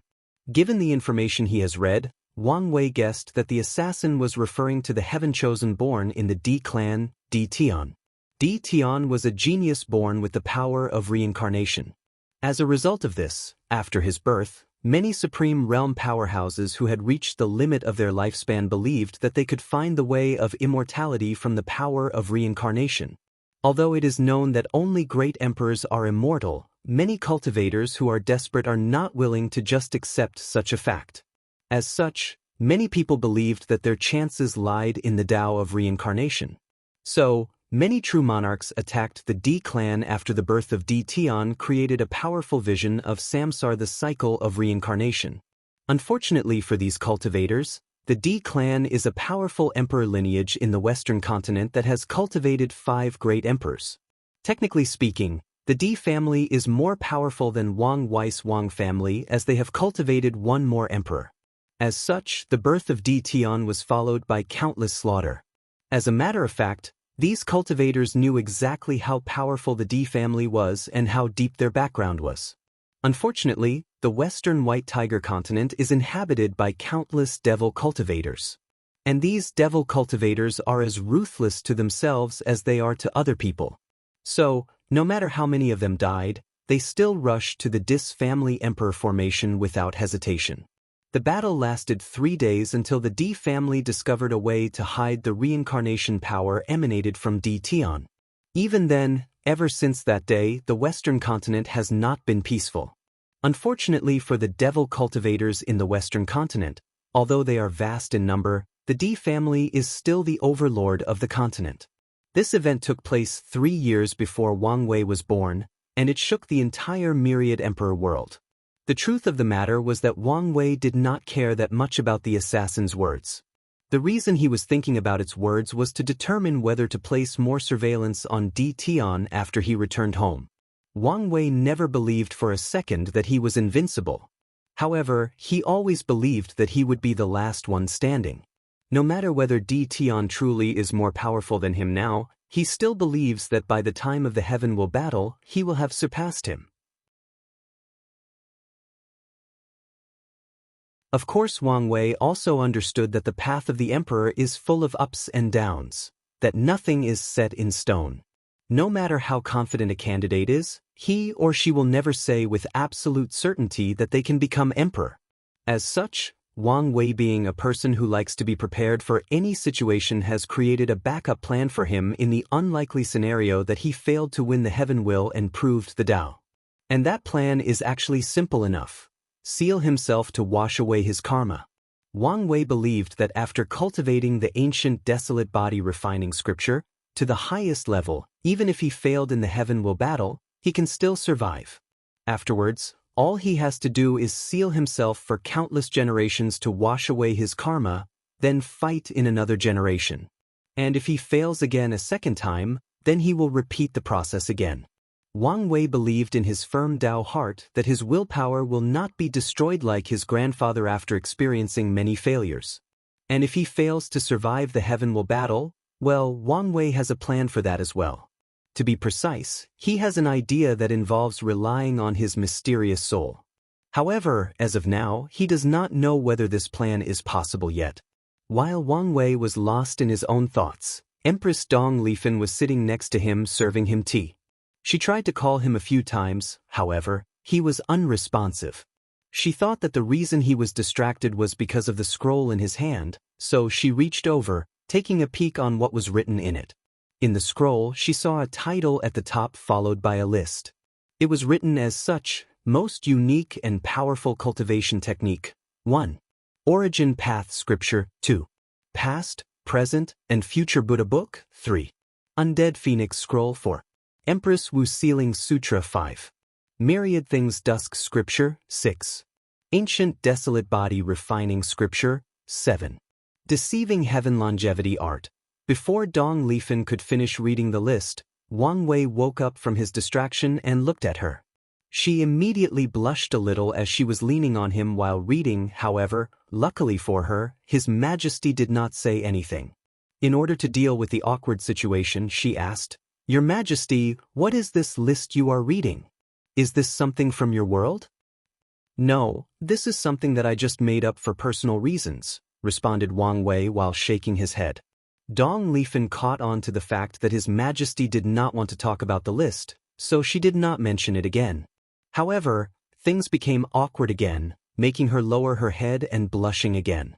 Luckily for her, Wang Wei started to explain his understanding of breaking to the 12th layer of the body refining realm.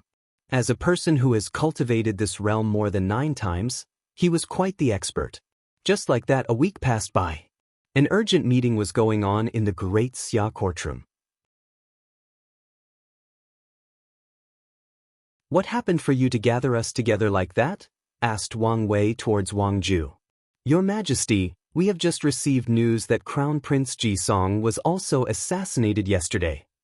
"Oh," responded Wang Wei with a surprised look on his face. "What exactly happened?" "We do not know a lot of information, But we do know that the crown prince is fine, however, he still suffered from minor injuries, added Wang Ju.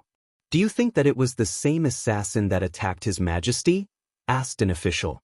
No, given the distance between Great Xia and the central area, without a flying construct, it would be impossible for the same assassin to reach there so quickly. Not to mention the fact that said assassin was injured. However, from the method the assassin used, we can infer that he or she was probably also from the Death Order Palace, answered Wang Ju. Everyone started pondering after this, especially Wang Wei. It seems that the age of conquest is rapidly approaching this trial, said Wang Wei, who then looked at Yan Liling. Chancellor, you need to speed up the time needed to soothe the people of the newly conquered territories. As for you, Li Jun, you can ask the Iron Fist King to organize his kingdom's former army and participate in the attack against the Fang Divine Dynasty. Li Jun nodded, however, Yan Liling had a frown on her face after hearing this. Can we trust him? She asked.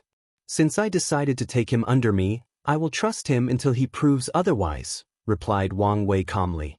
After the discussion, everyone left to do their own work. However, before leaving, Yan Liling handed Wang Wei a space ring with a bunch of earth tier pills inside it. Wang Wei smiled mysteriously after receiving it. Meanwhile, in the Great Zhou Dynasty, in a military barrack that bordered the Great Wu Dynasty, Ji Song was destroying everything around him: chairs, tables, maps, and weapons. After doing that, he seemed not satisfied, so he punched the wall, an act that made his bandages turn red. Are you done venting now? Asked Ji Su. After hearing this, Li Song stopped moving around and sat in the one remaining seat left in the room. Did you find the culprit? He asked with gritted teeth. No. Why not? By the time I discovered the assassin, he was already too far away. And you know I'm not allowed to use my real strength in this trial. Well, tell me you at least know who it was, responded Ji Song with veins appearing all over his naked upper body. Probably. Probably? Well, do you or do you not now? Ji Si sighed and said, we have received news from our informants that Wang Wei was also attacked a week ago. They have overheard that the assassin came from the Death Order Palace under the order of the Great Wu people. Given that you were attacked a week afterwards, it is very likely that this was not a coincidence, but a premeditated attack. After hearing this, Ji Song clenched his teeth and said, damn those snakes of the Great Wu Dynasty, and damn those rats of the Death Order Palace. I mean, isn't their participation a violation of the hidden rule? I'm afraid not, answered Ji Su. The hidden rule stated that people of higher cultivation from the Death Order Palace could not assassinate the younger generation of other sections. However, competition of the same generation was allowed. After hearing this, Ji Song became even more angry. However, he restrained himself this time before saying, back then, we should have completely annihilated the Death Order Palace. You're tuning in to the Passion Pages YouTube channel. We're so grateful for your support, and don't forget to subscribe to join us on this incredible journey through captivating stories. Your generosity through donations truly makes a world of difference, as it's the primary source of revenue that allows me to expand and enhance this channel for you. Thank you from the bottom of my heart for being a part of this adventure.